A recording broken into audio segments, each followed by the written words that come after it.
Good morning, everybody. I'm Joanne.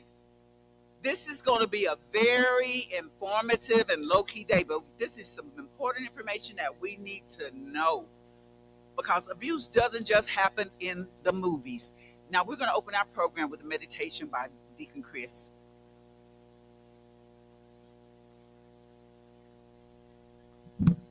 Our scripture this morning, we're going to read Psalms 118, verse 24. This is the day that which the Lord has made. We will rejoice and be glad in it. The rest of God are in place. Let us pray. Heavenly Father, we come to you right now just to say thank you. Thank you for the opportunity to come out and learn and hear the testimony of others who have been through the struggles. We pray blessings on all who have gathered here today. It's in Jesus' name that we do pray. Amen. And now Pastor Gay is going to come and welcome everybody.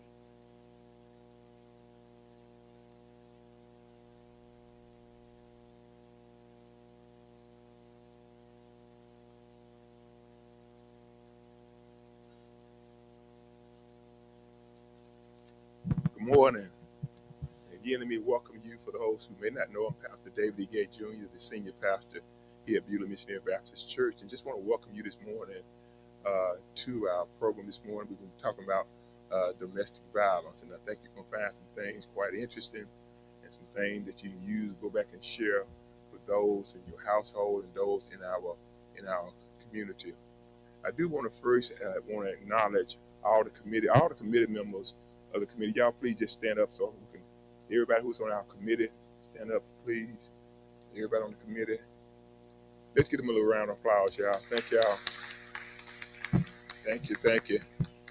They have taken out of their schedules for the last weeks, been planning this conference. Again, I want to thank you all personally for coming and every other Monday as we get ready to present this program today. So again, in behalf of our membership of Beulah Baptist Church, again, welcome all of you here today. And you should find some things quite interesting in our program today. God bless you. Here's my prayer. Okay, guys, let's give Pastor a hand again and the committee as well because we really appreciate it. We thank you all. Now, Miss Charmaine Harris is going to come and tell us about the occasion.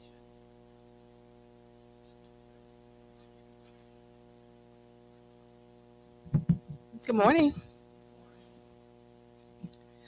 An average of 24 people per minute are victims of rape, physical violence, or stalking by an intimate partner in the United States. That's more than 12 million men and women. Yes, I said men too. Domestic violence doesn't have an age, color, or gender. It could happen to anyone. And our goal today is to make you aware of the signs and offer you resources should you need them. So please listen, engage, and ask questions if needed. It is our prayer that none of you should ever be a victim, but if you or someone you know should, please know that there is help and you are not alone. Thank you.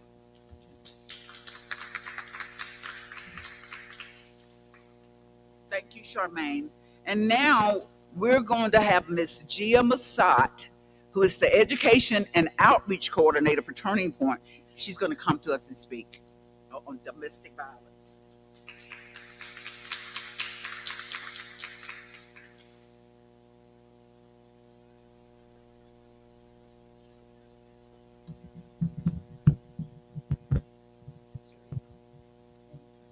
Okay. Hello, everyone. Oh, that was so responsive. I'm so happy. Okay. I am Gia. I am the Education and Outreach Coordinator at Turning Point. This also is Molly. She is my outreach intern, so if everybody could say hi, Molly, that would be great. Perfect.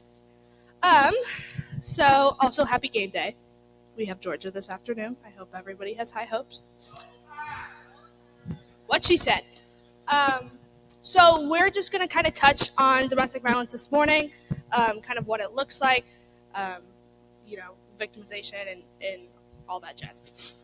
A little bit about me, though, before we start, because I want you guys to think that I am like a person and not like, oh, it's just this girl coming up and talking to all of us.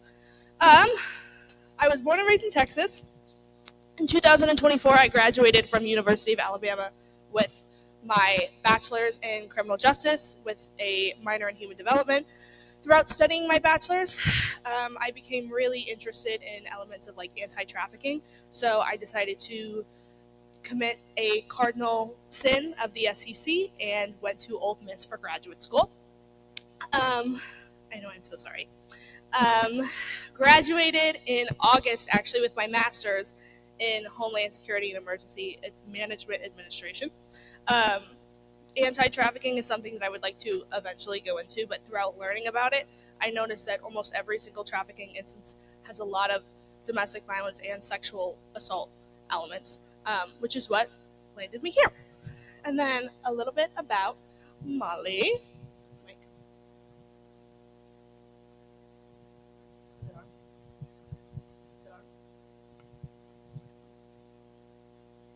Hello, good morning. My name is Molly Elia, and I'm a current intern here at Turning Point. I'm learning under Gia, and I'm a current senior at the University of Alabama here in Tuscaloosa. I'm studying public health with a concentration in health professions, and I'm also minoring in food and nutrition. I have a huge passion for the health and well-being of men and women and outreach and education, so I plan on graduating in May of 2026. I want to take my CHES exam and get public health certified. And then I will hopefully go work in a hospital and move back to Birmingham and work with them and their organizations and their nonprofits and their outreach. Okay, so we're going to start off with a little icebreaker, and I'm going to ask you guys a question, and I want some involvement, please. So you can just raise your hand or shout it out. But what percentage of women have reported experiencing domestic violence in Alabama? You can just take a wild guess. What do you guys think? Okay. All right. So I heard someone say it correctly, and it actually is 40%. And the next one is, what percentage of men have reported experiencing domestic violence in Alabama? Okay, so I heard the correct answer again, and it is 30%. And Gia, if you could go back to the last slide, please. So there's something that I want to point out on the last slide, and it's the word reported. And the reason why I want to point this out is because notice how this percentage is only of the people that have reported domestic violence. It's not the percentage of people who have just experienced it. It's only the people who have reported it. And I also want to note that notice how there's only a 10% difference between men and women reporting domestic violence in Alabama.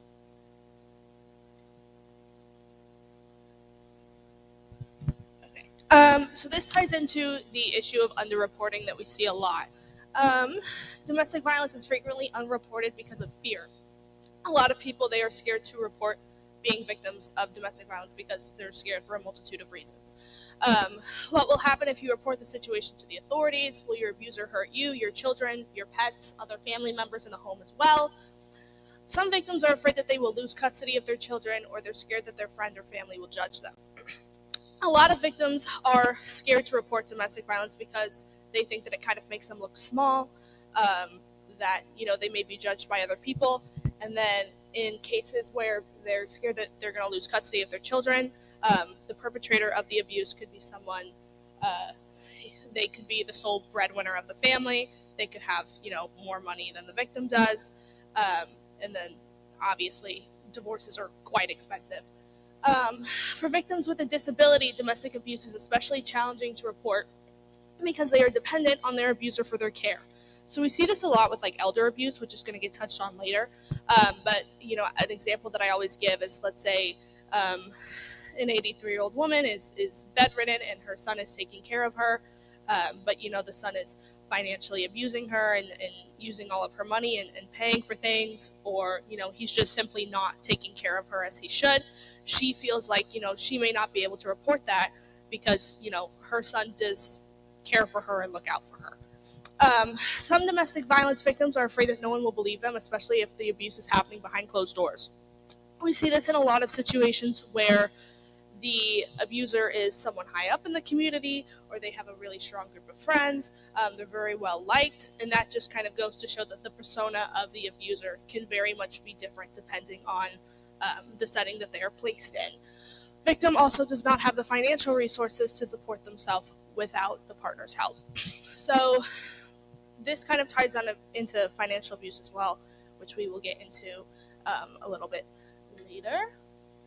So the legal definition of domestic violence, I put this in here. I know Chief Sanders is going to touch on it a little bit after, but I just simply wanted to put this in because the definition of domestic violence is very much in the wording of it. So the word domestic is a victim is a current or former spouse, parent, step-parent, child, stepchild, any person to where the defendant has had a child in common. Basically, the definition is you have an intimate relationship with that person in some way, shape, or form, and to some degree. And then the second word, violence, there's an element of violence there. It can be different degrees, but that's just kind of there so everybody can see it. So the non-legal definition by the Department of Justice is a pattern of abuse that is used by one's partner to gain or maintain power and control over another intimate partner. Different types of domestic violence that we see psychological abuse, which is causing fear or intimidation in the victim. We see emotional abuse, which is disrespecting the victim, using scornful language, which can undermine an individual's self-worth and make them, not really feel good about themselves. Economic abuse, which would be controlling the victim's ability to acquire or use economic resources to which they are entitled. So such as, maybe their partner doesn't want them having their own credit cards. Maybe their partner doesn't want them working a job, or they don't want them working at a specific location. Technological abuse, restricting a victim's access to technology, searching their phone, or disconnecting the internet. And then lastly, we have physical abuse. Next slide I did put in because I get a lot of questions, especially when it comes to technological abuse and the modern society as well. Is it technological abuse if my partner is just going through my phone, if they're reading my text messages? I was getting a lot of questions, so I decided to simplify it for everyone. Technological abuse, the legal definition of it is when someone, an intimate partner, again going back to that domestic definition, uses technology to control, coerce, or intimidate another person. So our three key words in that are going to be control, coerce, or intimidate. People may use technology by itself to have power and control over their partner or another person, or in combination with the physical, emotional, financial, or sexual violence as well. So technological abuse can be accompanied by another element of domestic violence. These are some of the most common technological abuse things that are kind of out there in the world. I'm not going to go over all of them. I'm just going to highlight a couple. So the first one, sending harassing, threatening text messages or emails. This is pretty self-explanatory. If a partner is getting really aggressive over text or over the phone, this is obviously very alarming. Putting trackers on cars or anything that belongs to one partner in order to monitor the location, and the partner either does not know or they have expressed that obviously they're uncomfortable. Pressuring partner to take and send sexual photos or videos and may threaten to use those if there is a breakup. This is also known as revenge porn. We typically see this a lot with the younger generation. Doxing, which is threatening to reveal an identity to the greater online public with the intent to motivate others to contact, harm, and harass you. We see that a lot with victims in sex work as well. Installing cameras or baby monitors in and or around the house to know what is going on with a partner in order to keep track of or find out what one is doing all times. And this is, again, either without partner knowledge or consent. These are just a couple of the things that we see and also a couple of the things that are out there as well. Warning signs of domestic violence. On the victim side of it, there's going to be a lot of jumping or flinching at an unexpected touch, especially if they were not expecting it. There's going to be extreme nervousness. They're going to be apologizing constantly, so they'll typically be saying I'm sorry's for a lot of kind of like minor things that nobody would really deem, apology for. They're scared of being touched. There's some abnormal bruising or unexplainable injuries. So if you ask, oh, what happened? They're like, oh, I just fell or I accidentally ran into something. But you're kind of looking at the injury and you're like, it's not really aligning.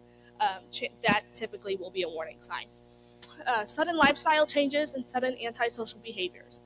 So we see this a lot with the relationship first starts out everything is going well.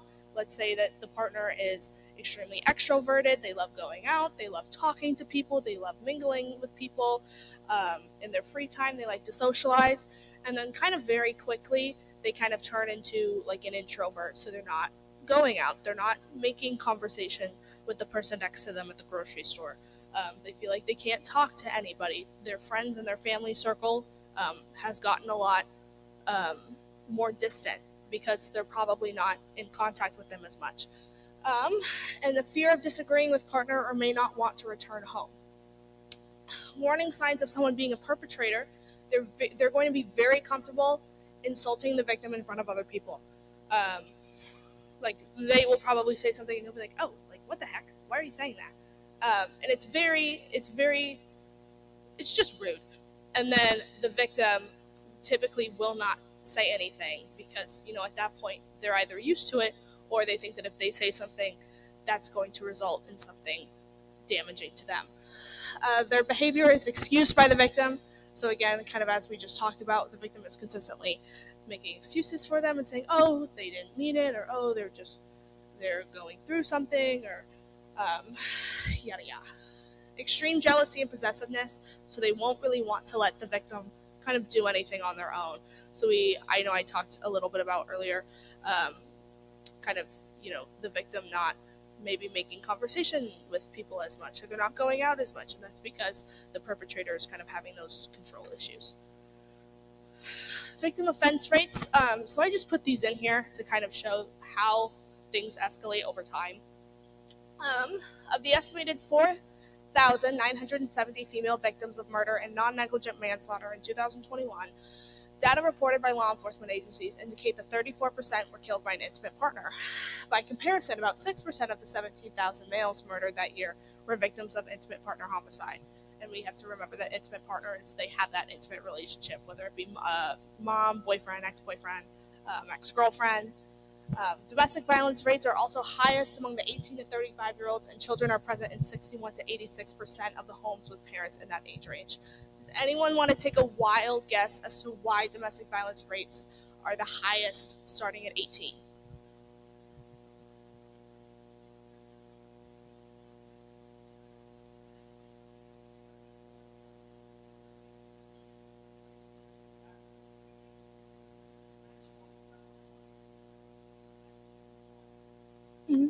No, that's good. And here's another thing. What typically happens when somebody turns 18? And then what happens as a result of that? Yeah. Well, yeah. Yeah. Yeah. Yeah. So they'll think they're grown, and then they'll typically move out, right? So then when they're kind of there on their own and they don't necessarily have this oversight there, like a parent saying, hey, something about this isn't right. Are you okay? That's typically how things progress like that, especially in that age range. So these are just some examples that I put in here. I'm actually going to fast forward to one of them here. So the one in Madison, Sherry Wharton was killed by her husband, who had a long criminal history and track record for not showing up to court. Husband was served divorce papers just hours before he killed his wife. Husband had 33 criminal offenses in Oregon, including theft, DUIs, and domestic violence offenses. Deputies had been to Wharton's home 2 previous times for domestic violence calls for the month that Sherry was killed. This is obviously drastic, but it's also, the time that he killed Sherry, that obviously was not his first time doing this.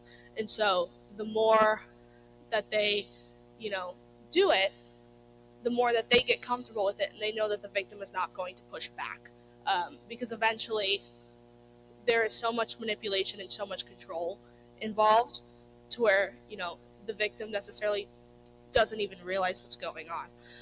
The victim may even have absolutely no idea that they are in a domestic violence relationship, especially if they have, history with it, maybe in the home when they were a child and they think that this is normal. But this also just shows that if there's a domestic violence incident and somebody ends up dying, chances are it's not going to be the first time that there was a domestic violence incident like that in the home. And they can progress very quickly. Why do victims stay? Psychological abuse scares victims into staying, especially when children are involved. This is something that I do really, really, really want to highlight. So, let's say that there is a mom. She has 2 children. She is married to a husband who is very high up in the community. He has a lot of money. Both of their children are enrolled in private school. Both of their college funds are paid for, but the husband is, using elements of domestic violence on the mom, let's say 3 nights out of the week. Mom might not want to leave that situation because in her mind, she's thinking, you know what, if I can stay and endure this and my children can have a roof over their head, they can have their college paid for, they can continue going to the nice private school that my husband pays for, they can have food on the table, they don't have to worry about finances, and, this is only happening to me. In her eyes, that situation might look better than leaving. Maybe she's not financially prepared. She doesn't have any money, so they're not going to be in good living conditions. They may be going hungry every now and then, and the life compared to if she were to leave may not look as beneficial for the children if she were to stay. A big percentage of why people choose to stay in these relationships is because of children, because we love our children, right? We would do anything to protect them. Emotional abuse leads victims to believe that they deserve the abuse. So this kind of highlights the manipulation and the psychological abuse that we were talking about earlier. The victim can believe that it's their fault that this is happening to them. Economic abuse prevents victims from gaining employment, finding new places to stay, or purchasing necessities because they have no money or resources of their own. So an example of this would be if the wife didn't want the husband working and the wife was the sole breadwinner of the home. If the husband were to leave, he wouldn't really have any money. Technological abuse also forces victims to cut off contact with anyone that could help, such as friends, family, and resources like Turning Point. If you have a partner consistently going through your phone, and it makes it very hard for you to reach out for help because, they might see a text or a phone call or etc. Physical abuse also makes victims not want to leave for fear of being seriously injured or killed. Hello? There we go. So this is the power and control wheel. We throw this in here just to kind of visually show different tactics that an abuser can use to kind of manipulate the victim.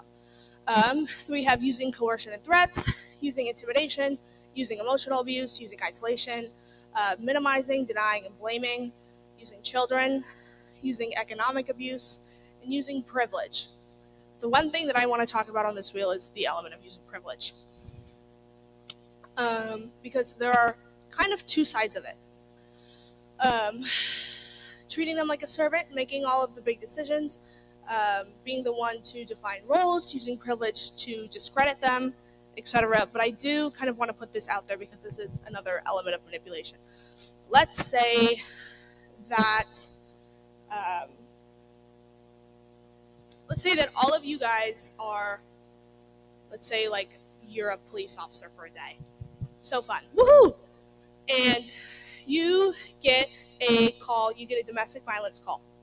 And you show up to the house, and let's say that there is a 6'3", big old guy, and then you have like a 5'3", 5'4", girl next to him. Who do you think is the victim in that situation? Girl? Okay. Why? No, that's okay. But what if it was a guy? Right?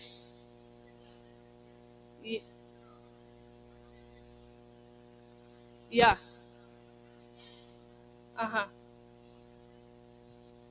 Yeah. And I bring this up because a lot of abusers also kind of know how to manipulate themselves into not looking like a perpetrator.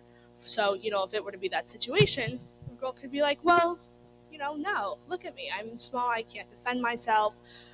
Especially if it was, victim on perpetrator, because, the victim may have defended themselves. And so this is really kind of important to highlight as well with the kind of manipulation, because that is something that the abuser can do. All right, and we throw in some myths and facts up here, and the first one is that abusers are violent in all their relationships. That myth is not true, and the fact is that many abusive people are only abusive to a targeted intimate partner.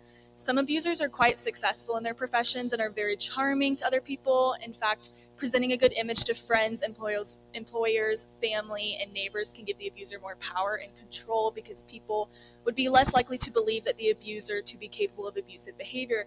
So going back off of what Gia said, perpetrators are really good at manipulating to make people think that they're the victim and they're not the perpetrator. And so this may not be the case all the time, but I just wanted to point out that maybe people that are violent may not be the people that you would think would be violent.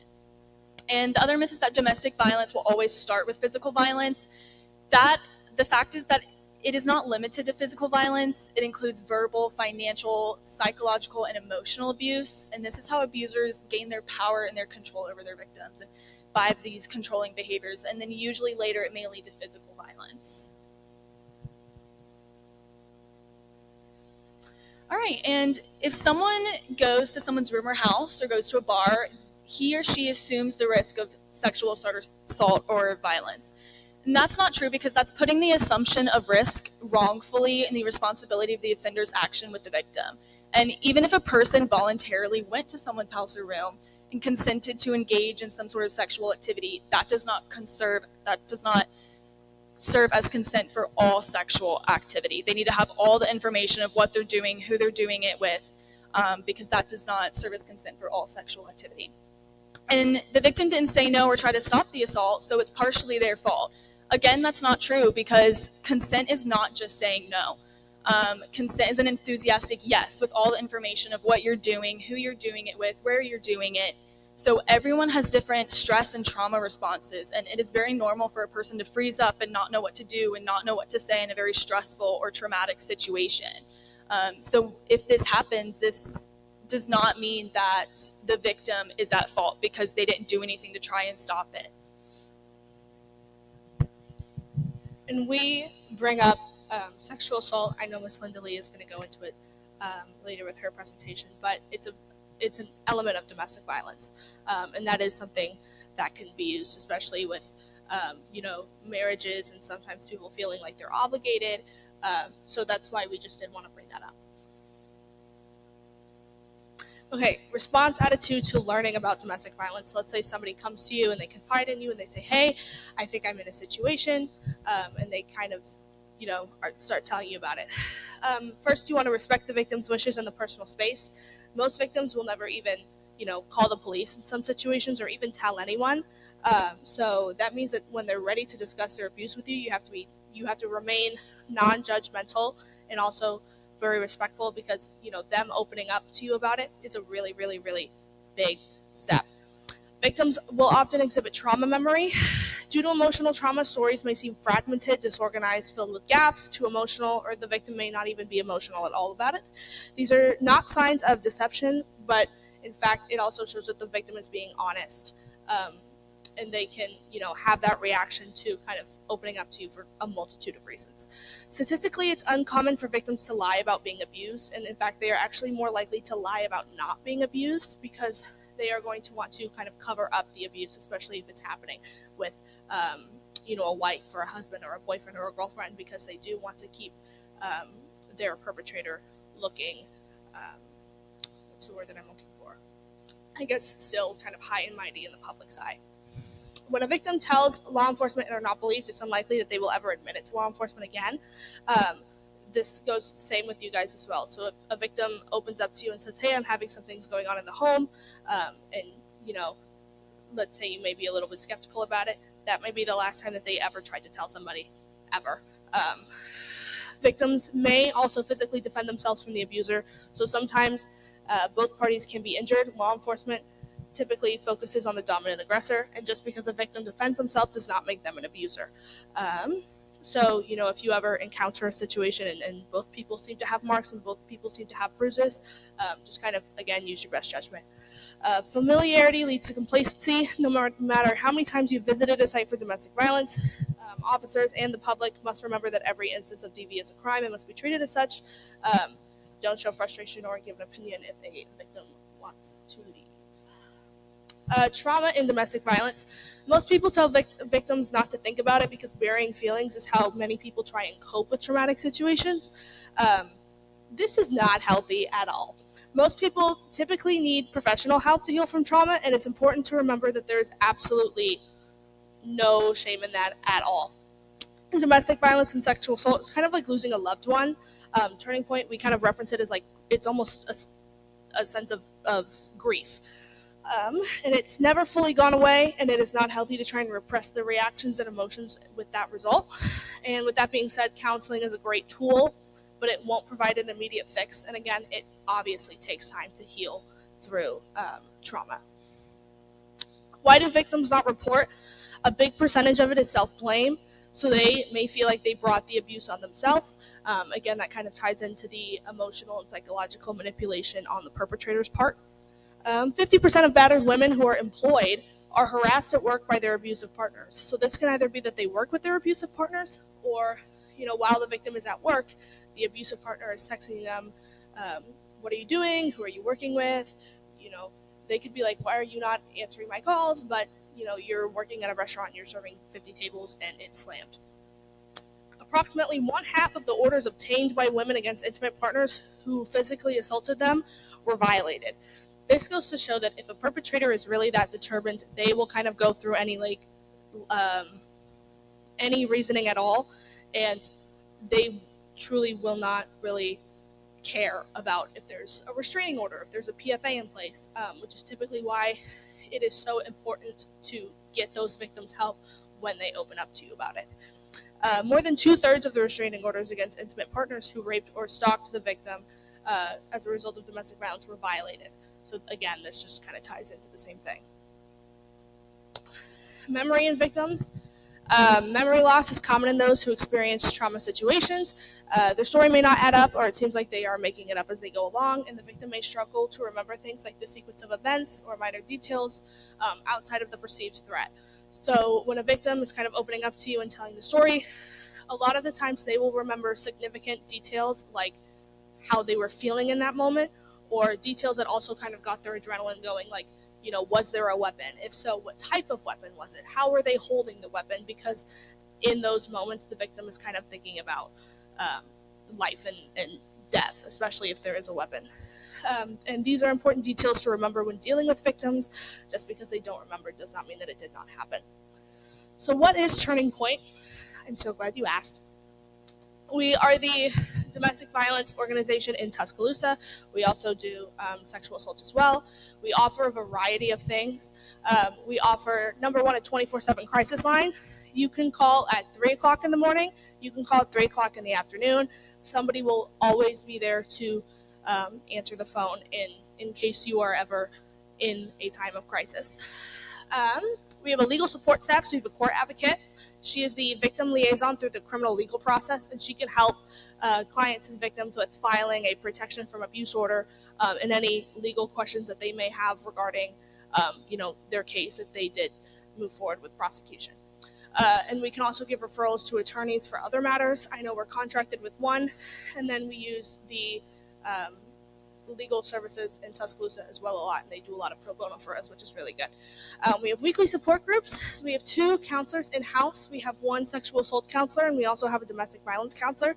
Both of these counselors hold support groups weekly for whoever wants to come, and it's entirely open to everyone. We also have confidential counseling. So again, these services, including the counseling, everything is 100% free, as well as 100% confidential. We also have a victim advocate. Her name is Brandy. She's sitting right there. Everybody say hi, Brandy. She will advocate for the victim on their behalf and helps them have access to resources outside of Turning Point. She can advocate for them in a legal setting, a medical setting, if they need help and they're trying to maybe get some food stamps. anything like that. And then we also have an emergency shelter. Referring someone to Turning Point. So if you are involved in a domestic violence or sexual assault situation, always reassure the victim that there are resources to assist them in the event of a traumatic event. We provided handouts to all you guys. They're sitting on the front table right when you walked in.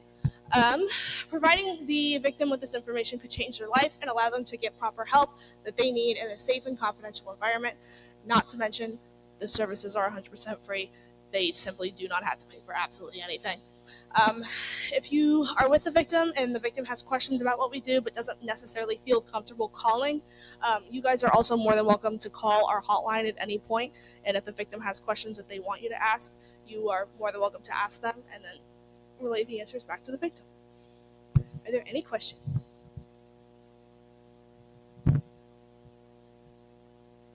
If you don't have any, that means I'm doing my job. So, okay, great. So now I'm going to have Chief Sanders come up, and he is going to kind of talk about the legalities of like domestic violence, and then if you guys have any like legal questions as well for him, he's going to answer them. Good morning.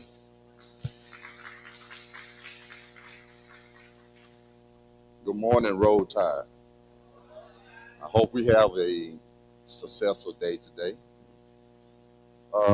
Gia, they did an excellent job giving out this information. I'm going to ask everybody, what is the most dangerous call that law enforcement respond to each year in domestic violence? And the reason of that is because most time when we respond to a house or a scene, whoever the suspect at that time feel like they have lost everything that they have. Because, like you said, it's consequences that come with domestic violence. You know, no matter who you are, no matter what your name or who your name, if we find probable cause to make an arrest, you will go to jail. I've had friends that I had to respond and I had to take to jail. Because when we find probable cause to take you to jail, that means we're looking for the aggressor, the person who starts the argument or the person who we feel like had the most to in the fight. Sometimes we will make a dual arrest. I mean, we will arrest both parties if we can't sort out who's the aggressor. And in that situation, a lot of times, it becomes dangerous for us. I remember one time I was a patrol officer. I went to a house and I could hear a girl screaming, and she screaming for her life. So we had to force the door in to take this suspect in custody. And I mean, she was beat up pretty bad. After explaining to her that we were going to have to arrest him for assault, domestic violence, and while I was placing the handcuffs on him, she jumped on my back and started fighting me. So I'm fighting two people at this time.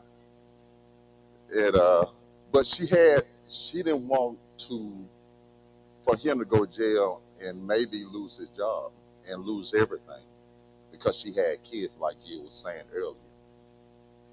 But instead of taking him to jail, we also had to take her to jail. So it happened all the time. And it's just that, sometimes you can face up to a year in jail or maybe more. It all depends on the seriousness of the crime. We average somewhere between 5 to 20 domestic reports a day. That's just in the city of Tuscaloosa. Now just imagine about the ones that are not reported. It's a lot of, and so we had to take domestic violence seriously. Just the other day, we had a young lady, we responded to a serious cause of shooting. We got there and we didn't know what was going on at first. But we found out later that this young lady, which was 19, with the boyfriend that she dated in high school, had been abused for about a year. The suspect would make her get undressed and he would beat her before he leave. And the parents didn't have a clue to into what was going on. Figured something was going on because of her attitude changed. But everything that Jill, they talked about is so true. Just in my 29 years of law enforcement, the one that stick out the most to me is I responded one week. I actually drove up on a domestic violence argument. Get between both, separated, got another officer there. We separate both. And we separate both, and I was talking to the young lady. And at one point in time, I guess she laughed at something I said.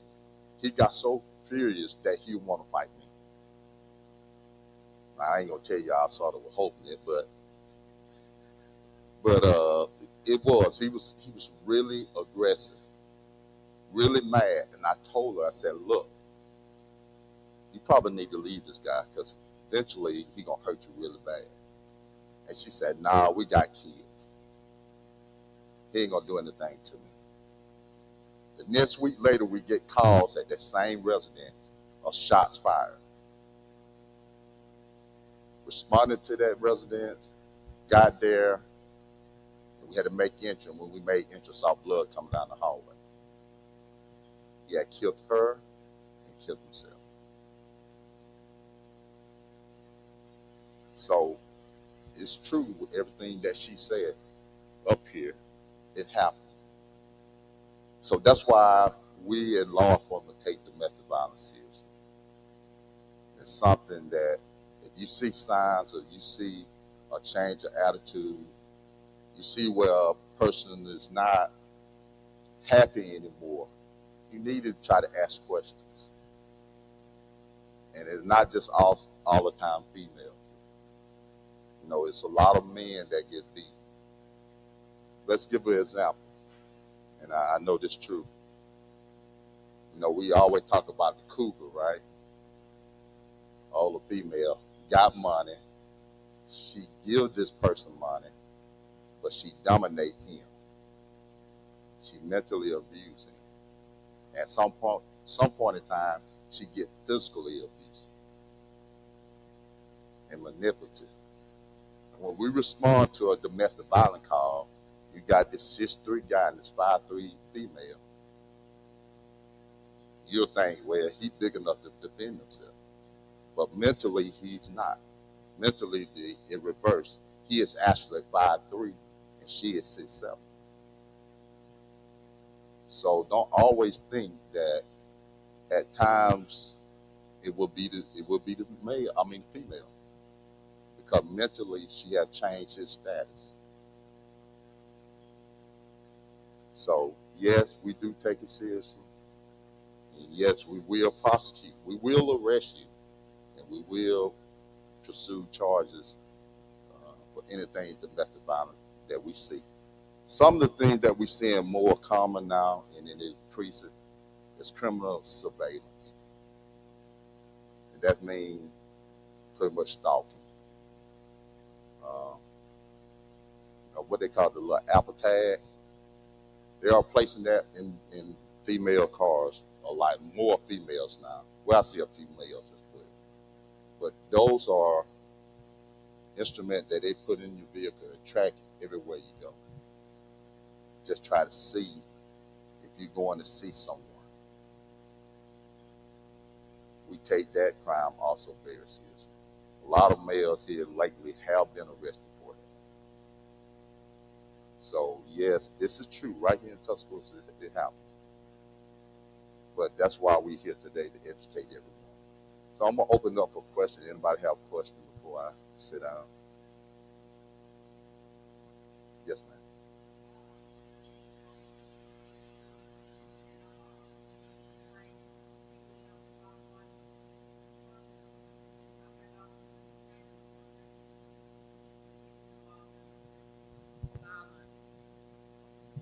I'm going to stand up, y'all. Yes, as I was saying, I'm a CDL trainer for sick people to get their CDLs. And I had the opportunity to train a young man. And he was in a domestic violence case with his wife. We always transported the young man, which was his stepchild, to school. So he got into an altercation with the child, and the mom called the police. And when the mom called the police, they immediately reached out to the city school, and he lost his job. And with him losing his job, she came back and tried to drop the charges, but still the city school would not take him back. And that was one of the things she was saying, that, they fear, they lose the job and stuff, income gone, and, and stuff like that. And I hated it because he was a good, young man, and then the child was kind of disturbed, but he just got himself put in that position. I wish he had walked away earlier, because he saw it coming, and we saw it coming. I had the opportunity to reach out to him, but at the end of the day, transportation department told him if he go to class and get himself, the education that he needed as far as domestic violence abuse, that they would hire him, let him come back. But at the end of the day, they didn't. They didn't let him come back, and they take that very seriously, like you said. So we need to think about it like it rather be a female or a male, and this happened to a young man. Thank you. A lot of times, we don't really see when it comes to the suspect. Most of the time, they pick up what they have seen at home. Most suspects may pick up something that their father may have done to their mother over the years. And I have seen similar situations where this person got an anger problem. Sometimes they just might have a bad day. But we need more classes like that. We need more programs, because it's a lot of individuals, and we saying males, because majority of the time they do be the males that be arrested. But they have a lot of anger. Maybe some of the issues they were growing up with, their father, and seeing what their father have done to their mother, or just something that triggered them to be angry like that. And in that situation, yes, a lot of jobs now are taking domestic violence very seriously. Any more questions?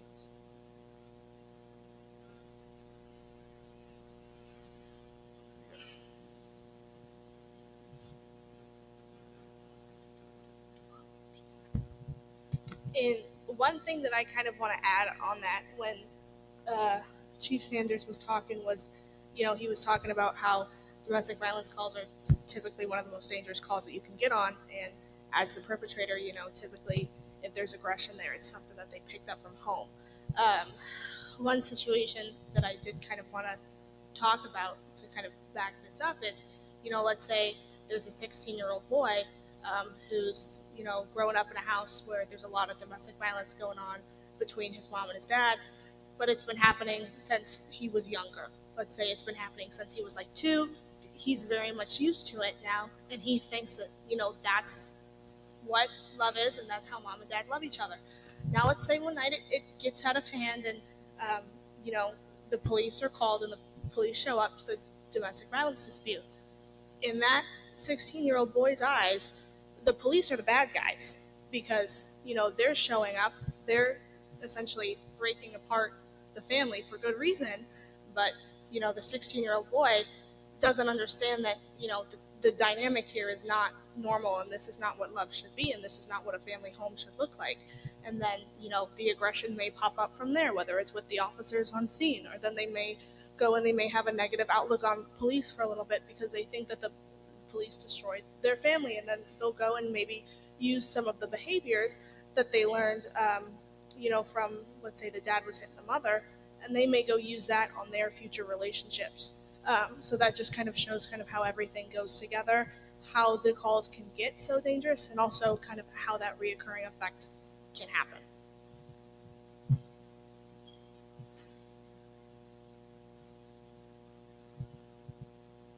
Yeah, I would mention something also. As a pastor, I have an opportunity to see a lot of people in counseling who are victims of domestic violence.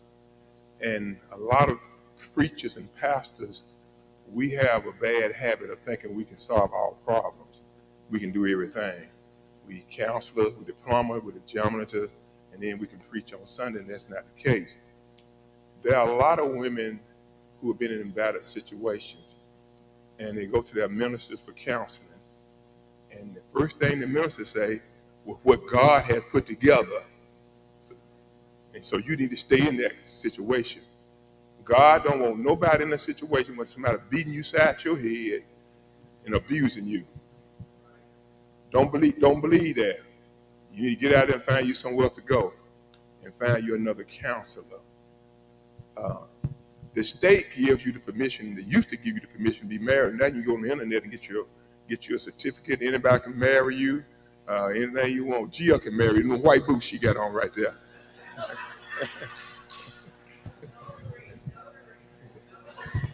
Yeah. Notary can marry you. Gia, you know I was gonna call you out though on the boots. I will, don't worry. But don't do it. So many women have lost their lives because of bad pastoral counseling. Stay in there. You all can work it out. There's some situation you can't work out, and you just need to get out of there.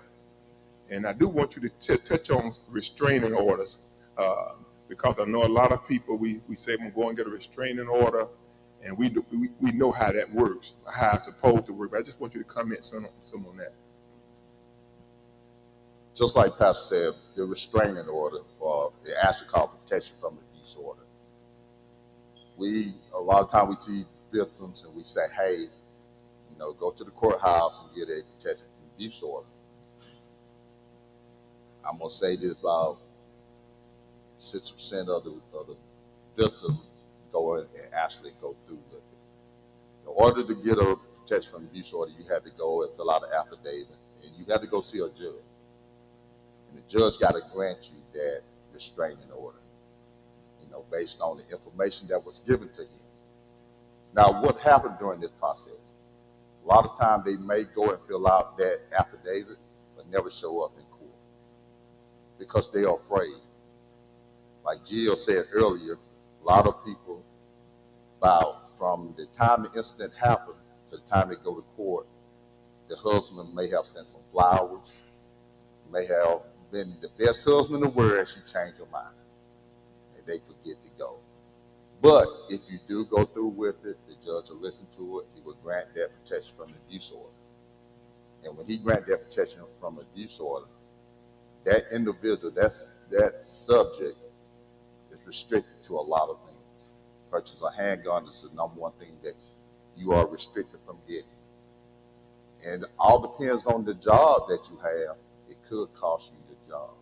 I'm in the military here, or been in the military, a law enforcement. So in the military, if you're arrested for a domestic violence incident, what's the consequences of that? Losing your job and get terminated as law enforcement officer as well. With protection from abuse order, you can no longer carry a weapon. So a lot of time our victims, I don't want him to lose his job or her, so I will stop at that point. And of course. Is that still in place since you really don't have to register your guns anymore? Okay. So even though you don't have to have a license to carry a gun, if you are arrested for a domestic violence or you granted a protection from abuse order, that will restrict you from carrying a firearm, purchasing a firearm. And because how many victims have got killed with firearms due to domestic violence? A lot. So that's one reason we put that in place, to stop an individual from going out, buying a firearm, and go back and shoot his victim. Yes, ma'am.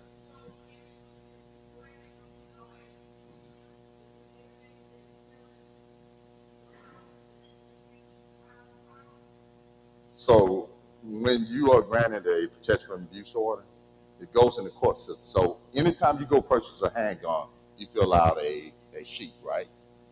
And when they do, you see the owner, say Academy Sport, they call in your information, and it shows that you have a protection from abuse order or domestic violence A lot of times they say we're going to hold it up for 48 hours just to dig more into it. A lot of times it's already in the system, so they're going to deny you from purchasing a handgun. Any more questions? Yes, sir. My question is, okay, so say if you're a victim of domestic violence, the perpetrator don't file charges on you, but the state pick it up, and you catch that case for domestic violence, and you can't purchase a handgun because of that, because you got a domestic violence on your record. And so what happens then? So what his question was, if they were arrested for domestic violence, the victim refused to prosecute, right? No, the perpetrator refused to prosecute. You mean the victim? No, I mean the perpetrator. My question is, listen, I got this right, okay? So say if you're a victim of domestic violence, you're trying to get to the hospital, okay? This is a real life scenario. Okay, so you're trying to save your life because of the incident. And you're in the hospital, police come in and handcuff you to the bed. Okay? What's the problem, officer? You're under arrest. Why? Assault with bodily injury. On who? On the perpetrator. The person that stabbed you. Okay? So they decide they don't want to press charges, but the state already has. So just about what you're telling me, because I don't know the whole circumstance, but looked like it was enough probable cause to find out that maybe the story that was given wasn't true. And after doing the investigation, found out the victim actually was the perpetrator. And they was arrested for whatever domestic violence incident that happened. Like I said, I can't really get to, I know the whole detail, but it seems sometimes that happens. Sometimes you'll think that the victim of a domestic violence actually will be the perpetrator.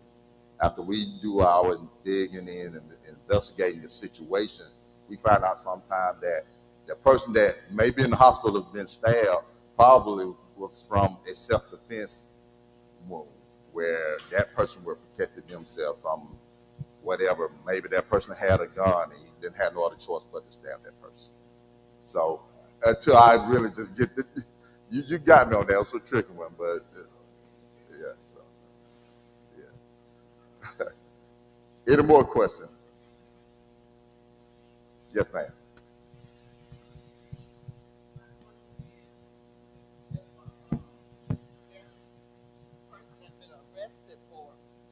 If the, say for instance, a male been arrested for domestic violence and he has served, you said, up to a year in jail, what happens when they get out?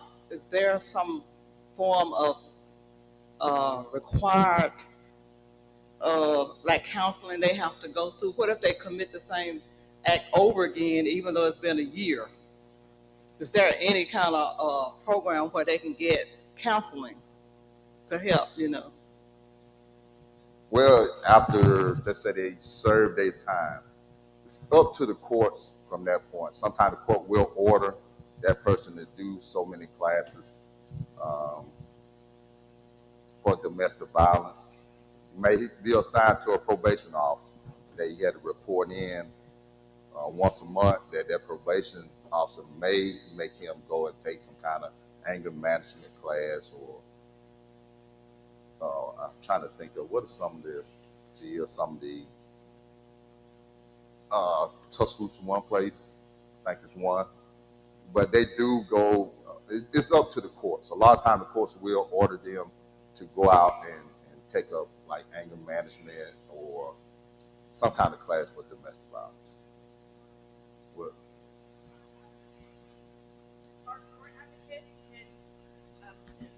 Hello again.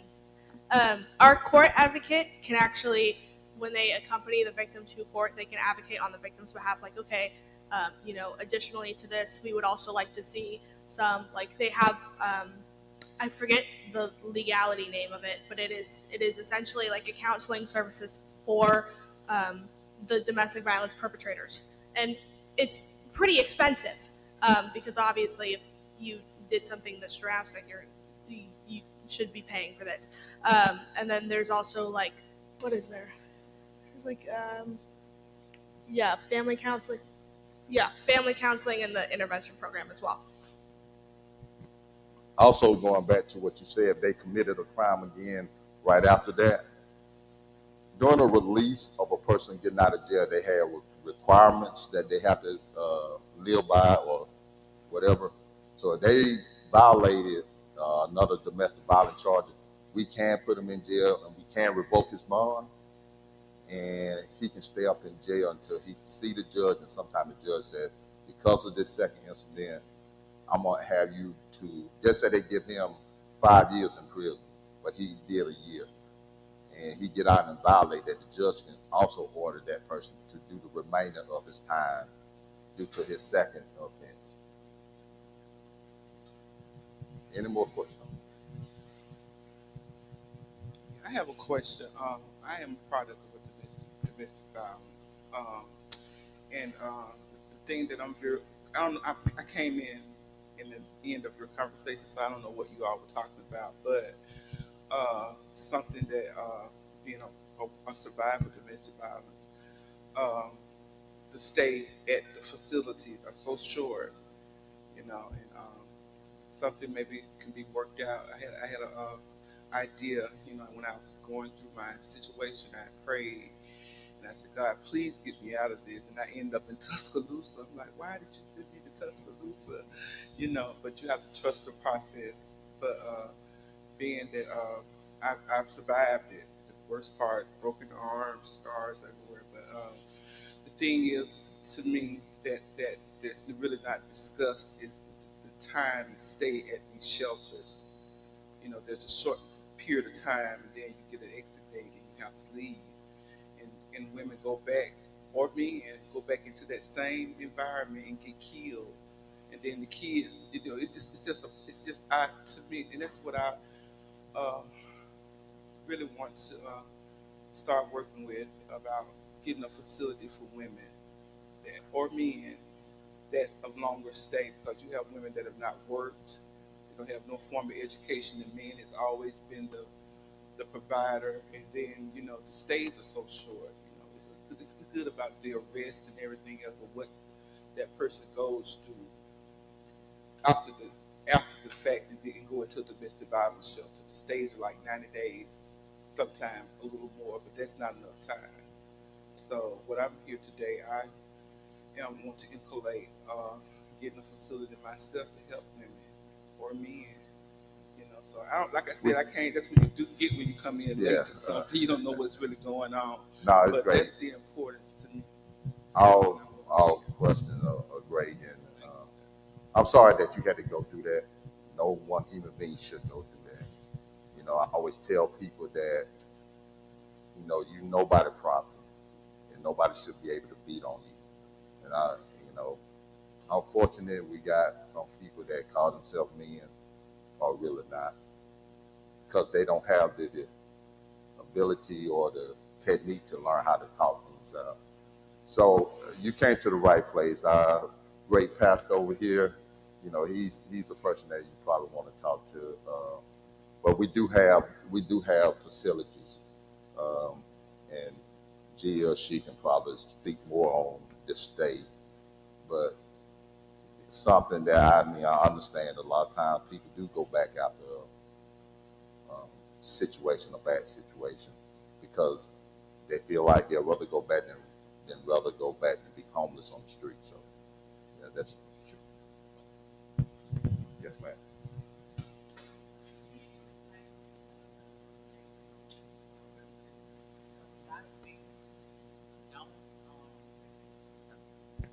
Can you explain what a protection from abuse order really does? Because a lot of victims don't get one or report things because they feel like that piece of paper really don't protect them from anything because that person still comes after them. So what really does it do for you? The protection from abuse order gives the court is basically do protect. It's for protecting that victim from that perpetrator. And just say, for instance, you come out the grocery store and that subject is sitting outside watching you. That gives us enough probable cause to arrest that person for criminal surveillance. And in other circumstances, there'll probably be where he just sitting outside. If you didn't do a protection abuse order, there's nothing to do because he's at a grocery store. But if he's sitting outside just watching you going to store or something, that was enough probable cause to put him in jail, and he violated that protection abuse order, and he got to go see the judge after we arrested him. So it do help a little bit.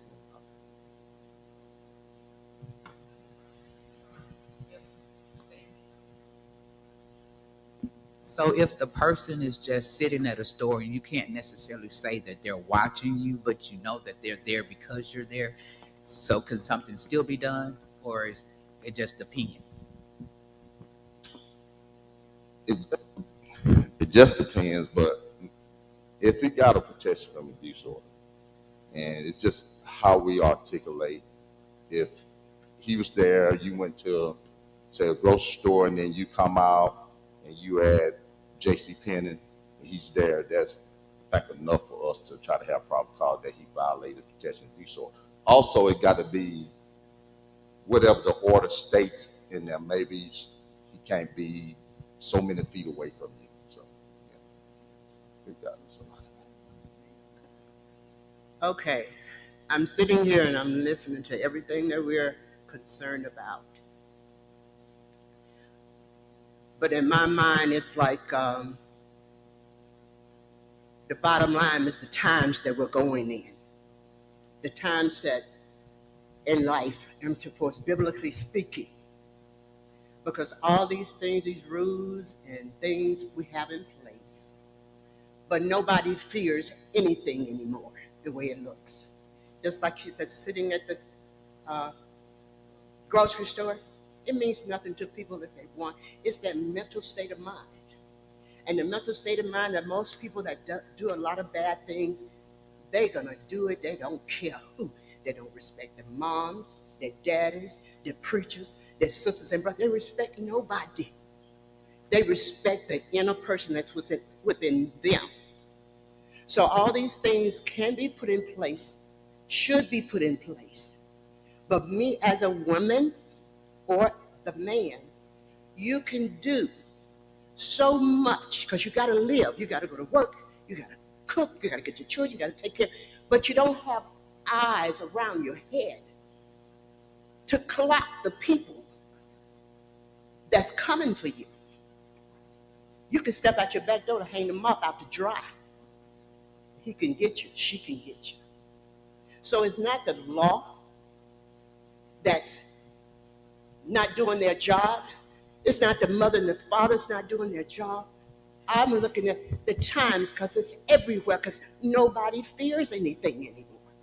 Police can do only little. Even if you called him, if he came to get you, you got to get to the grocery store, right? You done been got. And that's why a lot of people right now are gone because it's hard to try to live and let live when the danger's all around you. Unfortunate, yes, you are true to a certain point, but that's why we need to have more programs like this today to educate. And we talk about, let's reach out to the victims to make sure they are all right or to report things. But sometimes we need to reach out, we need to go out and talk to some of the perpetrators and see can we get them here. A lot of times they just want to talk. A lot of times they don't know any better because they were raised in an environment that make them the way they are. You know, it's a lot of counseling service, and Sometimes we see it and we ignore it. So we just as guilty as them when we ignore things that we see. If a person is raised in an environment of being women, he don't know any better. But as men, as Christians, that's when we step in and say, hey, no, that's not the right way to do things. No, I think you need some time. I think you need to go to Pastor Gay. And sometimes just listen to Pastor Gay or just somebody that can educate him, say, hey, that's not the way of doing things. Yeah, it's the time. You're right.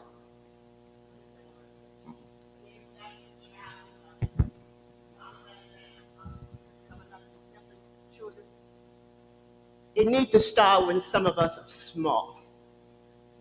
Because like you said, some of this abuse is instilled, some of this fear is instilled in us because of what we went through as a child. And when your fear and all this is inside of you, you won't move. You won't do anything.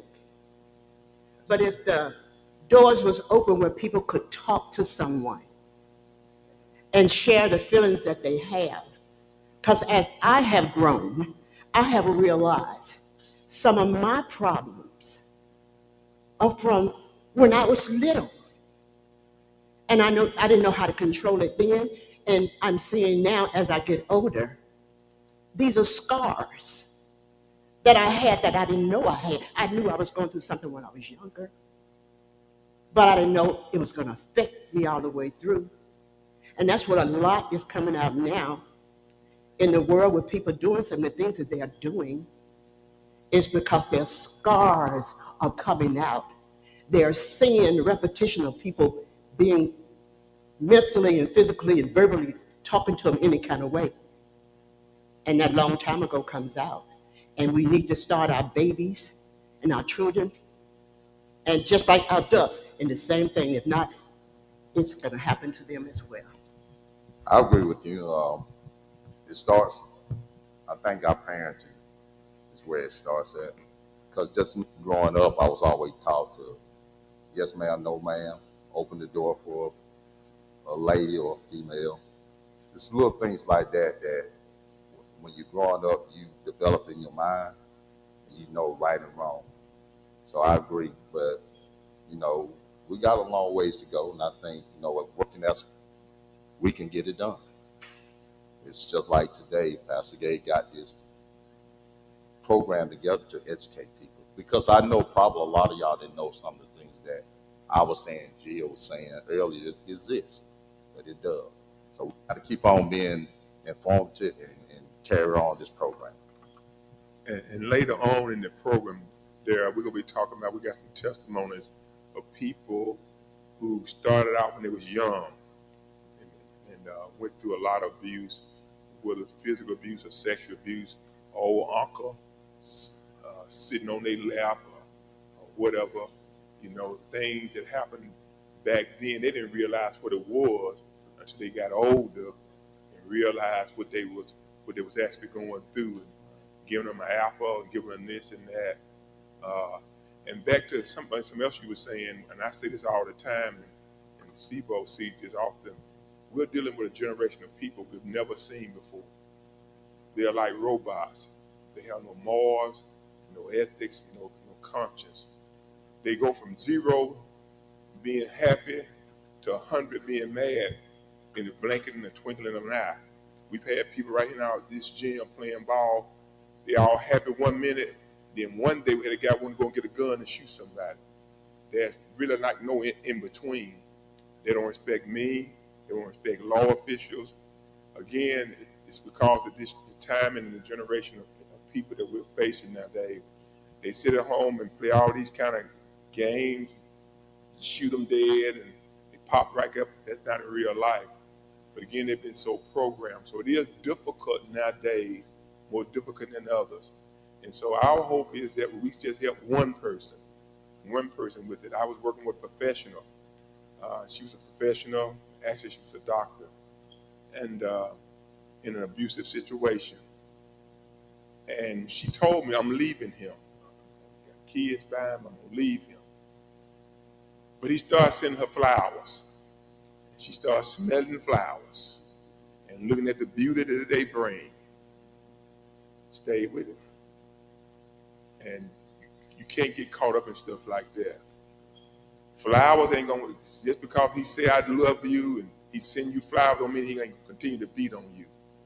And there comes a time when you got to, after we say exit stage left, you got to get out of there. If he loved you, and back in the old days, and we'll be through after this, folks used to say, child, if he don't beat on you, he don't love you. Y'all heard that before. Those who over 50 know what I'm talking about. If he don't beat you, he don't love you. That don't mean nothing. He just beating you. If a man got to beat you for you to think he loves you, you need to get out of there. You're in trouble. So don't believe none of those stuff. You know. So again, if we can just help one person survive, because we have a lot of people. You don't never know who you're working with. You'll never know who people in your churches that's going through a lot of things and who've been abused, and are being abused. We got people in our congregation being abused right now who are going through the struggle. And so you just never know. So it is a challenge. And again, I just appreciate everybody who's coming out. And again, if we can just help just one person today, then our living sure is not in vain. Any more questions for us today? Yes, ma'am.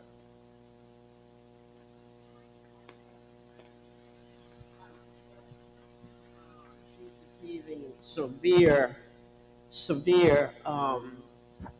profanity from her husband day and night.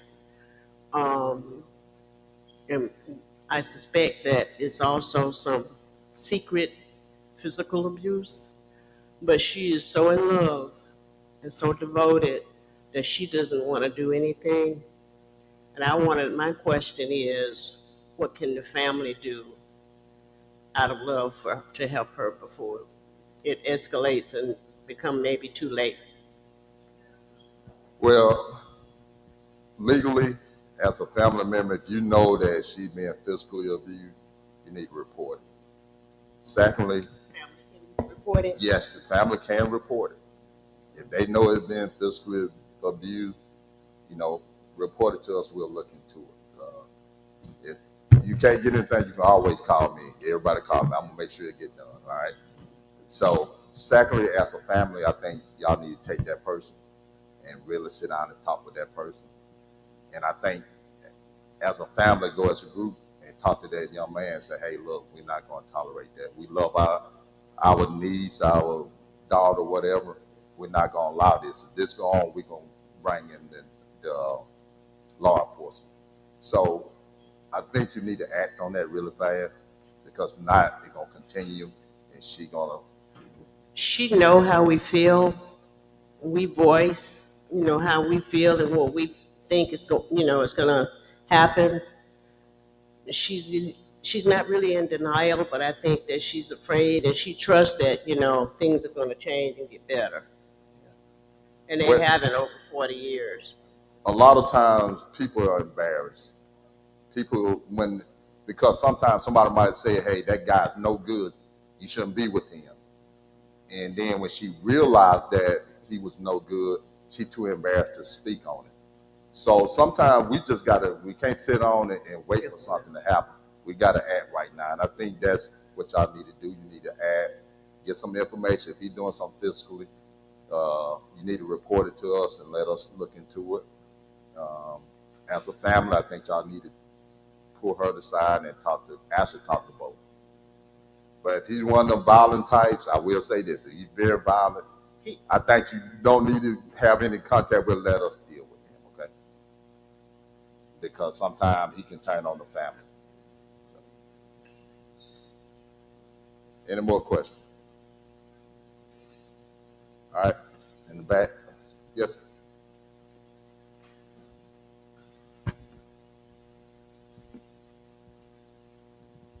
Thank you, C, for what you do for the Tuscaloosa.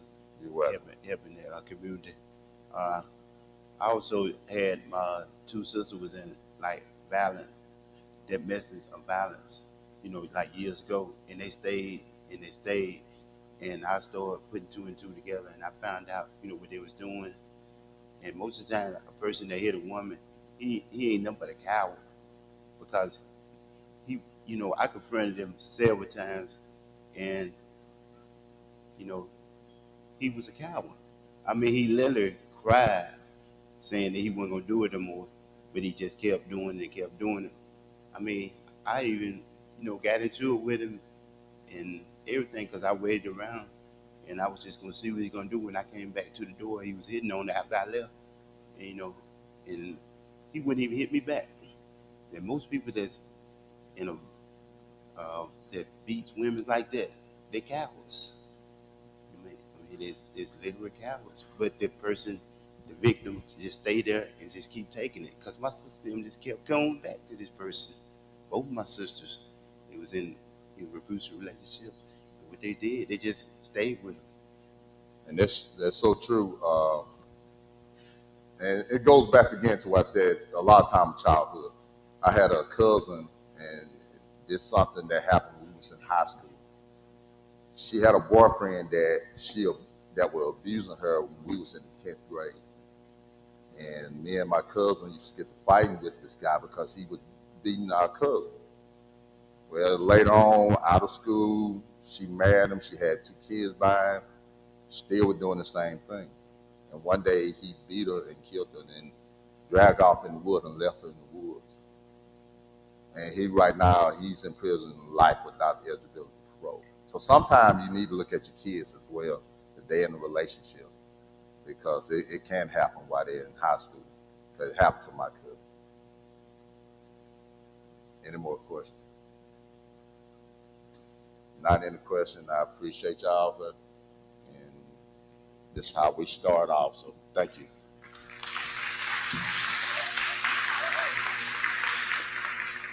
Man, that was really informative, wasn't it? Y'all know I don't need a microphone. My mouth is so big.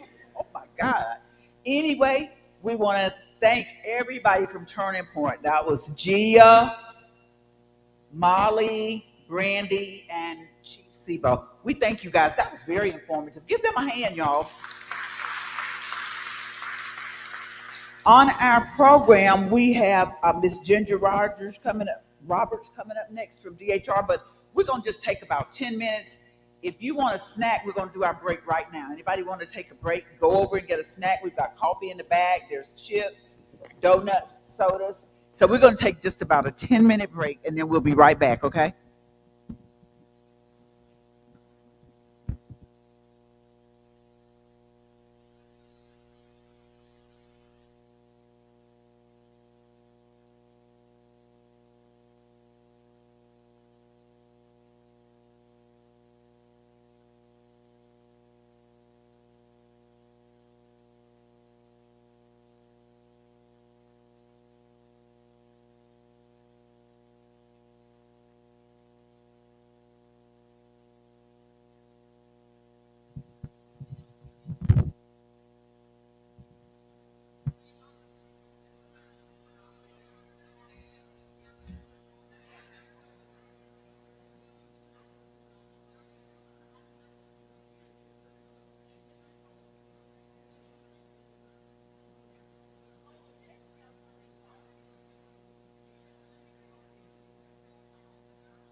Y'all having too much fun. I know.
elder abuse next.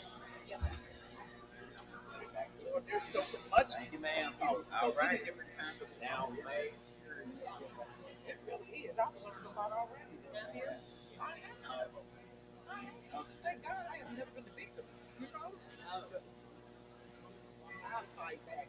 I guess they looked at me and said, don't mess with her. Don't mess. She's not the one.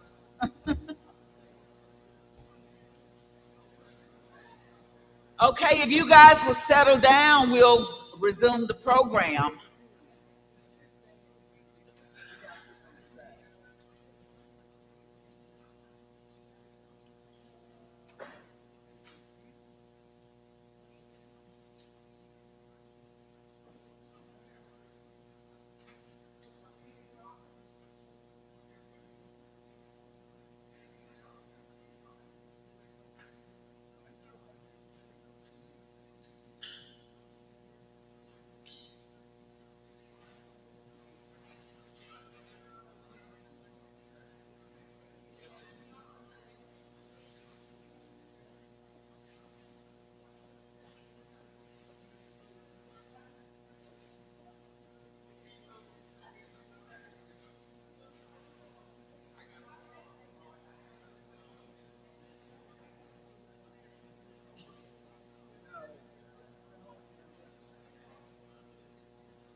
Guys, while we're settling down, let's thank Pastor Gabe for presenting such a program as he's done today, because we really do.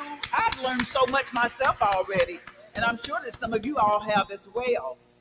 Next on the agenda, we have Miss Ginger Roberts. She's going to speak on elder abuse, and she has Bruce with her. So they're both coming up now.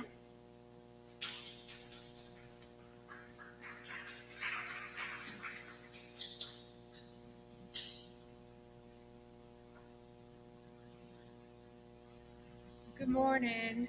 I am Ginger Roberts. I'm the director at Tuscaloosa DHR.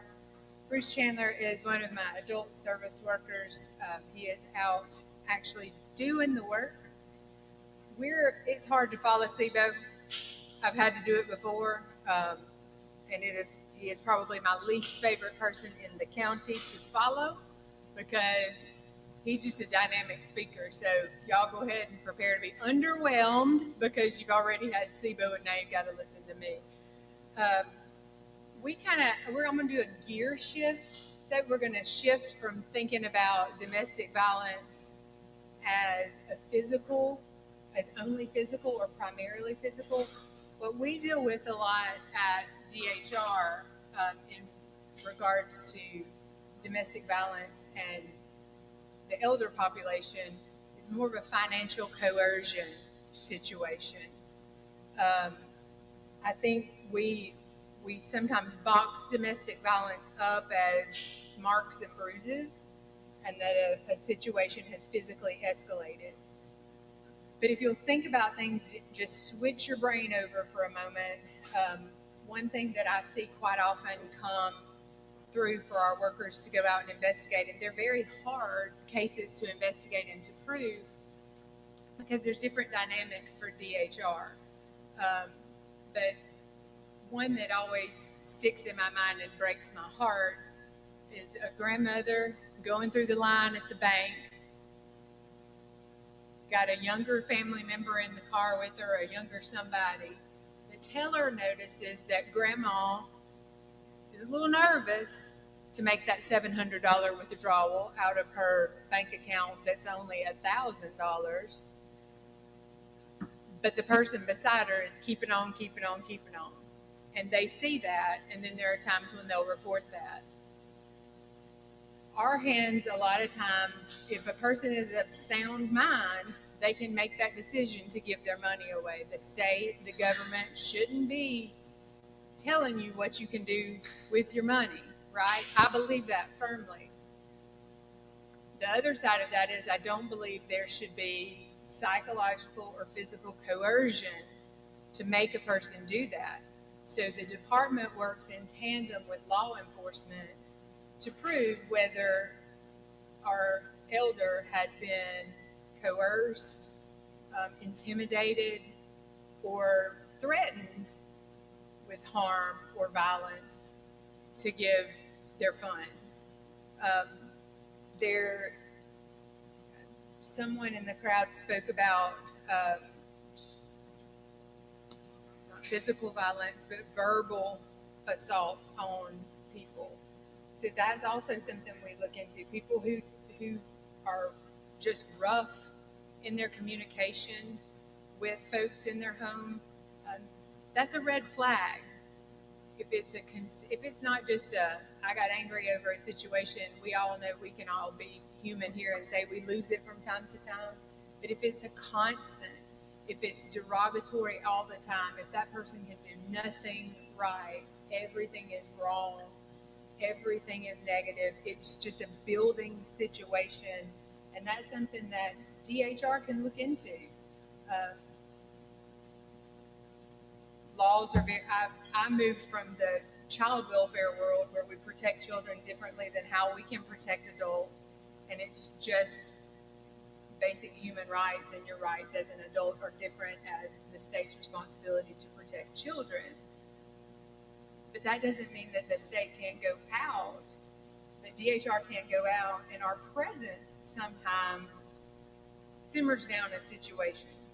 And we can provide services, counseling, people in the home to help support the situation and make it more positive. So there are adult protective service hotlines that you can call and remain anonymous. Call about that family member that you know something is going on with or you suspect. You don't have to know.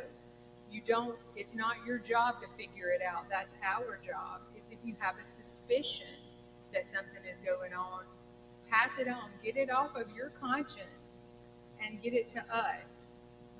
That's our job to go out and make that assessment. The elderly population, they're the fastest growing segment of our society.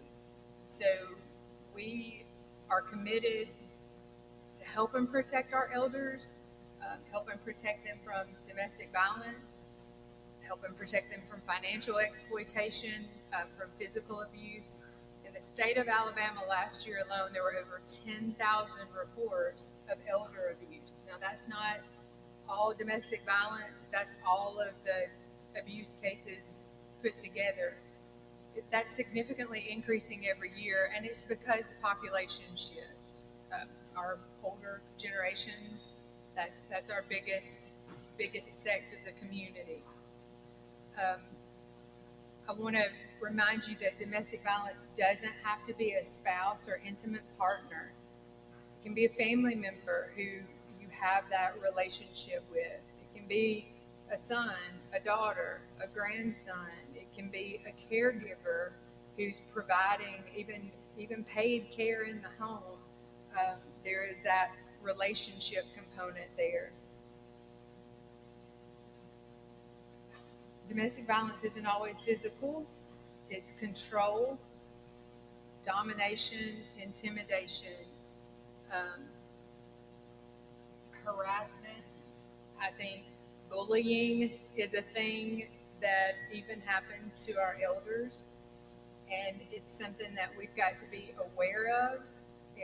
Events like this are, they're places where you learn what to look for and how to spot what's going on and to see the things that just aren't right in situations that just hit you in your gut, like something is off here. When you have those feelings that something is off with a vulnerable adult, the thing to do is give us a call. We're not going to be the answer and the solution for everything, but we're oftentimes a link to a way to help our elderly population, our aging folks in their situations have better lives and better outcomes. Bruce, what you got? Tell me about, you can Well, like you said, I'm the one that comes out and does the actual investigation a lot of times. The other worker, she had to leave. She had something. Another woman, she has to go through that. She's not here, so y'all are stuck with me for right now. But I'm the one that comes out and talks to the people, and we're the ones that try to see what's going on. And like she's talking about the different kind of a voice. Closer. Can't hear me. I'm sorry. Okay. Now, can you hear me better now? Okay. I'm sorry. I'm not used to this if y'all can't figure that out. This is not what I do. I answer questions better than I speak. But what I do is when we come out to the home, we're going to the home to see what's going on. And like if it's a physical abuse or abuse of an elder, a lot of times we go out and there's not really a concern. Just taking my hand. Oh, no, it's not saying. Okay. Is this better? Okay. Try this one more time. I'm the one that comes out to the house and comes into your home and talks to you. Now, that's one of the problems that I have a lot of times is trying to get into your home, because a lot of people just don't want us in your home. And so we have to spend a little bit of time talking, explaining that what we're trying to do is making sure everything is okay.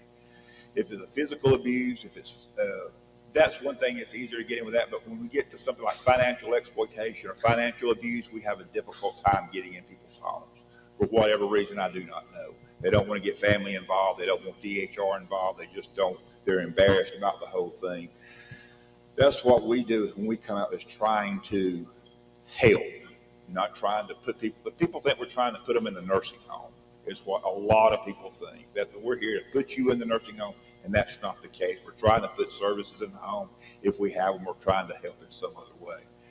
But like the biggest thing we have is trying to, I guess, give people the understanding or knowledge or educate the people on, just because I guess we get people in the home that might be staying with their daughters or their sons or whatever, but the sons and daughters are not providing the care that they need, and sometimes they don't understand the care that they need or understand what type of care they need. And that's what we try to do, is try to get the physical abuse and stuff like that out of the way. It's the same thing with exploitation and things like that. Is just, moms live with me, so they're just going to take the entire check and do what they want to with it, and not give mom like buy her new clothes or buy her a gown, or not take care of, buy her stuff to get her hair fixed and stuff like that.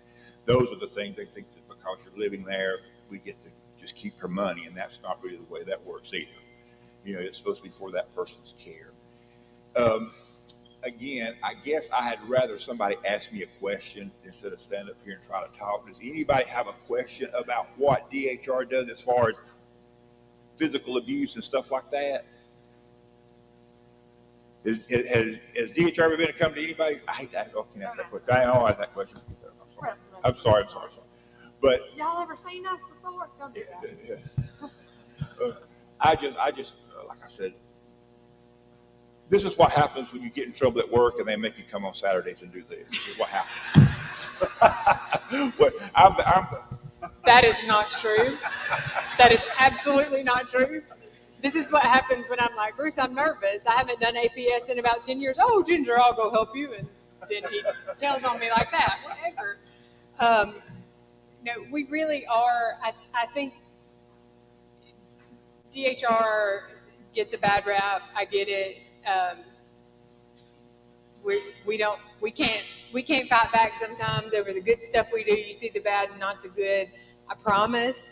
We are people who are out there trying to help within our community. We want to keep people safe. In particular, my adult protective service workers are my most veteran staff at the office. They are committed to finding ways to help our aging population. When I first started supervising adult protective services way back years ago, Bruce Chandler comes in to my office soaking wet. It was raining, and he had been out way up in the north end of the county to see a client, and she's just an elderly lady, didn't have family members around, and I said, what is happening? Why are you soaking wet? And he said, well, I went into this little lady's house, and she's sitting in her recliner in her living room. He said, she's so sweet and so kind. He said, but the rain was just dripping down on her onto that recliner. And this man goes and gets the the stuff to fix her roof and climbs up on her roof, fixes her roof so that she would not be wet anymore in her home. Um, and I have to sit there from a management perspective and say, "Oh my gosh, we can't. What if you had fallen? What all of the?" But I mean, he didn't, and she was dry. So we do. Their hearts are as big as this county. They'll bend over backwards to help our clients. I will tell you that our funding has been cut significantly in monies that we have. Um, and I won't say anything else about that, but we're hopeful that maybe there'll be some change and we'll get funding back, because we had great funding sources through some of the ADECA and EDAVE's grants, and they just disappeared. Those, we could help get people into 21-day rehabs if they didn't have Medicaid when they needed services, and it was paid for. Sitter services to keep people in the home.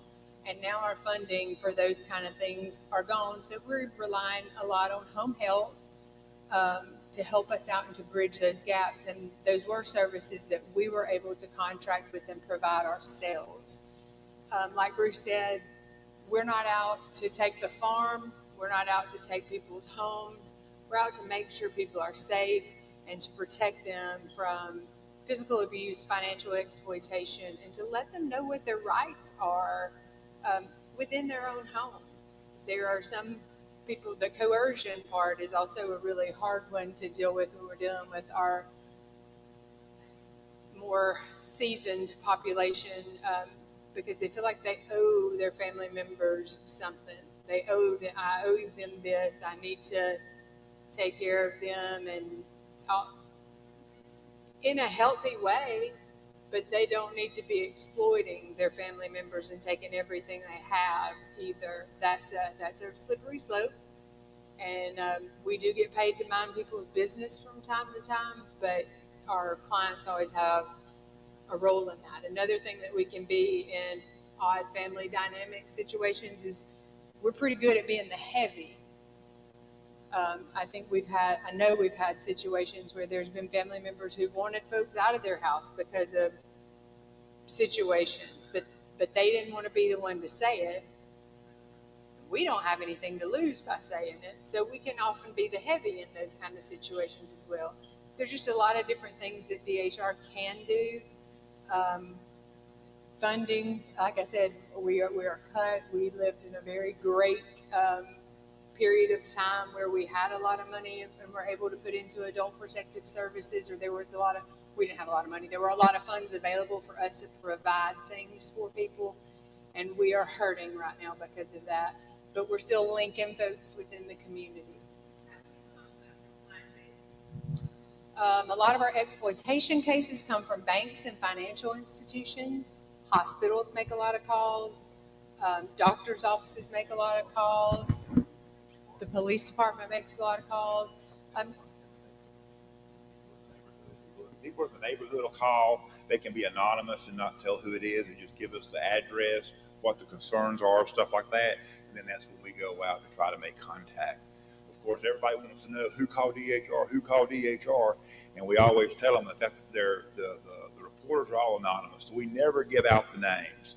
But a lot of times when it's exploitation and something from the bank, they can pretty much figure that one out. But it's just in general, we don't give anybody's name out. So if you see an issue or a concern, always call us, because I'd rather go out there and there not be a problem as not go and there be something that we could assist them with.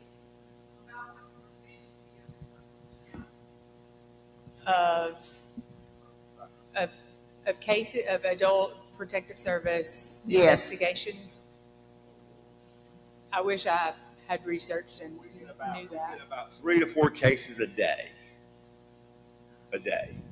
Somebody calling, whether it's the bank, it's the hospital, it's an individual wanting to check on a family member. We get about 3 to 4 cases a day, something like that. So you're looking at about 60 in a month, about 20 work days in a month. So that's a pretty significant number.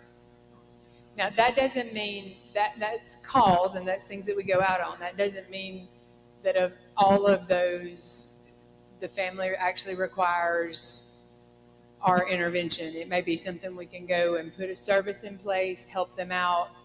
Do you ever get information from, like, say a person is bedridden home and they may report to a nurse that they've been abused by a family member or something? Oh yeah. we get those quite often because the problems we have with that sometimes is while the person is talking to the nurse and the nurse calls us, let's just say. We come out, we talk to that person. Well, the person, there's 3 or 4 different ways that this comes about that, it actually might be true, but she doesn't want to get the person in trouble because now DHR is there, and then we're supposed to call the police if there's abuse or neglect or something like that. So then they'll deny ever saying it. And sometimes, unfortunately, we get these adults that might just start talking and they just keep talking like I do sometimes without stopping and rattle on and just say things. And then it's like, I guess they're getting attention or something like that. And then they'll start saying, well, he hit me or he pushed me or he was rough with me, getting me up. And then that turns into like a DHR report. And then when it didn't really happen, but still we have to go out and talk and then try to talk to the family member and stuff like that. Unfortunately, that's what sometimes it does happen, but we always, like I said, had rather go and know that there's not an issue than not go and there be something wrong. And there's a definition. So adults that are in need of protection from the state of Alabama, the ones that we can actually file on in court should we have to, are people who either are they have the inability to care for themselves, or, and it's an or, are physically unable to care for themselves. So they need more assistance than they can provide. And there's no easier determination for me than someone who's bedridden that has no caregivers. If you're bedridden and being left home alone for any period of time, what's going to happen if there's a fire? What happens if there's a tornado? I mean, we live in Tornado Alley. You can't get out of bed, you're gone. So those are things where we really need to know about those situations, because there are times where there may be family members, and we've had this where there's, great grandmama lives here in Tuscaloosa, and some of the grandkids live in Demopolis, and they saw her last 2 months ago, which that's 2 months too long in my opinion, but I was a better grandchild than that, so I would just leave that there. And by the next time they come up, grandmama is not able to get out of bed anymore. And it's been like that. Well, it may have been as simple as DHR come out and see that, and we make phone calls to those family members who just really didn't know that the decline had been there, and they get those services in place. Now, the flip of that is there aren't those family members who will come and do that, and then we have to figure that out. But figuring that out means that we've ensured that that person is safe, and that if a fire were to happen, or if a tornado were to come, or if somebody were to come into their home, they're not there by themselves, unable to defend themselves. So there's a lot of really good things that we do in our APS world. Yes, ma'am. So when you guys open up when you all go out to see someone, at their home, is there like an automatic case file open where you go out there that one time and you see whatever? Do you come back, a number of times to be sure everything is correct? Say, for instance, they have the bed, or they're no longer being abused, or someone is at the house. I mean, is just a one-time thing, or is this a continuous thing like child abuse? Well, it's sort of, I think it's sort of depending on what the circumstances are. I have been out to the home once. I try to always go at least twice. It just depends. I've been on exploitation, whereas they got scammed by something on the internet, and so because they were over 60, the bank made the report. I go out there. Obviously, there's no problem. She just got scammed. It happens. I don't go back and bother them again unless there's an issue there, unless there's something that's concerning. I might go back one more time just to follow up to make sure there's not been anything else happening. But then you get somebody that's like bedridden, can't get up, concerns about the care in the home. We go out there. Sometimes I'll go a couple of times during the week. It just depends on what the case calls for and what we see we need to do. You know, if we try to if we have diapers or Depends or something like that, we try to supply those supplies for those if we have them, because they need the help. So I'm trying to constantly go out there as much as I can, depending on what the case needs. I have a question. As being in the banking business, we do have training on elder abuse all the time. Could you tell them exactly what you guys are looking for, where they could alert us as a bank, as their financial service, what you are looking for that you all want us to report to you guys? Like when we get financial. Okay, I'm sorry. Thank you. When we have exploitation and stuff like that, when we go out and see the individual, and it's a lot of times when it's not like being scammed. Are you talking about being scammed, or it's like family trying to get the money and stuff? Family. Family. We try to look at the individual, the person that the money's coming from. Just obviously, I mean, you can just sort of tell sometimes that they don't want to give the money. If the kid or the person is saying, you want to withdraw $1,000, and she has to say, I want $1,000. If you see something like that, that's an issue. That's something that we're concerned with. And then for what reason? Ask them why. Why are we doing this? Why do you need the money? And I know it's their money, but you're having to ask these questions that you might not want to ask, that you should be asking, just to make sure. And they're going to get mad. Some of them get mad and say, well, it's my money. I can do what I want to with it and stuff like that. But I guess it's just the body language or the way that person is. That's when they come up to withdraw the money, or if they're in a car, somebody has driven them up there and they're telling them what to do. To me, it's more body language than it is anything else. And then how many times do they come? Do they come once a month, exactly on payday, and withdraw everything but $100? Or do they come 3 or 4 times during the week, $100 here, $200 here, $300 here, until it's all gone?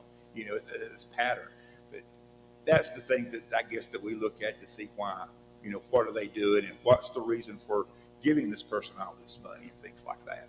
We also have to look at compromised mental state in that, because quite honestly, an adult has the right to give their money to whomever they want to, whether I think it's right or you think it's right, or and I'm gonna tell you, Judge England dressed me down real quick in my first experience in adult protective service court, that Ginger, you're gonna have to cool your jets. This isn't child welfare.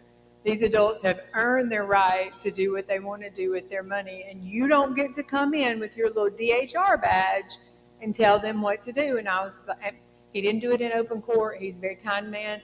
He brought me back in chambers, and I was like, yes, sir, I'm sorry. He was like, no, keep fighting, keep trying, but keep learning.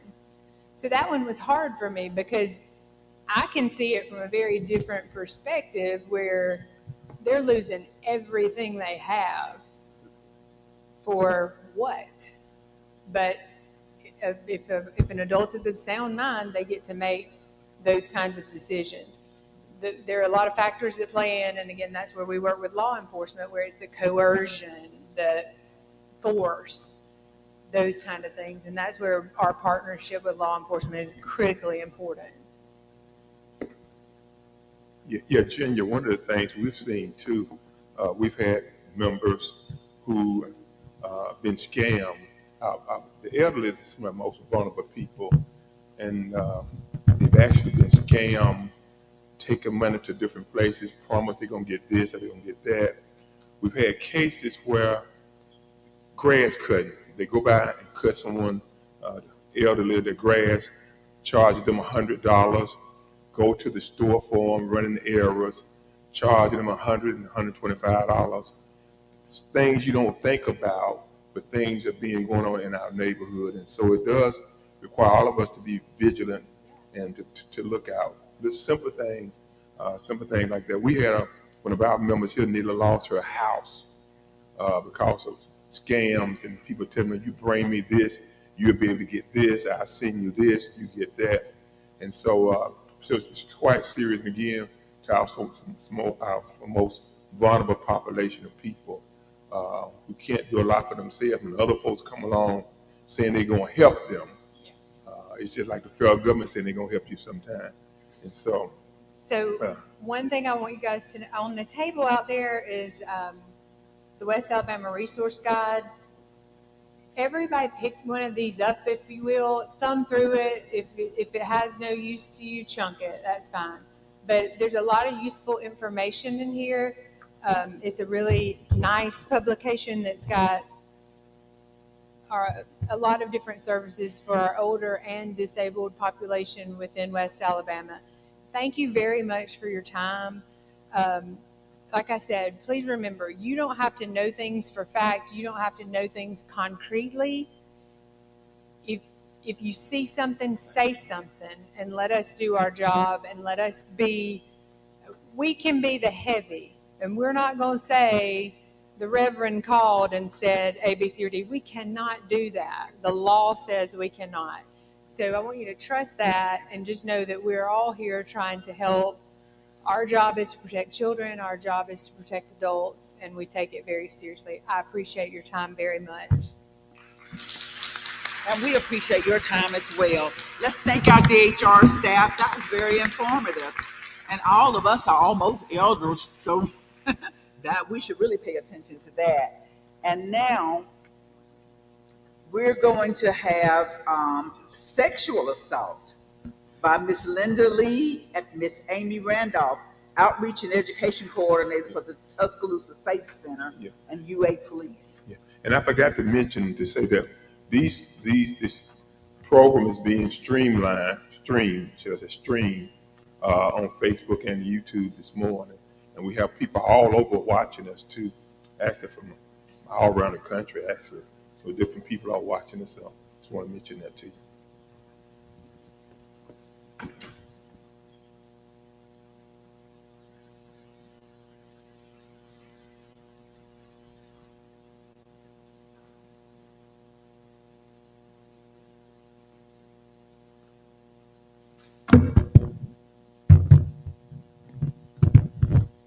Hey, y'all. I can't help myself. I know y'all took a little break, but when y'all stand up just for a minute, let's do some lunges. No, but do stand up though. Stretch yourself. Yeah. Turn your body. This was not part of the curriculum, but I just felt like doing it. Anybody? Come on, anybody can still do a lunge. What about a squat? Man, I can't get them knees down. Anybody?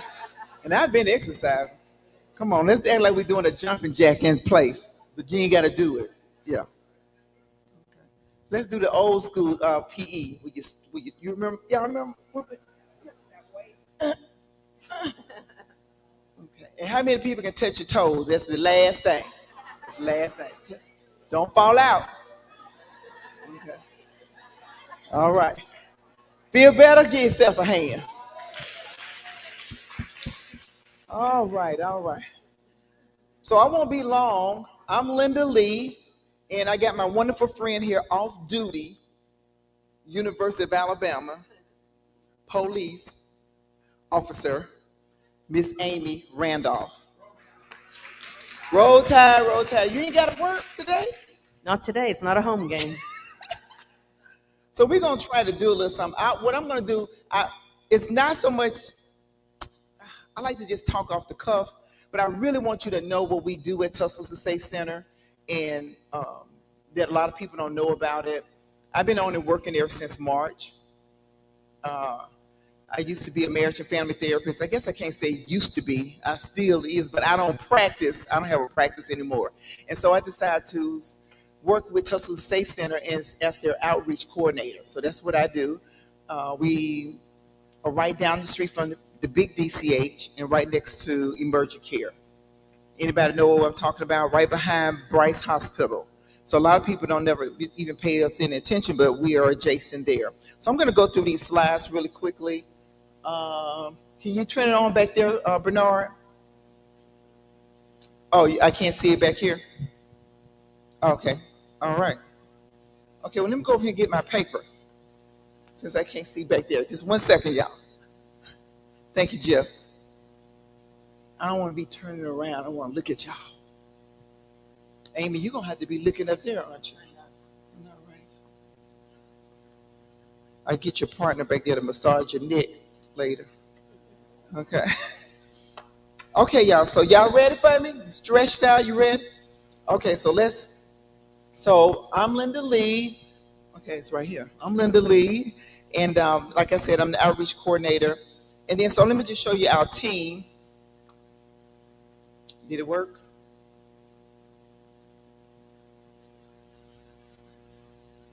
It's in there. Okay. Hey. Playing around. Okay, I'm just trying to do something. What you doing, Amy, back there? Okay. All right, so our team that works in the office is Melissa Haynes, Alexis Edwards, Shannon, she's our therapist, and then me. Kimberly Holt, she's one of our sexual assault nurses. And then we have on-call nurses 24/7. So introduction, y'all just give me a moment to try to figure this thing out. We want to stop sexual assault.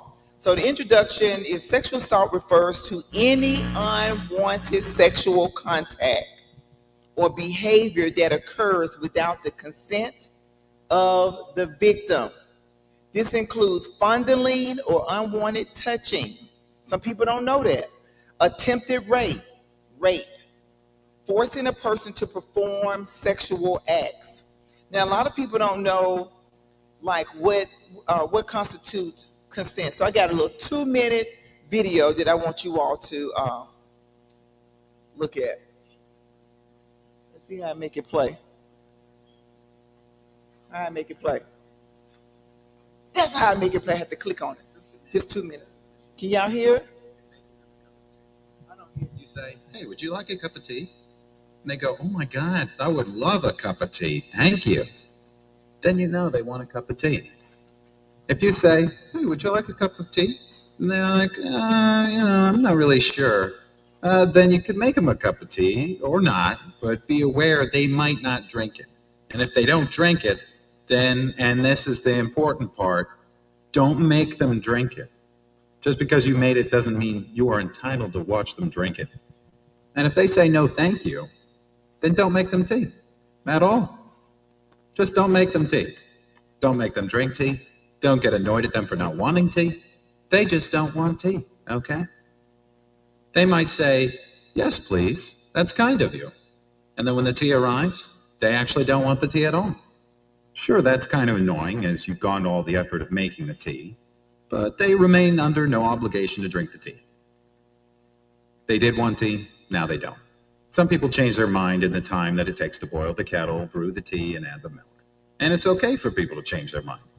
And you are still not entitled to watch them drink it. And if they're unconscious, don't make them tea. Unconscious people don't want tea. And they can't answer the question, do you want tea? Because they're unconscious. Okay, maybe they were conscious when you asked them if they wanted tea. And they said yes. But in the time it took you to boil the kettle, brew the tea, and add the milk, they are now unconscious. You should just put the tea down. Make sure the unconscious person is safe.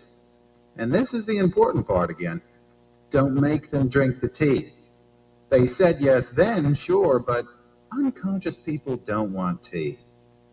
If someone said yes to tea, started drinking it, and then passed out before they'd finished it, don't keep on pouring it down their throat. Take the tea away. Make sure they're safe, because unconscious people don't want tea. Trust me on this. If someone said yes to tea around your house last Saturday, that doesn't mean they want you to make them tea all the time. They don't want you to come around to their place unexpectedly and make them tea and force them to drink it going, but you wanted tea last week. or to wake up to find you pouring tea down their throat going, but you wanted tea last night. But if you can understand how completely ludicrous it is to force people to have tea when they don't want tea, and you're able to understand when people don't want tea, then how hard is it to understand it when it comes to sex? Whether it's tea or sex, consent is everything. And on that note, I'm going to go make myself a cup of tea. I thought that was really good. I thought that was the best way to explain consent. So let's go to the next one. What is it doing?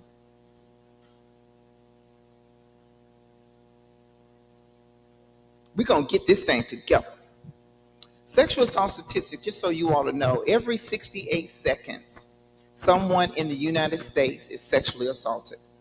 The majority of sexual assault victims are under 30. 1 in 6 women have been the victim of a completed or attempted rape. 1 out of every 10 survivors of rape are men.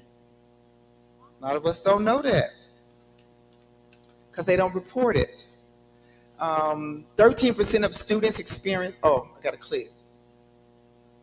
Y'all bear with me. Okay, there we go. 13% of all students experience rape or sexual assault through physical force, violence, or incapacitation. We just learned about consent. The person said, oh, I want some tea tonight, but then in the morning, they don't want no tea because they're incapacitated. So of these students, 26.4% of sexual assaults occur to females. More than 50% of sexual assaults happen in either August, September, October, or November. We've already had, since college started back, we've already had about 10 people already that has reported and come into our clinic. So what's our mission? Tuscaloosa Safe Center. So the mission of Tuscaloosa Safe Center is to provide 24-hour compassionate, patient-centered healthcare, advocacy, and counseling services to those who have experienced sexual assault so that each person is empowered to begin their healing journey. Okay. Our sole focus is sexual assault. So that's what our sole focus on. So Gia was talking about Turning Point. Man, they are a one-stop shop pretty much. What we do differently and what makes us unique is that we can provide the private care for those victims, and we are the one that actually do the examination. So we don't have the clothing and the shelter and things like that. So that's what makes us unique. So TSC, we can serve the forensic, the medical, and emotional needs of the victims in a more private manner in compassion to the hospital. So all of our services are 100% free. Let me say it again, 100% free. Anything that you need that we provide there, it is 100% free. So a little bit on our history. Discussion about a safe center. It started in West Alabama. This dates back to 2007. Since sexual assault violence has risen to epidemic levels in our country, y'all, with the strong vision and seed money from UA and DCH, Tuscaloosa Safe Center was born and doors opened in November 1, 2018. And right after that, about 5 hours later, we had our first person to come into our place. So this is one of our examination rooms. If you see the bed, and then I can't point, but the thing on the left is it's a camera, so we actually take pictures of the areas that the person's been sexually assaulted. So what do? Forensic interviews. We do the forensic examination. We follow up care. We do the prophylactic. I can't never say that word. Prophylactic. Y'all let's do phonics. Come on. Prophylactic medications. I know I got to stop it. Stop them. Medical advocacy, education outreach, counseling, support group service. Okay, next. So forensic nursing. So of our forensic nurses, they are already RN. So they're 2 years of registered nursing experience. Then they undergo an extensive sexual assault nurse examiner training through our center. And then we document and collect evidence of sexual assaults via forensic interviews and forensic examinations. Next. So, medical advocacy, you might say, well, what is that? So, those that want to volunteer to operate and work in this area, so we answer the patient's questions, medical advocacy does, they gathers additional outside resources if applicable for the patient, like we might call Turning Point, we may call DHR or something like that if they need additional assistance. We provide emotional support to patients, speaks up for the patient when necessary. So how to become a medical advocate if you would like to participate in this. Medical advocates must commit to the completion of a 24-hour online training and a 1.5 hour or 1.5 hour in-personal training. So it's really not that much they're asking for to be a medical advocate. Signing up for 4 on-call shifts per month, available to serve in this role for at least 1 year after the completion of training. Did I turn? Yeah. Almost done. Eligibility. So if somebody say, hey, I've been sexually assaulted, what are the criteria for them to come to our center? So we service individuals 14 years and up now, male or female. The only counties that we serve is 9 counties. It's Tuscaloosa, Bibb, Fayette, Greene, Pickens, Hale, Sumter, Lamar, and Marengo. It's the counties that our services can be utilized by. So what happens if a person is sexually assaulted within the first 72 hours following sexual assault to receive a forensic examination? Now understand, a forensic examination is where they collect evidence. Okay, so that's different. So within the first 72 hours, that's when our nurses can collect that evidence.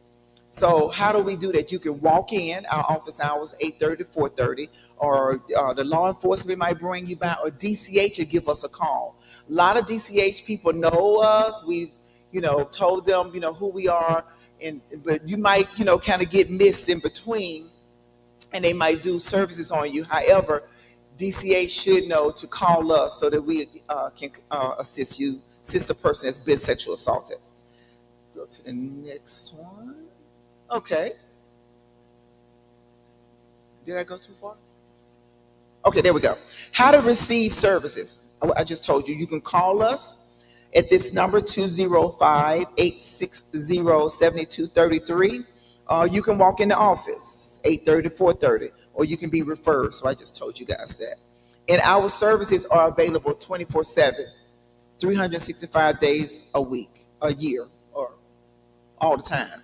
So we're always available. Before coming, so say for instance, somebody they've been sexually assaulted. This is what we ask them to do. We ask them not to do. We ask them not to take a bath. Shower or wash their hair. We ask them not to brush their teeth or go to the bathroom or change their clothes, eat or drink anything. If they have changed clothes, bring their clothes with them. And it's very hard to find a brown paper bag. I don't even think I own a brown paper bag, but just put it in a plastic bag and bring those clothes if their clothes have been removed. So if you have done these things, you can still come. Say for instance, well, I took a bath already. Oh, well, I brushed my teeth. The person was nasty. They was stinking, whatever. So you did all of it. You can still come to the center, okay? So don't let those things stop you. So what to expect? The patient will meet a forensic nurse. This is a picture of our front door. So if you ever want to just drive by or come by, do a tour or something like that, you're more than welcome to do that. So what to expect? The patient will meet a forensic nurse and a medical advocate upon arrival. So listen to this part. If it is after hours, the nurse and the advocate have 1 hour to arrive to the safe center after receiving the call. So this is what you should expect. So first, the forensic nurse will get the patient's consent. So you come into our place, you get, because we can't just do it, you have to consent to it. And then you have to consent to treatment, determine the treatment type.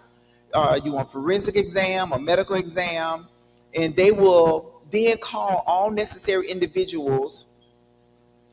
Say, for instance, it's a student from the UA. We'll call a Camellia Center, and they will send an advocate to represent that university student. If it's not a university student, one of our advocates will be there to come and support the victim. Advocates are in the interview room for emotional support. They're not in there to tell your story, not in there going, don't forget that part, don't forget this part. They're there only for the emotional support. If we bring a law officer to our office, I just had this happen to me, or I was doing, a person came in to tell their story, so I was in there and I sat with them and just provided emotional support. They did not want to be sitting in that room by themselves explaining and telling the people what happened to them. Okay, and so this is the face of what that looks like a piece of paper, but that's really a box. And that's where we collect all of the evidence, or the nurses do, and they fill out that information, and then they send it to the appropriate place. Let me go to the next one. We're almost done. So reporting options. Say, for instance, you come in, you go like, well, I want to do a full report. This is for those who know they want to report to the law enforcement. Evidence will be collected. So say you come in, you go like, no, I just want to do an anonymous report. So the patient receives a forensic examination as Jane Doe or John Doe, and does not report to LE, the law enforcement. Evidence is still collected in case they change their minds. So they come in, uncle might have did something, a cousin, they go like, oh, I'm gonna get in trouble, I don't want nobody mad at me. But they go on to take the kid, and they go on to do the evidence, and then a month later they go, well, you know what? They are not sorry, whatever. I want to go ahead on and report this. I want to go ahead and send it in. They have the option to do that. So if they come in and say, I just want a medical examination only. So there will be no reporting to the law enforcement, and only a medical exam is done. Say, for instance, you're a university student, then we do have to report that to Title 9. Okay, almost there, y'all. Thank y'all for being so attentive. What to expect. So you come in, this is one of our rooms with the showers in. Did I turn it? Yeah. One of our rooms with the showers in it. So they will then conduct a head-to-toe forensic exam to collect evidence. They'll give prophylactic medications are available to prevent pregnancy and STIs. After the exam, patients may shower and will be given new clean clothing. So clothes have been donated that have not been opened, from socks, underwear, sweatpants, clothing, so that they can get out of those clothes after they take a shower, and they get to keep those items. And we also have special blankets for them, to a person that also is receiving this service. So the follow-up exam is discussed, and resources are given to the patient. Did I skip my other one? Ooh, I went too fast. There's 2 more slides. So what to expect. So after you come in, you're devastated, a person's devastated. So we do a follow-up examination. So they come in, we follow up exam where patient receives an exam to assess physical injuries and see how are you healing better, is it getting worse? So they'll do a follow-up examination, make sure you're doing okay. Additional evidence is collected if applicable. So if a person desires, we can do STI and HIV testing. All these things are free. And then they go like, you know what, I'm gonna need some therapy. I need to talk to somebody. So we have a wonderful person there that's, all these services are free. That will conduct counseling, support. You can come to our support group once a week. Whatever you need, we are there to, in regards to counseling, we are there for you. And that service is also free. Last but not least, our location. We're done with me. Our location, once again, I told you all earlier that we're down the street from DCH, behind Bryce Hospital, and adjacent to Emergent Care. And so if you need services, say for instance, there a person asks me and they might say, this happened to me 40 years ago, 30 years ago, 20 years ago. I want to talk to somebody. I was at Shelton State back in March, and I was just tabling and giving out brochures, and a lady walked up to me, and she says, and she just started talking, And she started telling me an incident that happened to her about 30 years ago. She goes into vivid details, expressing it, and I just listened to her while I'm sitting there with my brochures and listening to her. She says, I have not told anyone this story.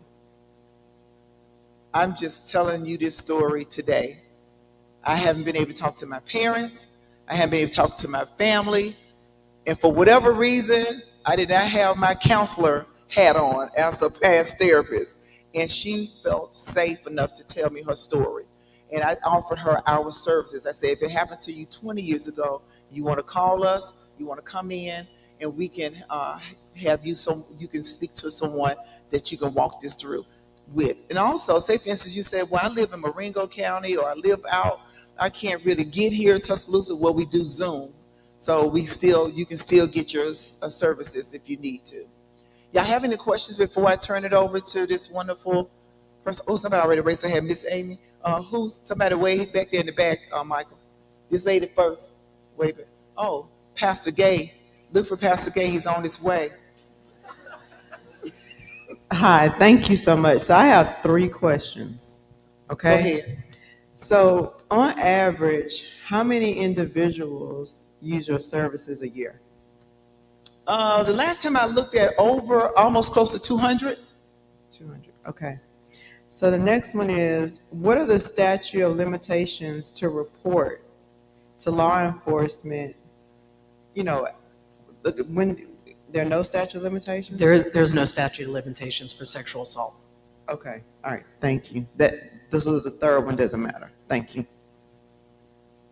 Is that all? Anybody else have a question? Okay, go ahead. Do you guys accept personal donations or anything to help with the items that you provide the victims? Yes, we need money. Yes. We are totally operated by grant. We don't get any other funding. It's totally by grant. And so if you would love to donate to us, we will love it. On the back of the brochure, it's a place where you can do Venmo, PayPal on our website. So yes, and then if you want to do clothing and things like that, Turning Point is a really good place as far as, because they actually have the room and things like that. We just take up those small items like t-shirts, underwear, and things like that. But we do need finances where a lot of times the grant won't cover office supplies and things that we need to print out for the victim. So things like that. So we do need if you all can, if y'all looking for a place to give some money to, hey, we'll take it. We'll receive that. Did I answer your question, Mrs. Stepter? Yes, ma'am. We go way back. Anybody else got a question? And I got police. I'm coming. I'm going. Wait a minute. They can't hear you. With that being said about donations, do y'all have a fundraiser every year that you do or anything like that? We do several fundraisers, but we would love to anyone who would like to assist in fundraising for us and turn those finances over to Tussle Safe Center. We would be more than ecstatic for you to do that. You want to do it, Miss Ashley? Oh, absolutely, yeah. I think Okay, y'all got it? Yeah, she wants to do a silent disco. Okay, I'm just gonna be up here to assist you. Okay, thank you. I mean, you want me to do the the clicker? slides? Yeah, you Okay, do. let's see. You're in charge of the slides. Hello, everybody. My name is Amy Randolph. I've been a police officer since 2008. I started my career in Georgia, outside of Atlanta. I started doing, as an investigator there, sexual assault for several years. And then I came here and started working for the university. And I don't know if everybody has ever heard of Rondini, the Netflix story about a student who was sexually assaulted, and the investigation went left, and she ended up killing herself. So you can always watch it on Netflix. Yes.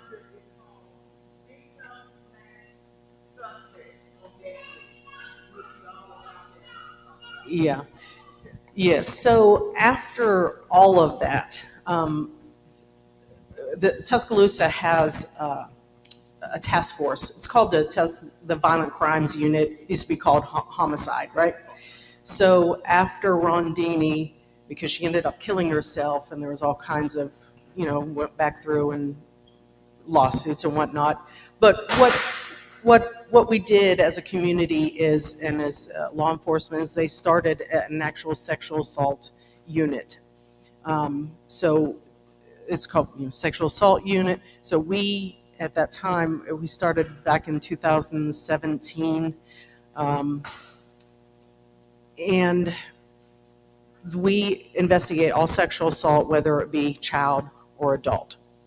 So anybody that comes to the Safe Center would have to be 14 years older or above to go there. If you're a child, you'd have to go to Birmingham at the hospital there, where they have their forensic nurses there that specialize in children, where they specialize in adults. And since that time, I recently left violent crimes. I did it for almost 7 years. And in that time, I was the lead investigator for just over 700 cases. I mean, that's a lot. And so now there was 3 of us then, and now there's 6 investigators. So there's a lot that they do all day, every day. And we're on call all the time. So if you want to go ahead to the next slide. There is a lot to an investigation, and this is just going to be very brief, and this is pertaining to adults. If you do have questions about children, we can answer that later, but this is just going to be adults.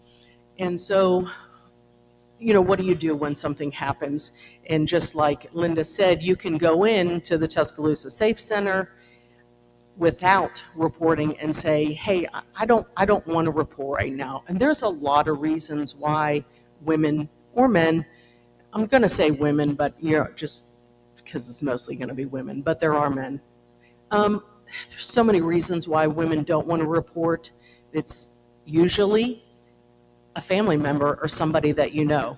Out of all the years that I've been investigating sexual assault, I've had 2 stranger rapes, 2 out of all of those. That's very alarming, right? Because all of us grew up with, don't talk to strangers, stranger danger. But the truth is, it's your dad, it's your grandfather, it's your uncle, it's your brother, it's your cousin, it's your date. It's going out to the party, some guy you met out at the bar. You know these people, right? So it's kind of a myth that somebody's going to jump out of the bushes from, at us, because as women, I feel like we're walking victims from the time we start walking, right? And we have to take care of one another. But I understand it, why you don't want to say who you are. And that's the best thing about what they do there, is you can go as a John Doe or a Jane Doe. And we take that remember that box that she showed you? We take that, we take the clothing, and it is against the law for us to throw any of that stuff away. That will be there, whatever jurisdiction it is in, it's going to be there forever. Right? So yes, we will come pick it up from the Tuscaloosa Safe Center. We won't know any information about you. They will give us kind of like a jurisdiction gray area. It happened in Tuscaloosa, the city of Tuscaloosa, or it happened in the county, or it happened on UA campus. But that's it. That's all we know. We'll do a little report, and they have their case number, we'll have our case number. So when you do ever want to come forward, then you can say, hey, we can match the 2 up pretty quickly. All right. Go ahead and go to the next one. Oh, one last thing on that one. The only thing that is terrible about this is that the state will not process any sexual assault kits unless there is an active criminal investigation. Because a lot of the women, a lot of these sexual assaults sometimes are drug or alcohol induced, and they may not remember. They don't, just like the consent, when they're passed out, they may not remember. And they want to know if somebody left their DNA inside of them. But if you're a John Doe or Jane Doe, the state will not examine it, unfortunately. Okay. So if you do want to prosecute, yay, we're here for you. You can call 911, you can go to police headquarters, or you can go to the Tuscaloosa Safe Center. We will respond to any of those places. And if the incident occurred, like she said, within 72 hours, then we will also, we work very closely with them. And so we try to get there all at the same time, because we don't want to re-victimize you by telling your story to the police, the responding police officer, and then you go to another police officer shows up and they want to ask you something, and then your friend wants to ask you something. We'd like to just sit down at the Safe Center where you have the same nurse, they're filling out the information, I'm taking the information, and the victim's advocate is there for you. And hopefully we can get most of your statement taken there, and you don't have to keep repeating yourself and re-traumatizing, right? And there are delayed reports. They have come into the Tuscaloosa Safe Center, and it had happened 20 years ago. I'll respond out there. Whatever makes the victim feel safe, that's what we're going to do for you.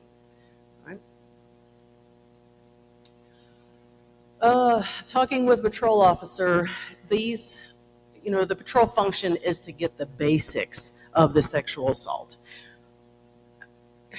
Patrol officers, it's a revolving door, right? It's always moving. So educating them on just get the basics and then call me, sometimes that doesn't work. Sometimes they ask intrusive questions because they could be new.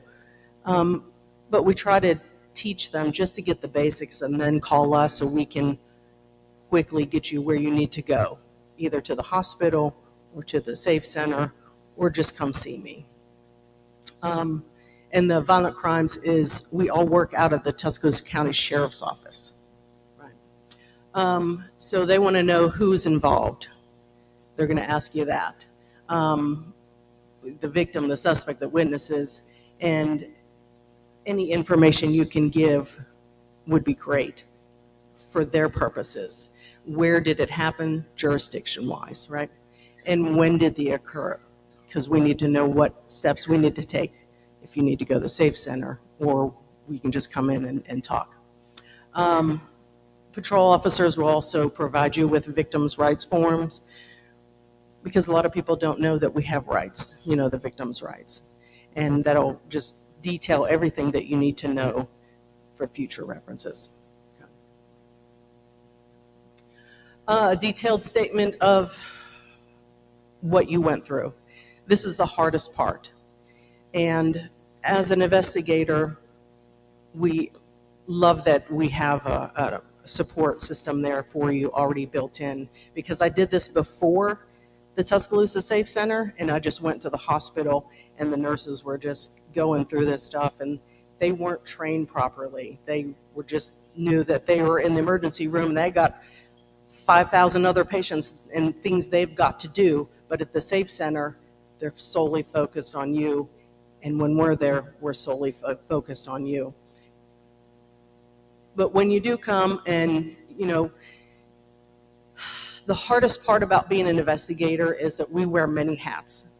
I have to think of being an investigator. I have to think about being a defense attorney. I have to think about being a prosecuting attorney. And I have to ask really tough questions. And they're terrible. And I try to preface it before because, what were you wearing? Everybody always goes to, oh, you think, easy because I was wearing a short skirt.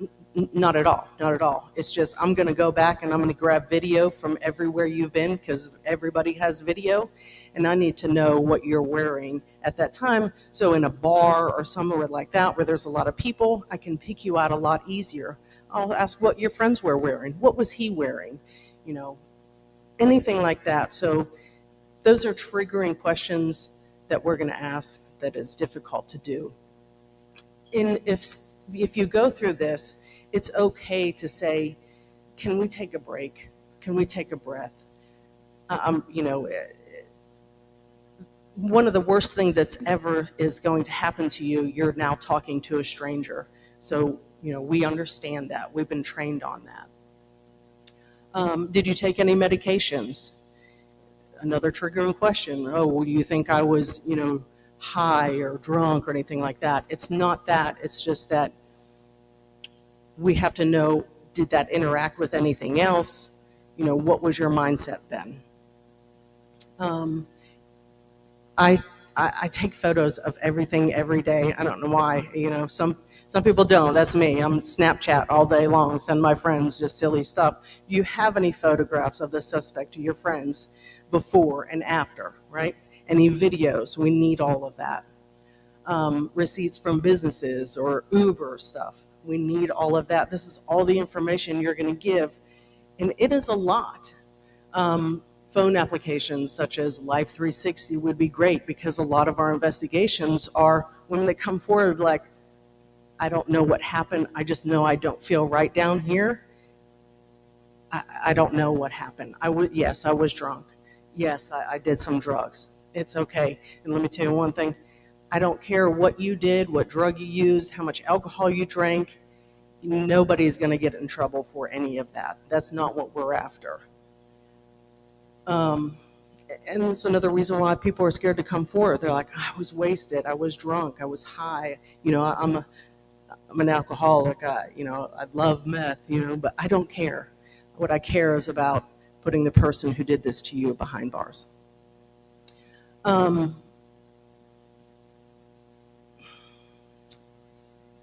it's also very difficult when we have to ask, what did you say or do to stop the attack, right? It puts the victim in a defensive mode as if they did something wrong. But I know that you didn't do anything wrong. But we have to ask these questions because state law, right? There's elements to every law. We have to be able to prove it. There's a difference between you telling your story and me proving it in court. There's two different galaxies when it comes to it. And that's why we have to detail all of these things. I'll ask you, can I take your phone? Can I download your phone? It's hard, right? I recently had a case where I hate taking a victim's phone, because that is everything to us, right? That's how we communicate with people. That's how we get along, how we get around.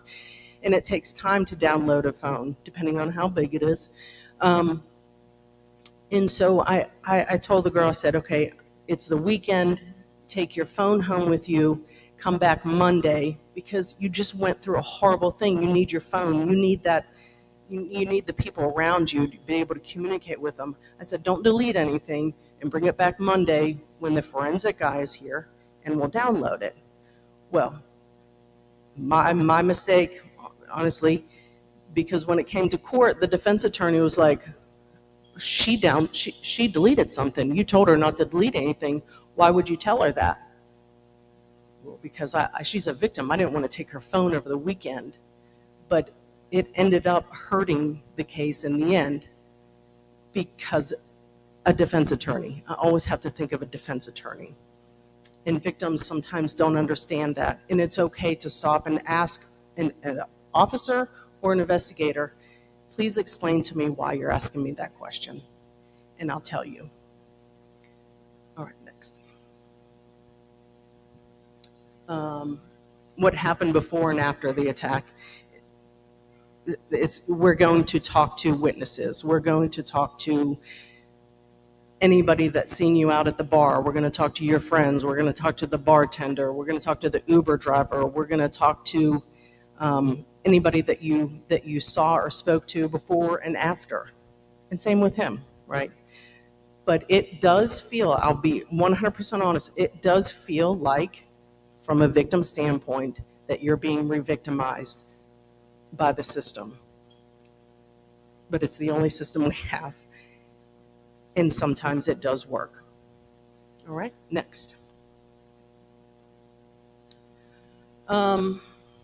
So we spoke with everybody, and it's going to be hard because there's going to be backlash, because when we speak to everybody, then your friends are going to talk to somebody, and somebody's going to talk to somebody, and that goes around, and there's some friends are going to be on your side, and some friends are not going to be on your side, and it's going to be very difficult, which is another reason why some people don't come forward. We've collected all the evidence, and now we have to talk to, once we do all the investigation, it could take anywhere from 1 to 3 months before we get everything done and talk to everybody. You know, I know on TV it's like, oh, the next day, you know, the investigation's done. That's just not true, because an investigator, we have a lot of cases going on, and we have to continually put out fires everywhere. Once it's done, then it's turned over to the prosecutor's office.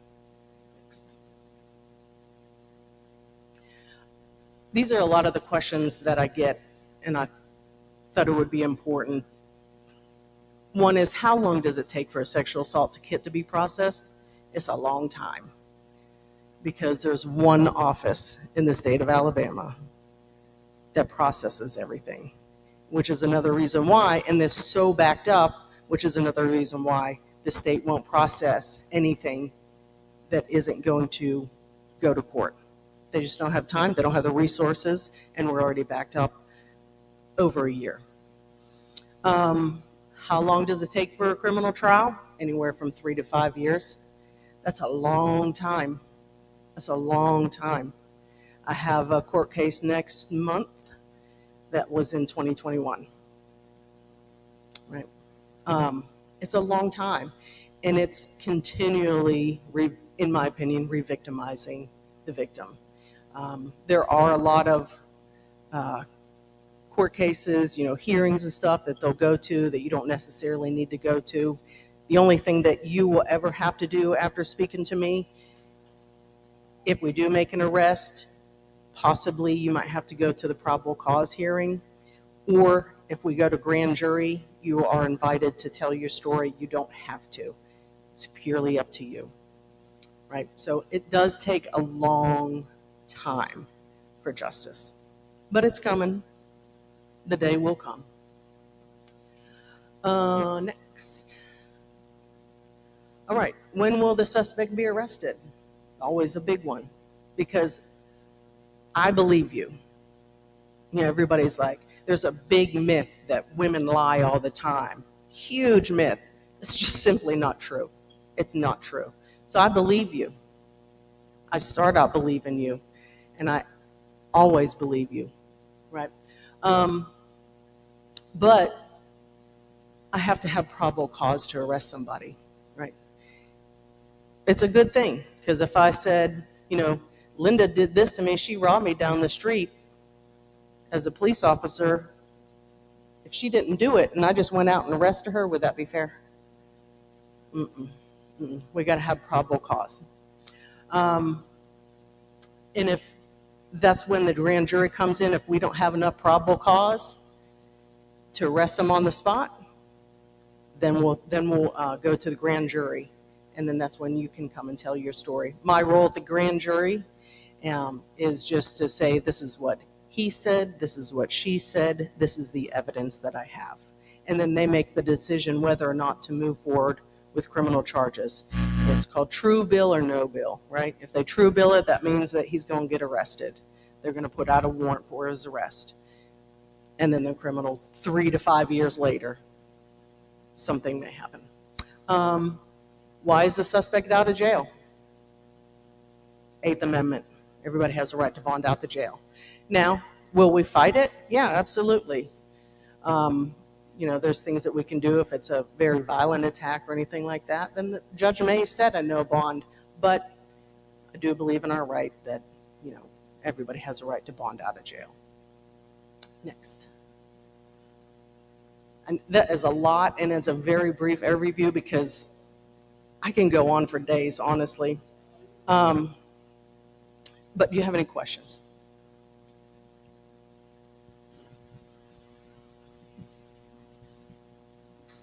Well, all right. I guess I did a good job. No, wait a minute, Amy. That was so good. I've never heard this in detail. It's kind of good for me. This is good to like to know like what actually happened, and not just on CS, whatever it is you be watching on TV. Them people. It's really good to have you, Miss Amy, here to just say you need to keep that. They're gonna ask you some more questions because I'm just warming them up. I'm warming them up. I'm warming the crowd up. See, she ready. I just want to say I was on grand jury once, and you know, like you said, it takes so long for it to come, and even when it comes, you know, you have people recanting. Yep. I was on there, and it been years ago. It was when Charlie Freeman was the DA for Tuscaloosa County, and it was involving a child in the school system that had, Put the mic to your mouth. They can't hear you. it was involving a child within the county school system that had went to the school counselor, and I don't know about all the other doings, but you know, by the time it got to grand jury, the family had made the child change her story. Yep, that happens. So, That absolutely happens. you know, and then there was another one where this person had been, well, it wasn't the child father. I think she was married to somebody else, and then, you know, he was messing with her daughter. But the funny part about it, Charlie said one thing about it when the mother found out about it, she had some kind of going on. She was on a walking stick. He said she just beat the out of him. So that one ended up going to trial, but the other one ended up out. So that's, you know, the process takes so long, so there is the chance that people change their minds and don't even follow through with these things, even though they actually happen. Yeah, it really does tear a family apart. One of the cases that I had, it was a child, and the grandfather freely admitted to me that he molested her. And it was, they were in, one of the times they were in bed together, grandmother and granddad and the child, and he just reached over and, molested her in bed with grandma while she was sleeping. And it still hasn't been resolved yet, and that was years ago, even when they admit it. But in the end, it just takes a long time, but he will receive justice. But it tore the family apart. He also molested his daughters, but his daughters refused to come forward, and they were on his side the entire time, even though he admitted to doing everything. It's really tough.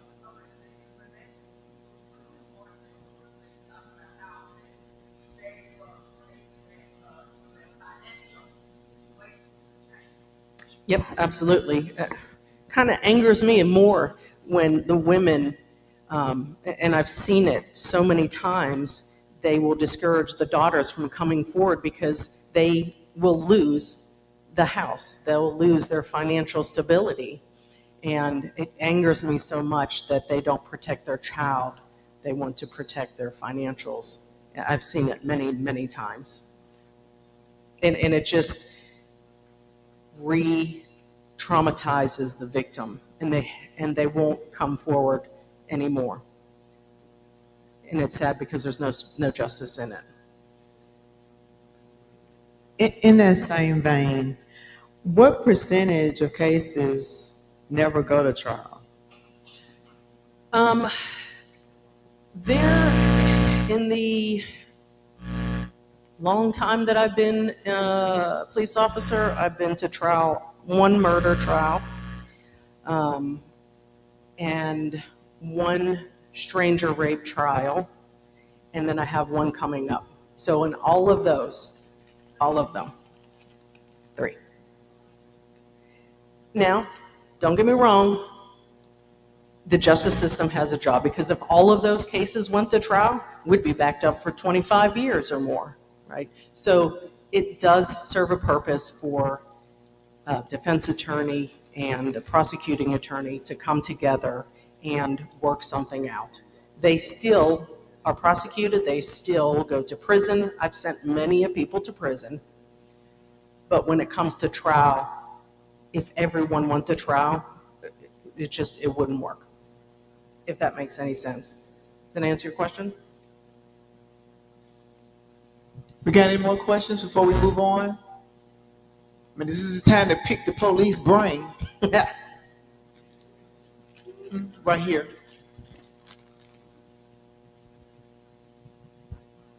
And they dealing with sexual assault. I learned in the process of my healing that sexual assault doesn't necessarily have to come from family or friend. It could come from your husband. No means no, and I didn't know that. The guy, when I'm asleep, like you said on your presentation, don't give me tea while I'm unconscious. So when I'm asleep and you decide that you want to have sex with me without my consent, that's rape. Yep. You know, and most people get it confused because you're married to someone that they're entitled to have you when they want to, but no, it's called rape. You know, and that's another form of domestic abuse. You're absolutely right. You're absolutely right. And I've had a lot of those cases as well. And it's, what's that? Yes. Yes, they are. Yeah, she can Yes, they only are. know about it as a police, and they have to come to her to report it. You know, that happens. Mhm. Long time ago, back in the, I'm just gonna say a long time ago, a lot of women wouldn't come forward because most of us are from the South, most of us from traditional perspective, and it's just like, well, your body belong to him, and he owns you, or so all that kind of thinking. And a lot of people don't know, women or men know that you can say no in a marriage or vows or committed relationship, and just because you are in a committed relationship doesn't give you the right to violate someone else without but ask them or getting consent from them. And a lot of us don't know that. We think, well, I'm married, so I'm supposed to. The lady in white at the church told me whenever he wanted, I'm supposed to do it. But let me stay back over here, Amy, because I'm fixing to mess up. And so knowing that and being educated. Oh, I heard the pastor. Did anybody heard the reverend? Yeah, I heard the reverend. Amen. And so I want to thank you, Miss Amy, for coming out because I begged her, please come. I know. And so I'm so glad that you came out. Miss Randolph, will you all give her a hand? Thank you. Thank you. Amen. Thank you. And all those that's on social media, will you all follow her at Tuscaloosa Safe Center?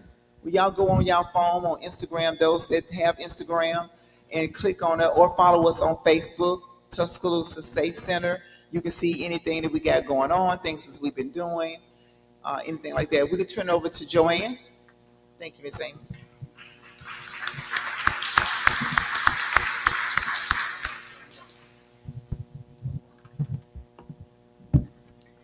Okay, now let's thank Linda again, and let's thank Amy again, because those were really great presentations.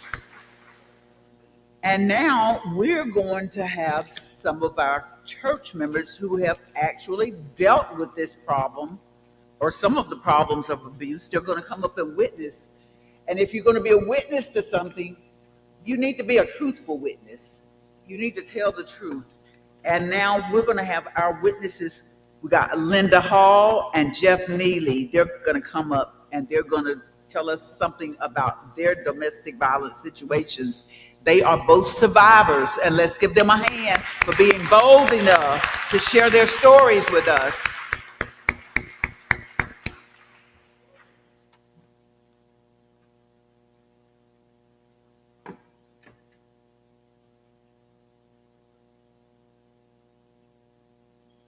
Good morning, everyone. My name is Lynn, and I am a domestic violence survivor. First and foremost, I would like to thank First and foremost, I would like to thank God for this opportunity and also Pastor Gay. I sat down with him a while back and I was telling him about my story. And he told me, he said, well, I've been wanting to put on a domestic violence workshop ever since, but COVID came about. And so we didn't get a chance to do it. And so he said, we're going to do it. And I said, really, Pastor? And he said, yes. And, that spoke to me a lot as a person about him as a man, because I've only been a member at this church for roughly 19 months. And for him to care about his members in the community to put on an event like this, that spoke to me a lot. So I really appreciate you, Pastor, and I thank you for being the man that you are. And no, he didn't tell me to say that. I mean that from my heart.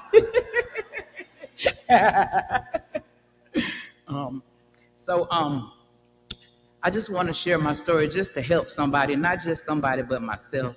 So while everybody's been sharing this information, I hope that everybody's been taking notes, soaking up something that you can go share with somebody else, because you never know who you might be able to help or what life you might be able to save by doing so.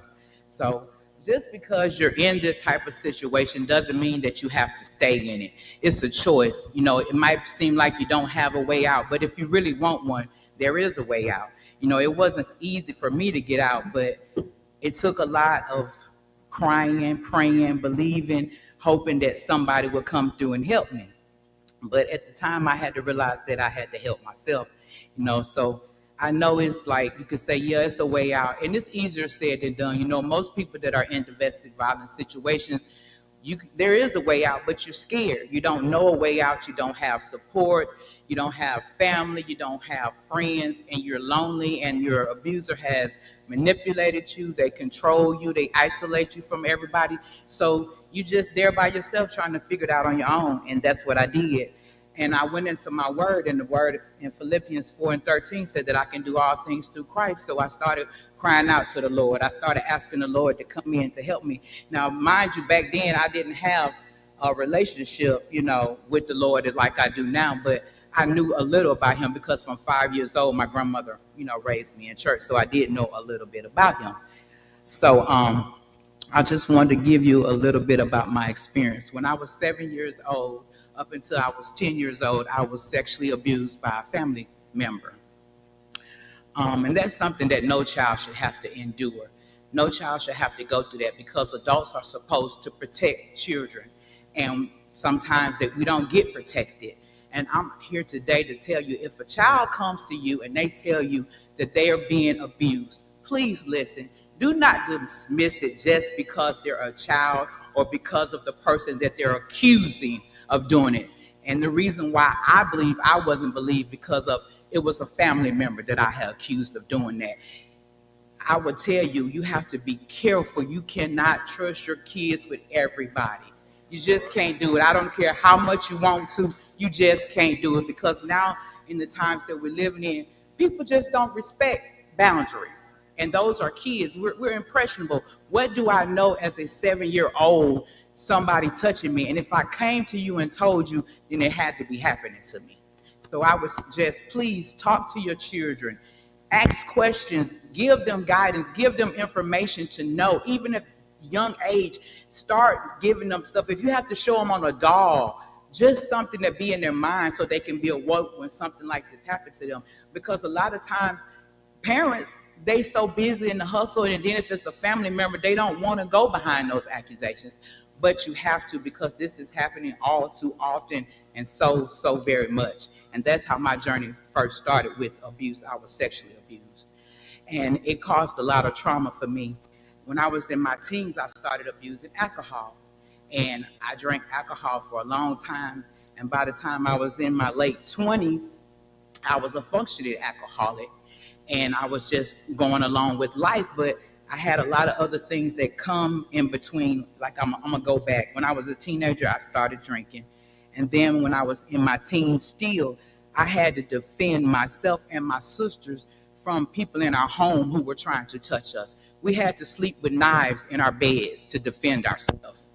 And that should not happen to nobody. That's why I'm standing here today, to tell my story, to give somebody something to share with somebody so this can stop happening. It hurt me to know that kids go through this and they feel like they don't have anybody they can turn to. And that's how I felt, like I didn't have anybody that I can turn to.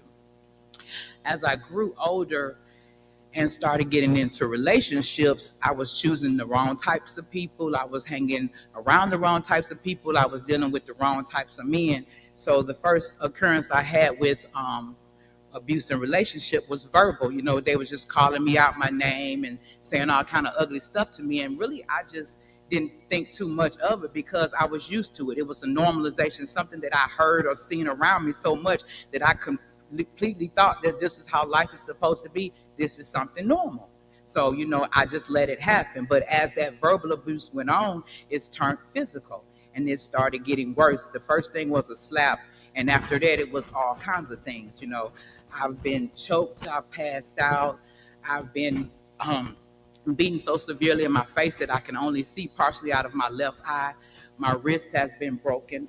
I've had someone take a slice of hot pizza straight out the stove and smash it into the side of my face, and my skin came off as they did that. I've had so much trauma, and I put my children through a lot of trauma, a lot of stuff that I shouldn't have allowed to happen to myself, and I let them see those things, and I feel that I failed them in a certain way, and I've apologized to them and let them know that that's not the thing that you do, and you don't have to take that type of abuse. You don't have to go through those things because you can get out, and it's not easy to get out. People stay for a whole plethora of reasons and that are unexplainable. I know somebody in here probably saying, well, why didn't you just get out? You know, easier said than done. Like I said before, you can plan to get out, but that plan doesn't always go the way that you plan for it to go because there's a number of reasons why you might can't get out at the time. Some of my reasons was I felt like I didn't have the support from no families or friends.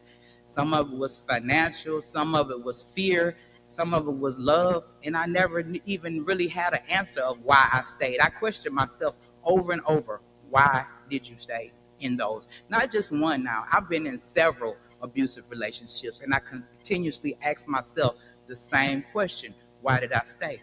I couldn't come up with a good enough answer for why I stayed. But today I stand here before you to say that if you really trust in yourself, everybody might not believe in God here, and I know most people do, but if you trust in yourself and there's something on the inside of you that will give you the strength to fight for yourself, well, that stuff that was on the inside of me was God, His Holy Spirit, staying in the Word, realizing that I was somebody, not letting people continue to belittle me and make me feel like I was nobody.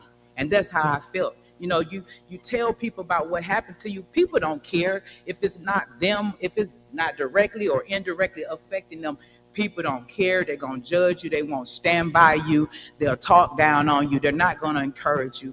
But I would say today, if there's someone here, if you run across somebody or if you know somebody that's in that situation, give them your support. Show them love and understanding because we be wanting people to get out of those situations so bad. We be expecting them to move just because we said it. But if a person leaves because you want them to leave, they're going to go back. They're not going to stay out. They're going to go back. They got to want that for themselves. They got to do the work on themselves. And I had to find myself. I had to learn who I was. I had to learn whose I was. I had to learn that I mattered. I was somebody. I wasn't just somebody's punching bag. I was somebody. And that's what made me fight for my life. I've been fighting for my life all my life. But by the grace of God, I stand before you knowing whose I am and who I am. I know what I like. I know what I like to do. I know what I want to be. Nobody can take that from me no more. I've grown so much in the Lord till this was something that I had to get out. If I don't help but one person here today, but I really wanted to help myself because I needed to get this out of me. I've never shared my whole story before people. I've always discussed it with other people. My children are here today, and I thank them for supporting me. And I want y'all to know that Mama is truly sorry, and I pray that y'all never make those mistakes that I made. And I hope that the trauma that I caused in y'all life didn't affect y'all too bad that y'all won't be able to make the right decisions. I know that during those times I was letting things go that shouldn't have been, but I grew and I know better now. I'm gonna give y'all an instance that really woke me up. One time one of my abusers was fighting me, or we was into it, or whatever the case may be, and my son came to the door and he knocked on it. And I opened the door, and my son had a bat in his hand. And he said, Mama, I'm tired of this. He said, I'm finna get ready to take care of him for you.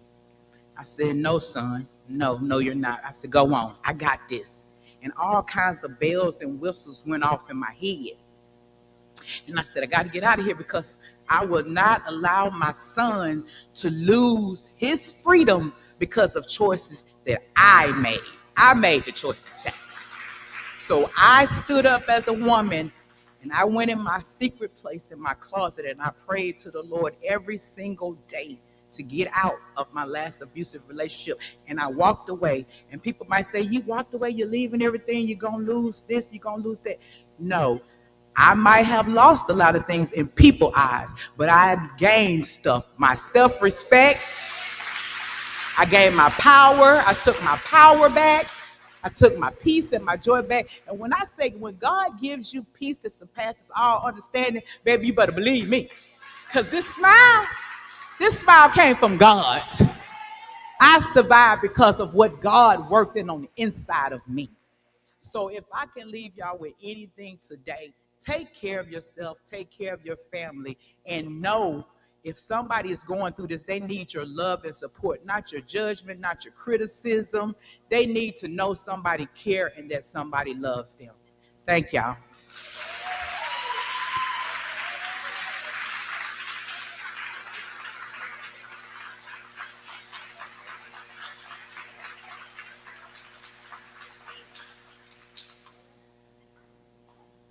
Won't he do it? Praise God. Okay, most of you know me. Jeff Neely, pastor, for some reason, I always want to say Tyler, Texas, but it's actually Temple, Texas.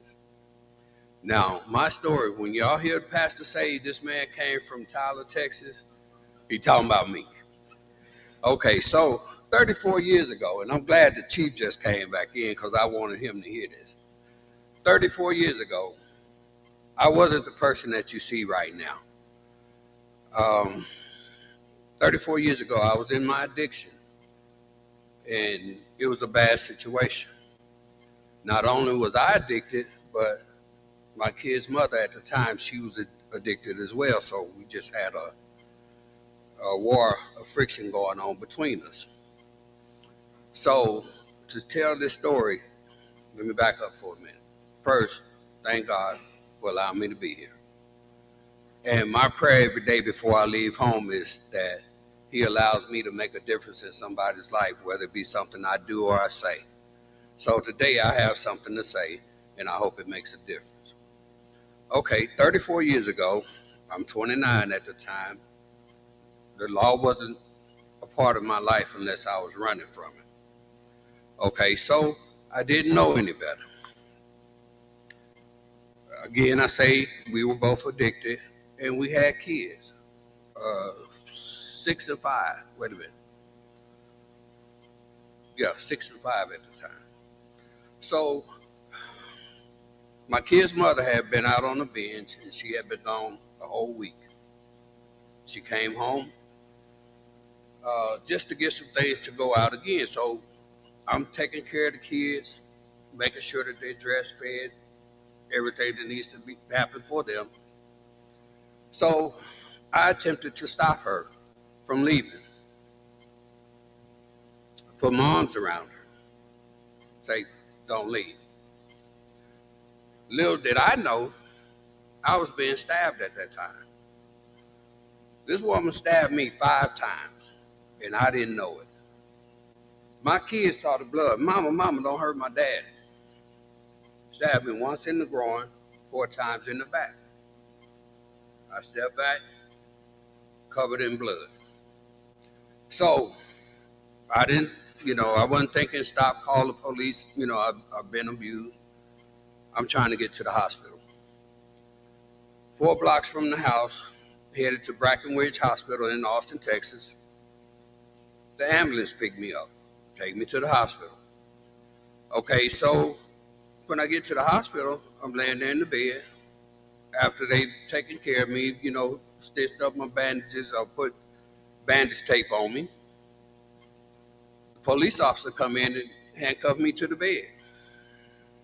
Say, Mr. Neely, you're under arrest. I say, for what?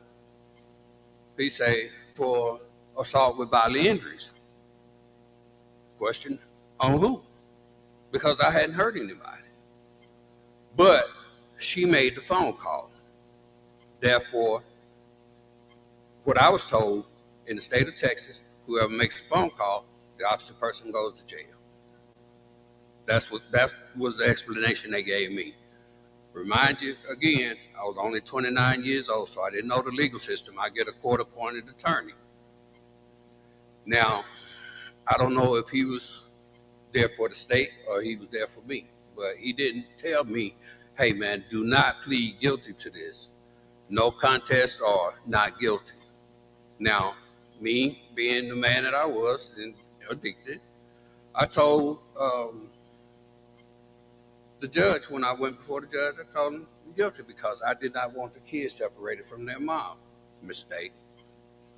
Okay, so I went through that process, went to jail, all of that. When I got out, I called my mom. My mom told me there's a bus ticket waiting for you at the bus station. So I go to the bus station and I go from Austin, Texas to Birmingham, Alabama. I walked up on my mom and she didn't recognize me. I'm standing in front of her son, her baby, and she didn't recognize me. Her best friend said, there's your son right there. Where? I'm standing in front of my mom. And that's how bad it was. But I knew in order for me to take care of those babies, I had to get Jeff together. Okay? So I thank God for allowing me to be here today, because years later, after that incident, this woman stabbed me 5 times, but I followed her back to Texas because I want to try to put my family back together. Mistake number 2. Okay, so end up, we both go to jail again. Well, she didn't go the first time, I did. Second time, I went to jail. A week later, she went to jail. My kid's in the custody of the state. So, Jeff, what you gonna do about this situation? Got down on my knees and I prayed about it. I said, Lord, I know that you can fix this. And if you fix this for me, I promise to live for you the rest of my life.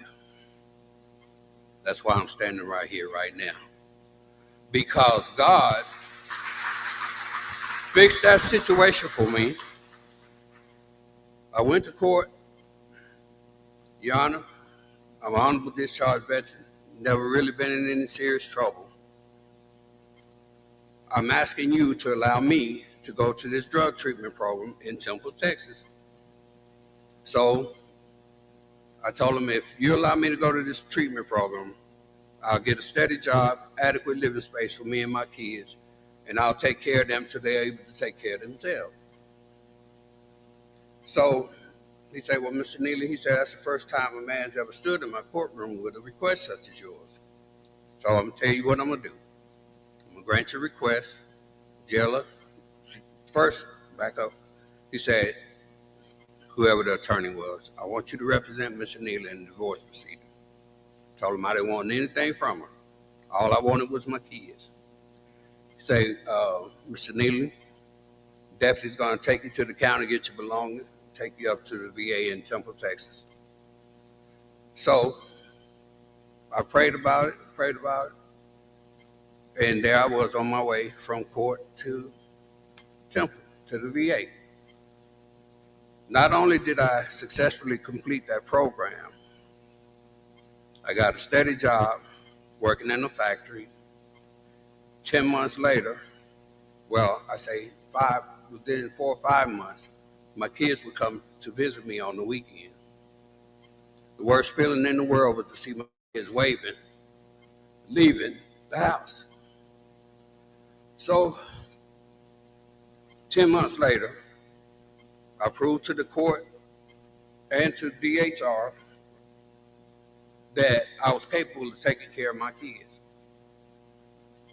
They put her back in my custody.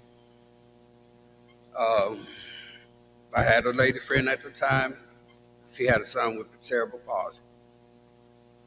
And I learned how to take care of Mikey, put G-tube in, feed him, bathe him, cut his hair, all of that. But I say that to say that with God, all things are possible. And I have been clean since January 16, 1999. But I went through what I went through because of choices that I made. But the best choice I ever made was to promise God that I live for him for the rest of my life.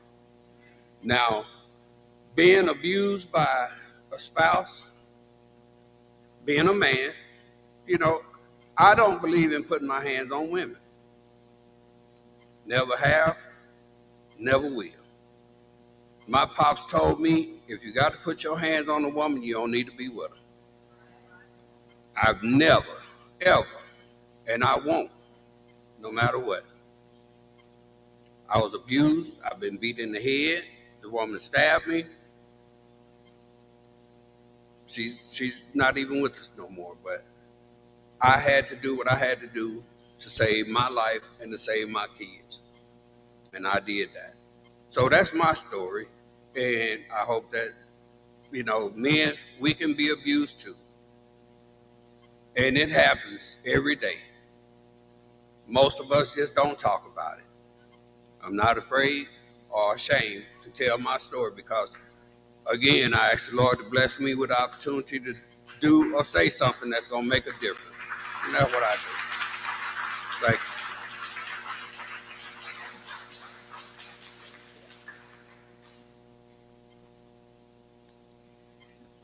Those were two awesome testimonials. You know, we've all been through some things, but when you get up and you open your heart up and you tell people what's going on in your life, you do get a lot of criticism and you do get a lot of judgments. But I thank you, Lynn. I thank you, Jeff, for sharing your stories with us. And now is the best time of the day because it's almost lunchtime. Clap for that.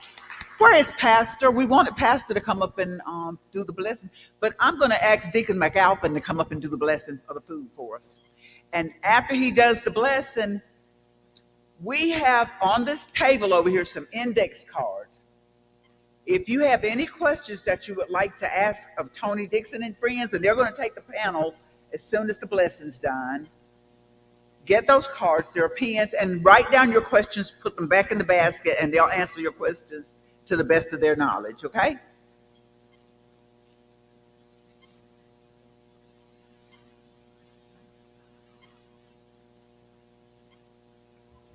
Good afternoon. Good afternoon. Tell Pastor he need to come in and do his job because I got it. Why I got to stand in for the preacher? Let us bow our heads. This morning, our dear Heavenly Father, we thank you for another day, giving us the mind and the heart to come out and learn this great information that has been provided for us, Lord. We thank you for having those each individual testimonies to come up and be willing to open up and share with us and pour out their minds and their hearts and their experience to us, Lord. And we just thank you for their strength to be able to have the courage to do that, Lord. Now we ask, Lord, that you would bless the food that has been prepared for us, Lord, that it be fuel and nourishments for our bodies. In Jesus' name we pray. Let us all say amen. Thank you, Deacon McAlpin. Now we're going to start on this side with the first table. If you guys will go and get in line and get your food, and then we're going to follow. You guys are going to be last.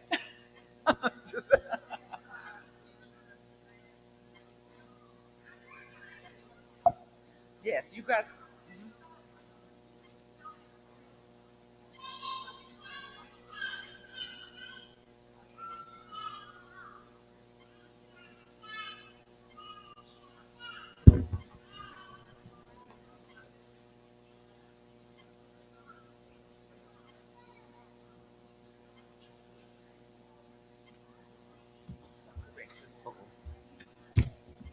One correction. The questions are not going to be for Tony Dixon and friends. They're going to be for a panel that's going to be held at the end of the session. So I suppose any questions you have about any abuse, that's the questions we're asking for. Okay.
switching it up. So we're gonna sit. Okay. So we still gonna sit. Okay.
You ready right now?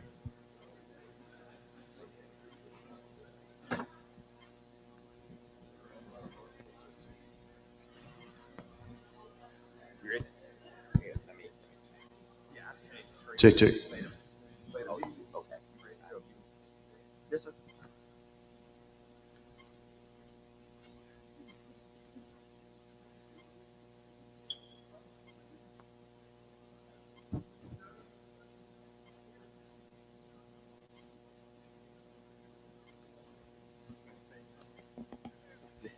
You already know. Let's get into it.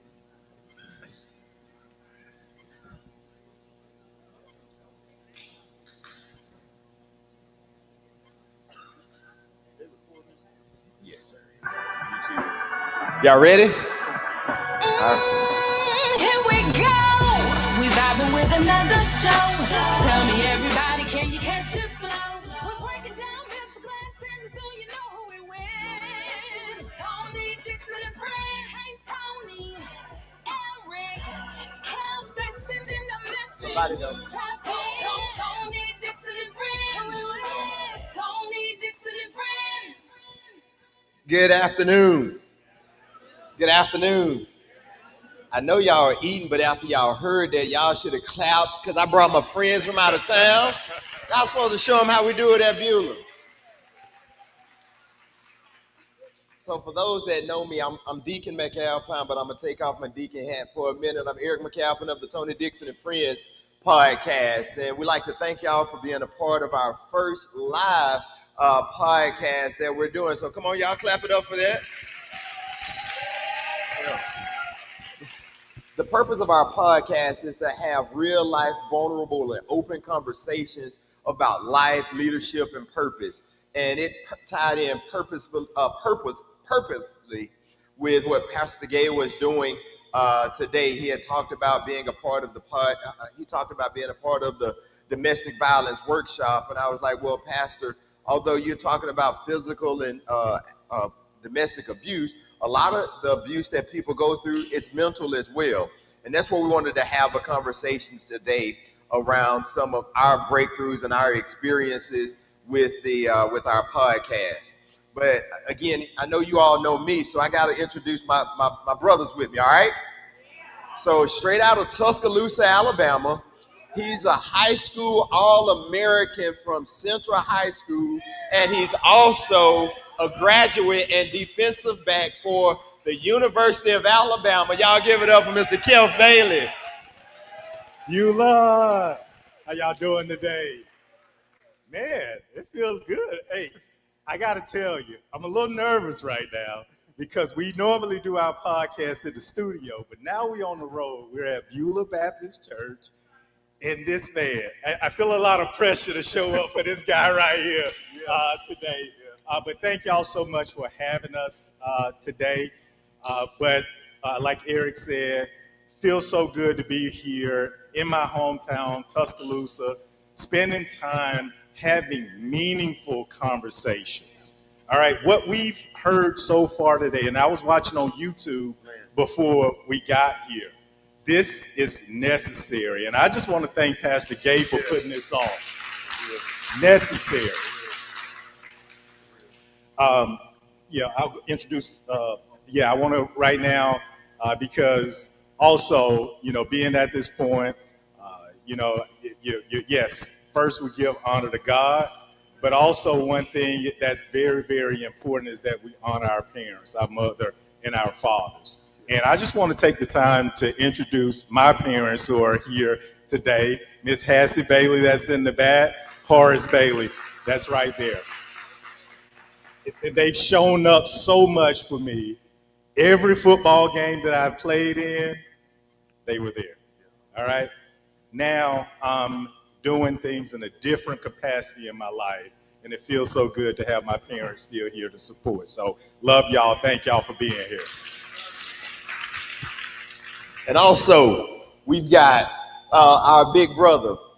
Well, first off, let me say, Kelf and I played ball together at Central, and then Tony and I met at the on the campus of Stillman College in Upper Bound. So he's an alum of Pickens County High School in Reform, Alabama. He is a former University of Alabama free safety and also the second round draft pick for the Dallas Cowboys. Y'all give it up for the Cowboys. We call him our big brother, Mr. Tony Dixon. TD, what's up, man? Well, how about them Cowboys? Yeah, I see it. Hey, we are so blessed to be here today. And Pastor Gay, thank you, my man. He's been a big part of our lives for a lot of years. And what Eric didn't say, and I know we'll get into this, like about a year ago, we sat down in Pastor's office and started talking about, hey, how can we start doing some things? I was talking about things that was going on in my life and how God had been speaking to me and saying, hey, you need to do more. And that more, I didn't know it was going to turn into being a Tony Dixon and Friends podcast. But one thing that I've learned in our journey, and if you're not following us, we definitely want you to go and follow us on YouTube. Type in Tony Dixon and Friends podcast. The mission of it is breaking mental glass ceilings, right? And that means something different to everybody. But what it meant to me was a person that, as Eric told you, came from Reform, went to Pickens County High School, first generation college student. My mom, raise your hand, is in the back. Miss Martha Diane Dixon. And then my late father, Donald Dixon, actually worked at B of Goodrich for several years and retired. He recently passed away. But they instilled in me something that I didn't know I needed growing up. And a lot of it had nothing to do with the words. A lot of it was just the presence of being there. So now with me being a father, 2 boys, both of my boys are in college right now. Since playing football, I played football for 5 years. Now I'm with PepsiCo, been there 16 years, and I lead our global employee giving and community engagement platforms for PepsiCo. So from Reform, Alabama to corporate America to now being back here in front of you all, a part of this amazing event. So give yourselves a hand. Give the presenters that's been in front of us already a hand. And I'll turn it back to Eric and we'll keep the party going. So I got to make sure I don't get in trouble since you introduced your wife. Your parents. You introduced, right? Oh yeah. That's why I passed it back to you. Y'all always have my back. We got you, man. First off, I got to give a shout out to the love of my life, the twinkle of my eye. I got to give a shout out to my 2 girls, my wife Shay and my mom Miss Rose. Y'all know her. So we want to kick off our conversation and let you guys know that some of the things that if you haven't been following us on a podcast, there's been some things that have happened in our lives that we decided that as brothers, we wanted to open up and share with people. But I first off want to kick it to you, Tony, and ask you, I know you talked about our experience at Pastor Gay's office down at Watley Health Services. What made you decide to open up your life and start a podcast? Yeah, it's amazing not even knowing the scripts that we're going to be told for those that's been in front of us. I think we all go through things in life, and sometimes we suppress them, we hide them. We don't think we're good enough to talk about it. And I was that person. Even with what Eric told you that I've accomplished in life, there still was a part of me where I had imposter syndrome. There still was a part of me where I was dimming my light. There still was a part of me that I was afraid to stand up and be the person that God had me to be. And part of that was isolating myself from those that cared the most about me. And two of the people I was isolating myself are standing right here today.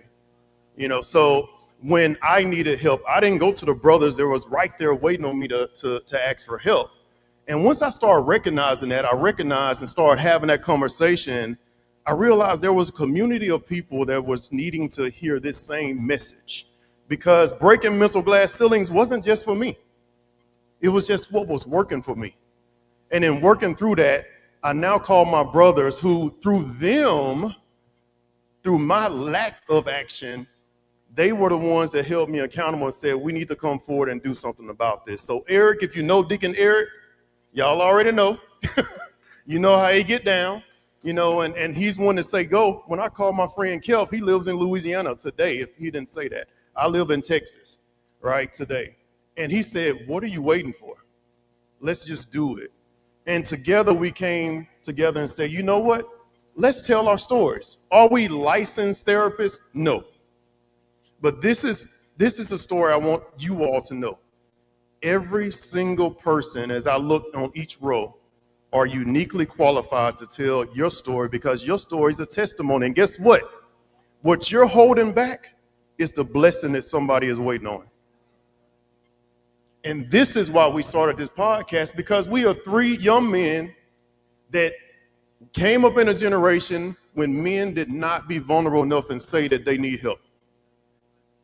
We came up in a generation that if you talk and say, man, I don't feel good, I'm not strong, I'm struggling, I need help, that people think you weak. But guess what? What I found was that the weakness that I was thinking that I had, or the fear that I had of stepping forward and talking about what I was going through, was in my mind. So we came together and said, you know what, we're going to do something about it. We're going to start a podcast. We're going to have these conversations, and we're going to talk about imposter syndrome. We're going to talk about depression. We're going to talk about when I had suicidal thoughts. We're going to talk about when we didn't show up for our wives and our kids and all these things. And that's why we put this podcast together. So, thank you. Thank you so much. So, Kel, talk about your journey when you got the phone call about the podcast. Yeah, so I think Tony laid it out very well right there. But a piece of it I want to go back to that Tony talked about is that, hey, it was meaningful for me to tell him, what are you waiting on, and to go, right? But that was just the concept that he was thinking about doing a podcast, all right? The people in place for that podcast was not in that discussion at the time. So this is really one of those moments. Have you given somebody some advice and said that, you know what, I wish I would have told myself that, right? I wish I would have told myself. So that was meaningful for him to go, let's do this. What are you waiting on, right?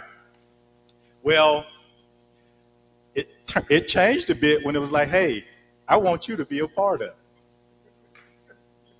All right? And so anybody that knows me, that, all right, you wouldn't say that I would be out front to say, hey, let's get on in front of a camera. Let's get in front of a microphone to do a podcast. And so this is me stepping out into a space that's a little bit uncomfortable for me, all right? But understanding that the discussions that we were having, that the lack of communication, and by us opening up and talking, that we can help somebody else. And so, Eric, you say to talk about the journey throughout this podcast situation. I stepped into this thing like, you know what? We're about to help some people. You know what? We're about to help some people in their lives. And if you go back and listen to the episodes that are already active and live and the ones that are going to come up, you're going to notice Kelf's being helped himself just through the power of these conversations. There's been so many breakthroughs that I've had personally in my home with my kids. Personal breakthroughs with just conversations that Tony, Eric, and I have had, and that time and space that you have to where, hey, you're not communicating as brothers, but we find out that we were going through the same things in life. And so things that Tony and Eric have overcome, me hearing them and how they processed it and how they've gotten over those things. It was so freeing for me to go home and have some conversations with my kids, with my wife, and just some personal things that I needed to deal with. All right. I've got my parents here. I'm pretty sure they've seen some things from conversations that I've had with them. They was like, hey, this is different about Kel. And since this time, since we've been doing the podcast, I told you about personal breakthroughs in my house. I've since become an ordained deacon at my church in Covington, Louisiana. But again, I stepped into this thing with the mindset that I'm about to help somebody else, and that is still the foundation of what we want to do. But I've gotten so much out of this, and it's helped me tremendously.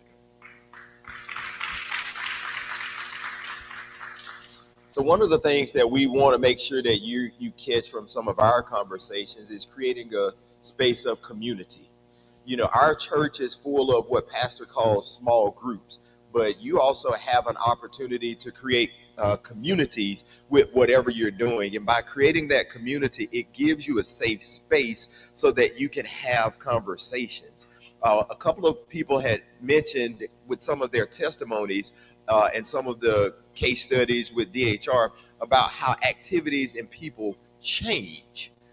We oftentimes reference on our podcast is that when something changes about a person, something has changed about that person, whether they're going into isolation. You know, we're from the South, so if somebody gained weight, what we say, y'all been eating good, right?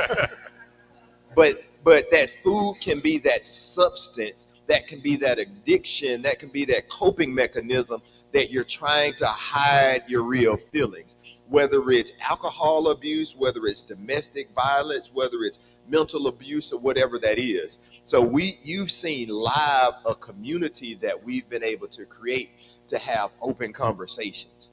One of the things that you will hear, we've coined it, and by the way, if you want to get some of the shirts that we have, you can go to tdf24.com and get some of the merchandise. But if you notice what I have on my shirt, see, boy, I'm going to pick on you. Don't beat me up, man. All right?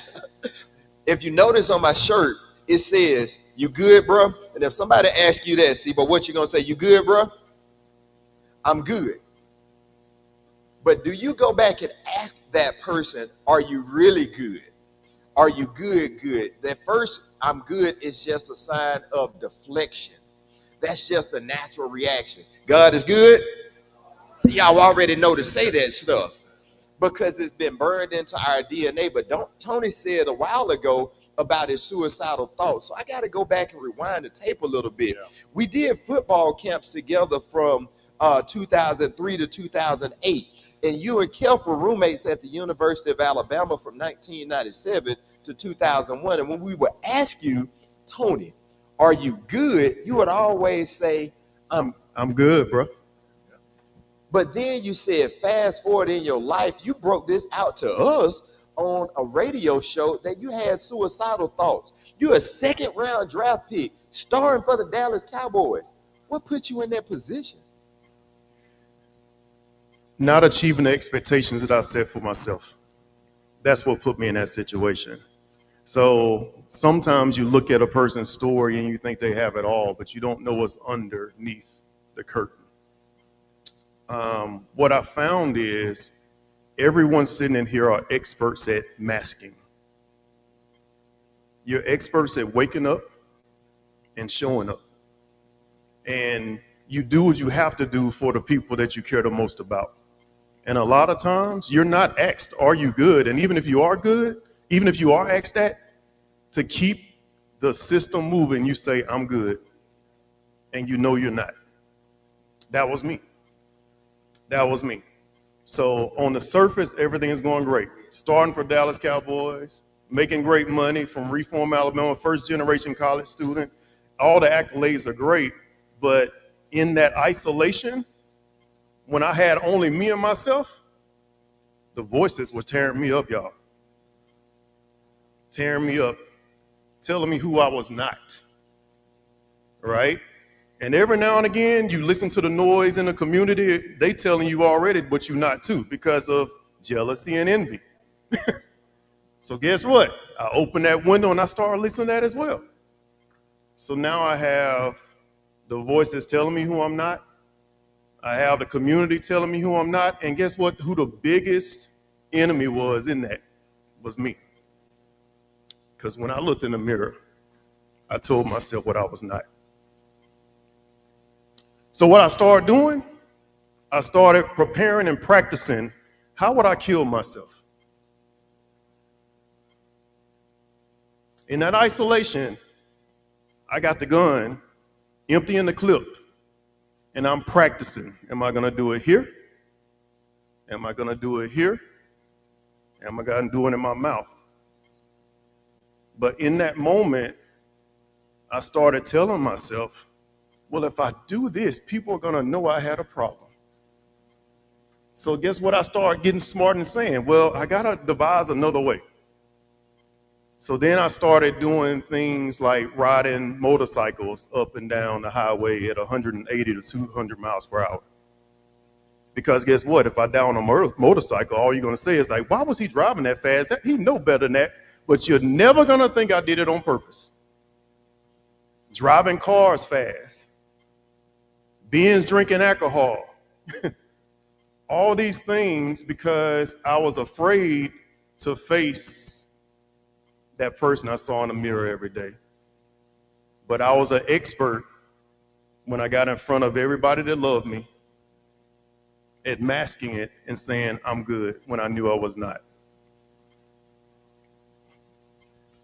But fast forward, when we were doing the football camps, we said this, we talked about this after the fact, and I remember it. If you notice and see who Tony is today, a Christian man from Reform, Alabama, I missed a sign. As a friend, I missed a sign.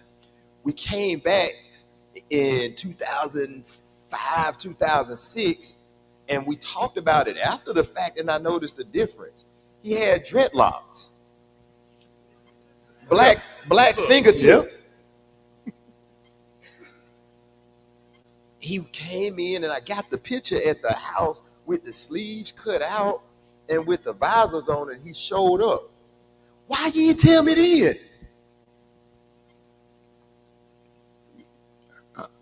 You're not gonna tell the people you care the most about what you're hurting most with. Because in those moments I showed up because what they didn't know, they were my energy. Yeah. And here's the other thing that the voice tells you as you're going through. Now you start, in my case, feeling offended of those for not recognizing you have a problem. So now I start saying, you don't love me enough because you can't even see what I'm going through. And what does that make me do even more? Isolate even more. What is the biggest attack of the enemy? Isolation. Isolation. It's the community that gives you the energy. It's the experts that give you the energy. If your car is sick, you take it to a mechanic. If that hip hurting, you go to the doctor. When the mind is hurting, what do? You try to deal with it yourself. You try to isolate it yourself, and you try to hide it from those that love you the most. So yeah, when I came around them, the last thing I wanted to do is let them know I have an issue because one, I may be throwing out signs, right? Because in this case, I had dreadlocks. Like even y'all started laughing. Y'all don't even know me. Y'all looked at me and said, dreadlocks. Always clean cut, y'all. I came home with dreadlocks. They told me, Rastafari. I'm like, yeah, in more ways than y'all know. But yeah, I was Rastafarian, all right. Drinking, smoking, and having those voices in my head telling me who I was not. So you and I did the camp. You showed up, but guess who else we invited? Your roommate, Kelv. Like, dude, I know you didn't get drafted, but you ended up going as a free agent with the San Diego Chargers. Y'all give it up for that. Kelv, we doing a football camp on the west side of Tuscaloosa at Stillman College, and you can throw a rock and hit your house. Why did he show up? Man, no, excellent question. When you look at it, and Tony talked about it a second ago, journeys, transitions in life. He talked about unmet expectations that you put on yourself, right? And so, Parade All-American, right here, one of the best at the time to come through Central High School. And it didn't quite go the way that I wanted to go, all right? Yes, I got an opportunity to go and play for the San Diego Chargers, made it to the last preseason game, played in all of the preseason games, and then got released from it. So it was really me battling, dealing with, man, how do I come back to my hometown to help out with the camp, and I have all of these doubts and this guilt about unmet expectations that I set for myself. I had a convenient excuse. At that time, I was early in my sales career, and I had just gotten a promotion to move to Pittsburgh, Pennsylvania. So it's quite convenient for me to say, you know what, hey, I just can't get on the plane to come down. Sorry, I can't make it. And this is how good Eric is right now. And you guys are seeing this live. This is the first time they hear me say this. They hadn't heard this in this way before. But that's what it was. Nothing against my brothers, wanting to be there with my brothers, but battling with the mind and unmet expectations. And how do I show up in that situation? How many people know somebody that you either invite to a family function and they don't show up? How many people you find yourselves inviting to different activities and they don't show up? We have the examples that we talked about, whether it's, again, domestic violence, substance abuse, or whatever, and people find a way to isolate themselves and go back. Tony said he gave signs, and guess what? We were in our 20s. I missed it. How many of us miss signs?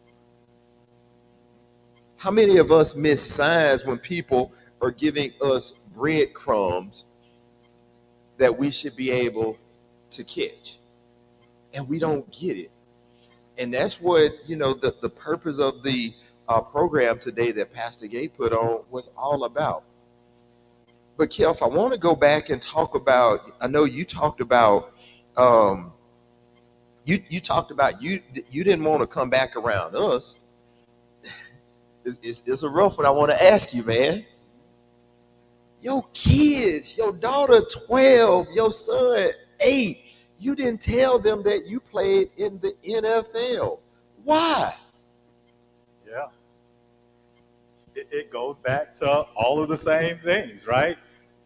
Tony mentioned a phrase early on about dimming your own light, right? And it was through conversations on the couch and on our set for the podcast that it was revealed to me how much I was dimming my own light, even to the point that I'm not sharing significant accomplishments that I've made with my own children in my house. Things that if they knew about their daddy, they would be proud to say, that's my daddy right there, and I'm not talking about it. So I would always talk about when someone would say, "Oh, you played for Alabama?" "Yeah, I played for Alabama." "Did you do anything else?" "Yeah, I got an opportunity to play for San Diego Chargers and made it to the last cut day, but got released." That's my experience. But until people would say, "What? Hang on, you played for the San Diego Chargers, Hall of Famers on that team, Junior Seau, LaDainian Tomlinson, who's a Hall of Famer." I know most people know. I mean, any Saints fans in the house, Drew Brees was most people forget that he was drafted by the San Diego Chargers. We were in the same rookie class to where I'm on the football field in practice intercepting Drew Brees and Doug Flutie. And I'm talking about it as if it's this insignificant deal, dimming my own light.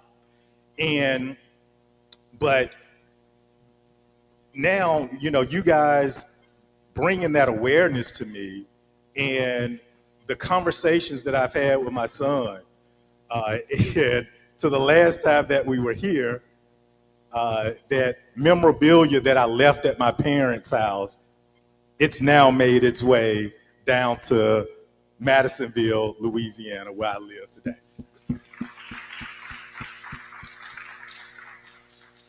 But how many people, Kelf is using an example of athletics, but how many people are like Jeff and Linda that can tell their story but that are suppressing it? We're using athletics and our corporate jobs as a conversation starter, but don't stay on the surface. It's more about opening up, being your true, authentic self, telling people who you are, telling people what you're accomplished. Because if you don't tell them who you are, you don't tell your own story. What I didn't realize was that they were watching me. They were watching me. What Kelf talked about was, hey, how his son came around and jumped on. But why was that? Ask it again. You talked about how you got comfortable with your son and your daughter and you started to open up. But why? What you said you was doing about? Why were you watching me? Why was I watching you? I was watching you because, again, we're talking about being aware here. We're talking about opening up, having conversations. And everybody in this room, somebody's watching you. Okay? Now, whether you are being a good influence or a bad influence, somebody's watching. Now, you deal with how you want to use that responsibility. And it's so interesting, and I almost cried here when Eric told me this. So our connection is at Central High School, all right? Eric's a few years younger than me. So my senior year, you were in the 10th grade, right? Mm-hmm. And so you guys know Central High School at that time. You got the East Campus and the West Campus, all right? West Campus was 9th and 10th graders, and that's Eric. When we would have practice, they would come over. And he looked up to all of the upperclassmen that was there, all right? And when he shared how much he looked up to us and how he was watching us, it was significant for me to hear that. But what's significant for him to hear now is somebody that he looked up to is looking to him to help them have breakthroughs in their life.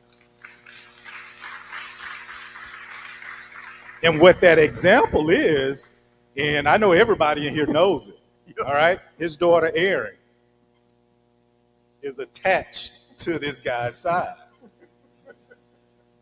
She's probably been in the studio more than us and the producers there. She's helped out with so much on this project, from developing flyers. And so I see this example of Eric bringing his daughter around, the engagement that they have in the things that he's sharing with her. I was like, I got to have that. I need to adopt some of those practices in my life. And so appreciate you, man. Appreciate it. And it didn't stop there. And it didn't stop there because, you know, you hear all the accolades that they give me. It happened to me as well. I'm going to having speaking engagements in Dallas. And there was very few times I took my boys with me. But after seeing his example, when we were sitting in Pastor Gay's office, she right there. In my mind, I'm like, why is she in the room? Why is she in the room? It's because he gave her permission to be there in the room, right? How many times do we have the ability to bring somebody along with us and we choose not to? What he's doing is setting an example, showing her the access that she has without even having to say a word. All he's doing is taking advantage of the privilege that he has to be in the room. He's saying, come on, baby. Because what he's saying, if you taking me, you taking her too. So guess what? I took this same example back to Dallas, had a speaking engagement, brought my son, my youngest son, along. He's sitting in the room. I didn't think he wanted to be there. I didn't think he wanted to be there. And matter of fact, he had a party to go to of a friend, and I was almost going to dismiss him and give him permission not to be there, not to take advantage of that privilege. But I said, no, son, you coming. We get in the room. I'm on a panel. I'm speaking with other members there. Unbeknownst to me, my son is taking notes.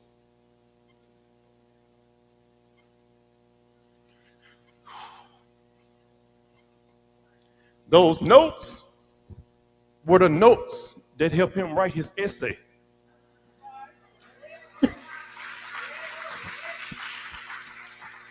So now my youngest son, that essay that he wrote is the essay that got him accepted to Howard University.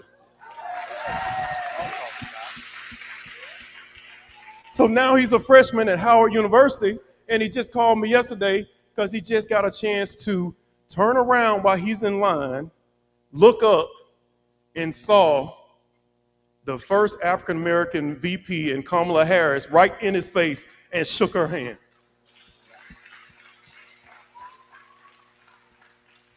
He gave the example. He gave the example. He gave the example. And I took that back. Kelf took it back. I took it back. And that example swelled. So my point is going back, I said earlier, what are you uniquely qualified that you hiding? What are you holding back? What privilege are you not allowing the people that are looking up to you? What privilege are you not allowing them to be a part of? Because all of you all have privilege. Are you taking advantage of it? Something that I thought was such a meaningless task of me being Aaron's daddy turned into all of this. Something that you're doing right now that you think may be insignificant can help somebody else. Something that you're doing right now that you may think could be insignificant can help somebody else. We're about to wrap up, and we want to open it up for a couple of questions, but I want to go back and do my introduction over again. Kelf, so me and you good, right? Good. We good. We real good. All right. So I got to go back and redo the introduction if you good with that. I'm good with that. Kelf Bailey, All-American, University of Alabama. I also want to introduce to you on October the 3rd, he will be a published author of his first book called Beyond the Glass, Yes. Mr. Tony Yeah. Dixon.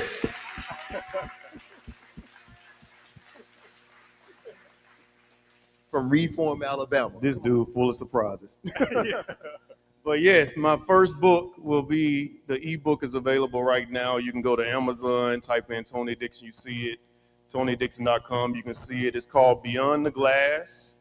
And on the cover, I have one side of my face blurred because it's behind the glass and the other side of my face open. And the reason I did that is because while I'm beyond the glass, I'm not on the other side, because I'm still evolving. And what I once thought, as I was searching for what I thought success was, I thought it was a destination. I thought there was a way to get there. Almost like your GPS when it say you'll be there in 5 minutes. Yeah. I thought when I got there in 5 minutes, that would satisfy everything I had. But what I really realized in life is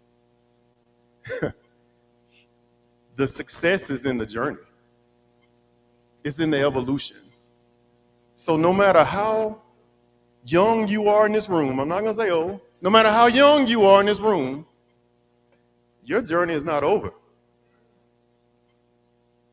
Because success is not a destination. It is a journey. And we are forever evolving. And what you learn this year prepares you for next year. And what you learn the next year prepares you for the next year. So that's what beyond the glass means to me, because I now realize I have had a life of impact.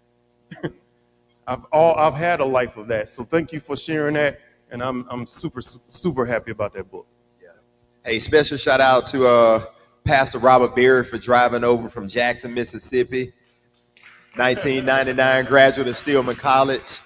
Man, when I tell y'all, he came in yesterday, sat in the studio with us while we were recording, and that man poured life into us. He blessed us and prayed for us so much. So thank you for that, man. Yep. And also for our number one spiritual advisor, Pastor David E. Gay Jr., man. Thank you so much for the opportunity. Again, this has been a privilege for us to be here with you guys today. I'm Eric Kelf, and we're here with big brother, Mr. Tony Dixon. Thank y'all. We're willing to open it up for some questions.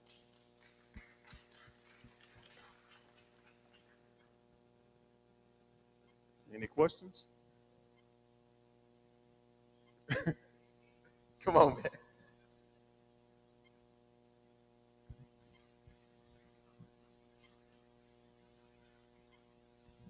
All right. I just want to kind of dive a little bit deep when you're saying about inviting people into the room, like how you allowed your son to come in the room. You all are in the room with each other. But as we know, everyone that you bring into a room can't handle your transparency. So what are some guidelines that we can put in place to make sure we're inviting the right people in the room that can handle our transparency while at the same time understand who you all are, understand who we are, and give them action steps from a place of transparency so they can reach their highest potential? You know, I'm going to use my example here. There's a thing called loyalty to a fault. Sometimes we believe that anybody that started on the path with us should go on every part of the journey with us. That's not true. There's levels to this. And one thing I had to find out is that I had to put people in the right category. You have the energy sappers. Look at y'all. Y'all smiling. Y'all got a lot of them, don't you? Huh? Yeah. Yeah. You got the ones that give energy to you. And then you got the ones that inspire you. Those are all different levels. You have some people that are your mentors that are what you aspire to be. But what happens when you get there? What happens when you get to the level of the mentor?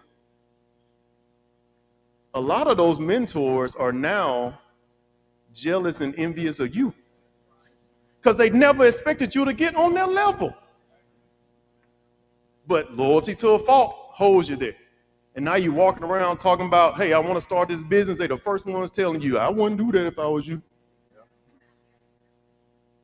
You want to stop drinking alcohol? I know all of us don't drink alcohol in here, but if you do still drink alcohol, they probably telling you, why you want to stop drinking alcohol? You don't have to do that.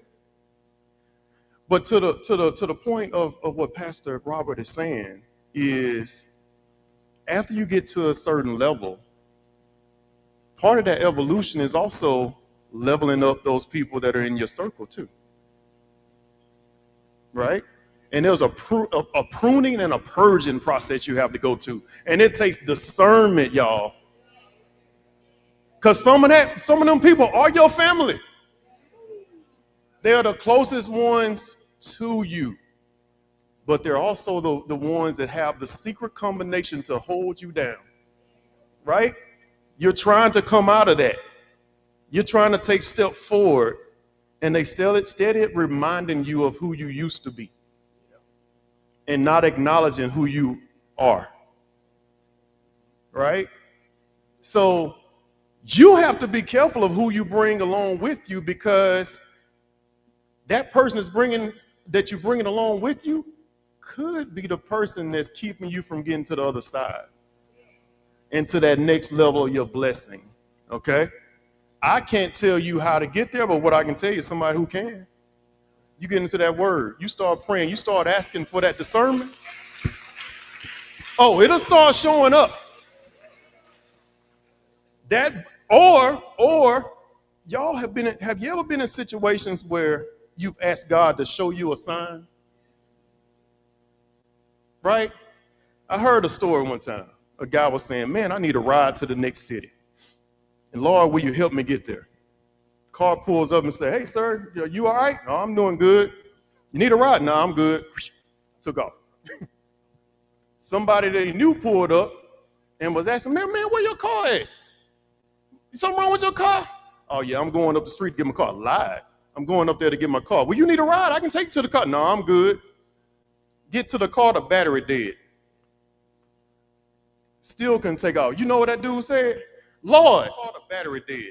Why are you allowing me to get here? Still couldn't take off. You know what that dude said? Lord, the battery dead. Why are you allowing me to get here? That's the sign. You know that's the voice of God right there. Why are you allowing me to get here? You know what God said? Voice of God right there. There's an echo going. You know what God said? Voice of God right there. We're good. Okay. And in that moment, God said, I sent you 3 opportunities and you turned them all down. How many times have you been there? I think I'm speaking to somebody over here. All right? Discernment, prayers, listening to God's voice, growth, evolution. They ain't all meant to go with you. They ain't all meant to go with you. Start, and if you don't get that part right, you will never become who God needs you to be, right? So just because they're your mentor today, they can be your peer tomorrow, but you better go find you another mentor for what you're aspiring to be tomorrow. All right. Any other questions? Thank you.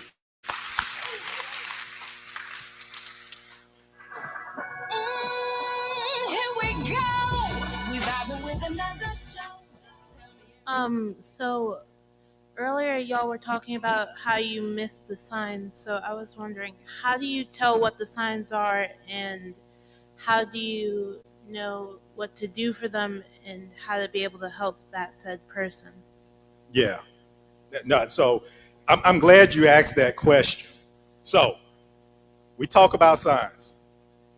We lived in the same house, apartment, for 4 years. Bryan Hall probably looks a lot different today than it did when we were there, but you guys know dorm rooms. His bed was right there and mine was right here. This is how close we were. And we talk about the various signs that were there. Missed them all, okay? We're here having this conversation today to bring awareness, not to get you to beat yourself up when you miss signs, right?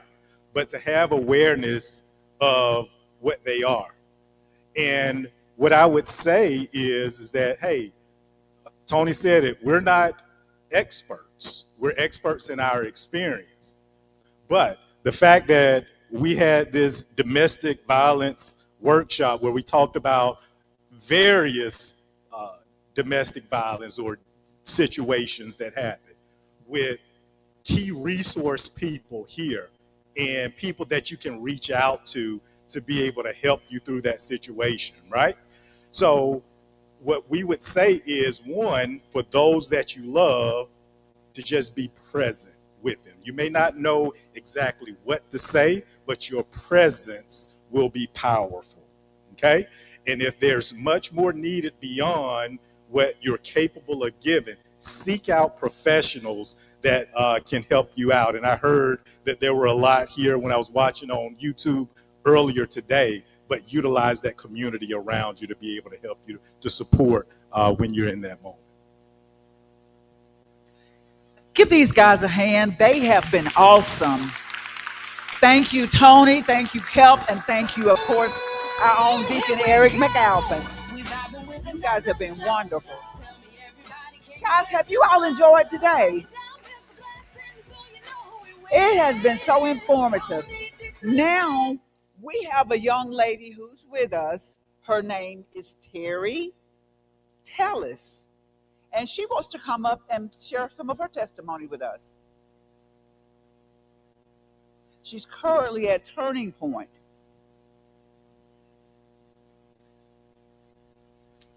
Thank you for coming up, and thank you for being willing to share with us. I'm gonna go behind here because my toes ain't done.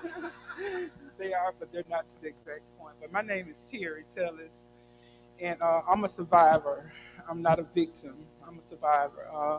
I'm from Montgomery, Alabama, and when I heard about this event today, I was very excited. And I am, like I said, I am a product of a Turning Point, about to move to my next level. But covering some of the subjects that you all talked about this morning, with the abuse coming up as a child, being fumbled by relatives, how this pattern starts. I was 12 and playing out in the yard with some children, but I had early on been fondled by our uncle-in-law that would come to see us during the summertime, and he would come visit us, and I didn't realize what he was doing. And then when I got like 16, I'm like, yeah, I remember him doing some things to me that they weren't right, So awareness and being able to, a conversation needs to be held with children, boys and girls now, And I can remember being 12. I was at my sister's house, and we were I was out playing outside, and this guy tricked me into the house, and he molested me. And for years, but let me note that I came from a strong line of black women. I'm a black woman that came from a black woman that came from a black woman that came from a slave. So that heritage is in me, and what they taught me and instilled in me, I can never let it go. No racism here, but I just know who I am today. So at the age of 12, a 30-year-old man got me in a house and he molested me. And for years, my family used this against me, and I couldn't even talk about it without crying, and that's what I feel, that I allowed men to abuse me violently. Like my arm right here, I can never use this arm properly because the guy was trying to hit me in the face and I blocked him, but being told that you've been having sex since you were 12 years old, and I'm now only 25, but really 57. At 50 years old, I looked at a young 12-year-old girl, and I said, that's a child, and he should have been arrested for messing with me. But the family wanted to keep it secret. I have a good mother and father. My dad was 53 when I was born, so I was raised and taught things and listened to stories that they had at a young age, But in my desperation, we were always born in a Christian environment. I was in a Christian environment. I had a good father. If I could have a man, 1% of my dad, I have a good man, But anyway, I went through the cycle of drug addiction, drinking, and just hanging out as a teenager. And all my life, I felt that I didn't fit in because I had not read the Bible myself. But when I read the Bible myself, it said the truth sets you free. And it set me free from every lie somebody told me, because I had a sister tell me when I was younger, you're never going to, God's not going to keep forgiving you. Yes, he is. Yes, he is. My relationship with him has to be personal. And by me reading the Bible and him saying that his forgiveness, he puts it as far as the east is from the west. That's the forgive. That's when my sanity could return. That God don't even think like we do. His intelligence is so above ours. But as a girl growing up and being told you've been having sex since you were 12 years old, I would hurt and cry behind that. But I am free today. I am free today. I choose my peace. One thing, if you disturb my peace, you got to go. I don't care who you are. And I don't focus in on down and belittling anyone. You know what I'm saying? But if you are not a part of what I'm a part of, then you got to remove yourself, even from family. I stand for who I am, and I'm movable. You know what I'm saying? And that comes from that line of them black women talking to me. You know what I'm saying? Not to say, that white women are not, but my race of people, they talk to me. My dad talked to me, and I came up in the Jim Crow area in Montgomery, Alabama, when things were done a certain kind of way. But today, being a woman of domestic violence, being this done, and it's not only physical, that the physical part is what a person say to you can cut you so deep that it'll never heal. If a scar my arm and everything on me will heal, but when a person can say stuff out their mouth to cut you down so low, especially the person that you love, But here today, like I said, I'm in desperation. I said, God, please help me. This man done made the whole earth. You know what I'm saying? And sometimes we put him in the corner as a little bitty person. You know what I'm saying? This man done created a whole universe. The number of hairs on our head. But sometimes we can size him up to be just a little man in the corner. He is so much bigger. And I remember reading a scripture one time where they were saying that God knows the number of hairs on your head. And I'm like, what kind of man is this? Because hair is constantly falling from your head every day, but he knows it. Not to be religious and thou, but what I really wanted to stress, we all talked about domestic violence here and how it affects each women. But the thing of importance to me today is that I stand for. I did a little grant writing while I was living in Birmingham. I went to college in Birmingham, and I did a little grant writing. And the thing that needs to be addressed a lot is, of course, the violence is important. The sexual assault, all that's important.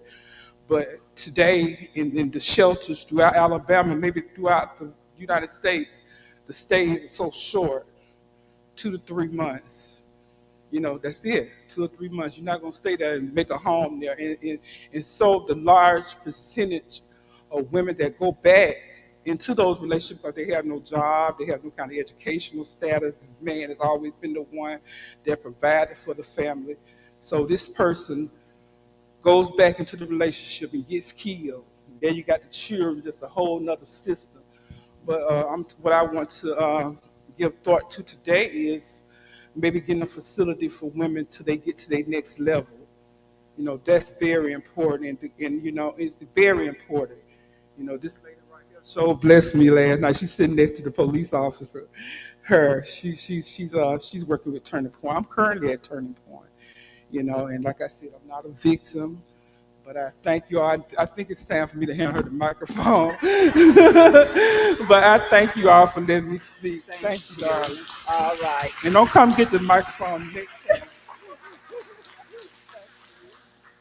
We all have something that we want to say sometimes, and we just really need to take time and listen to each other. It doesn't hurt us at all to listen to each other. But now, if you guys had a good time, just clap your hands.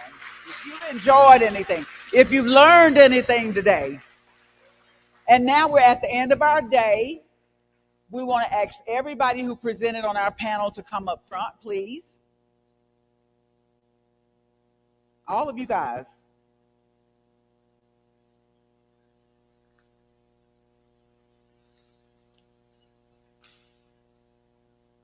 Does Tony Dixon and friends not know how to move?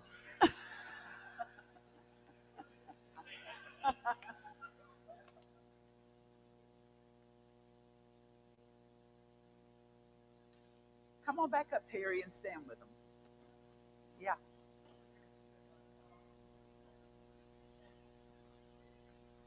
Yo, let's give these guys a hand. A big round of applause. And Miss Jennifer Bonner, who won't come up, who did all the leg work for this program, give her a great round of applause. Now, this is our final time. If we have any questions remaining in our minds, this is our time to ask these panel people. Does anyone have any questions? We've got one over here. We got two. Wait, I'm bringing.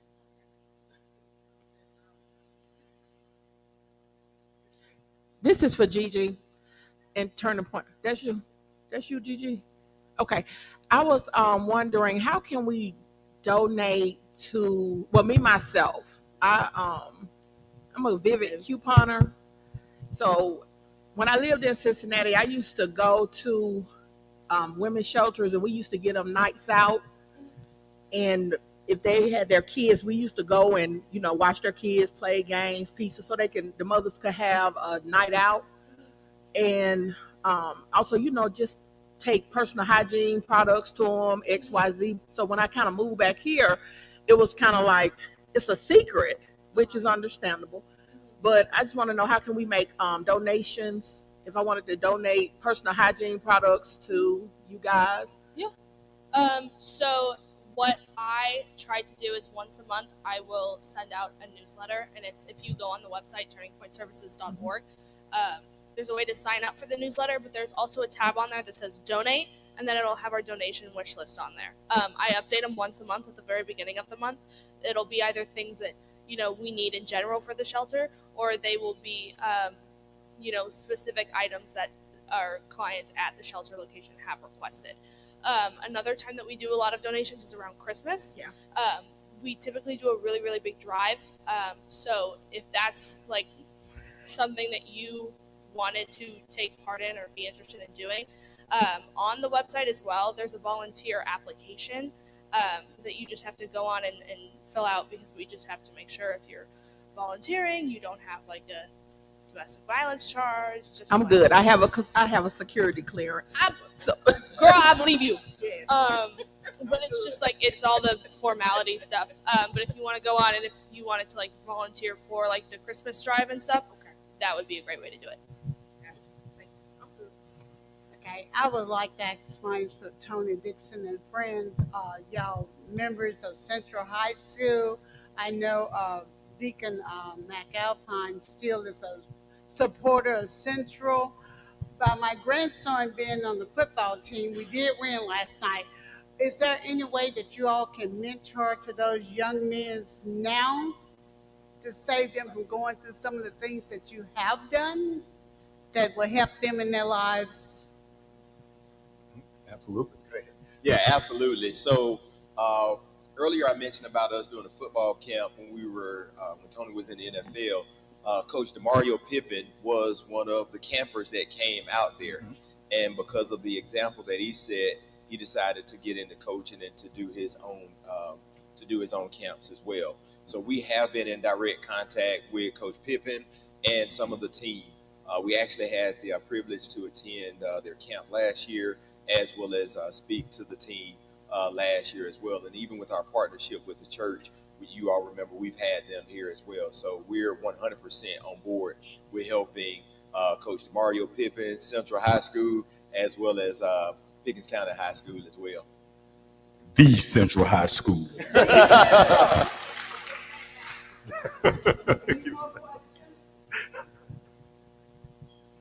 there are no more questions, let's give them a final thank you. And Pastor's going to come up and close us out. Thank you. Joanne Black, let's give her a round of applause to Joanne. Thank you. Joanne, thank you. And everybody was on the panel. My wife was also part of our committee, but she's in Montgomery with her sorority, AKAs. I think they're having a cluster down there. So Again, she's watching what part she can. All of the hosts over here, thank all of you over here, culinary staff, everybody, thank y'all so much for coming out this morning. We really, really appreciate SIBO, all the things you've done. Police, again, thank you for taking time out of your schedule. All of our special guests, Turning Point, Safe House, DHR, on and on and on. Thank all of you. Mike, thank you, and Bernard and To the Bell for streaming and keeping us on. Thank all of you, yeah. Now to get all y'all self a round of applause, your own self. Come on. I do want to thank the parents, and not the parents that came out today, who's back in the back. All of you, thank you so much for supporting your sons, and that means a lot, I can tell you. When parents drive in and fly in and different things, it means so much to our sons and your daughters, and I want to thank you from the bottom of my heart. Again, these are the kind of things we want to do here at our church. You know, it's one thing to go to heaven. Now, I don't know nobody been to heaven and came back and told me how it was. But before you get to heaven, you got to live here on earth. And so we want to make sure that we got people here and we equip people to be able to live and tackle some of the challenges that lie ahead, because all of us going to have challenges. All of us going to go through something. No pain, no gain. And again, we're so happy that I thank the church and I thank all of our officers here and the membership for allowing us to put on these kinds of programs that's going to be and that are beneficial to people while we are living. So again, thank all of you for coming. And my prayer is that the good Lord continue to bless you. You're going in and you're coming out. And everywhere the sole of your feet shall trample, I ask that you be blessed and highly favored. God bless you, and consider yourself dismissed.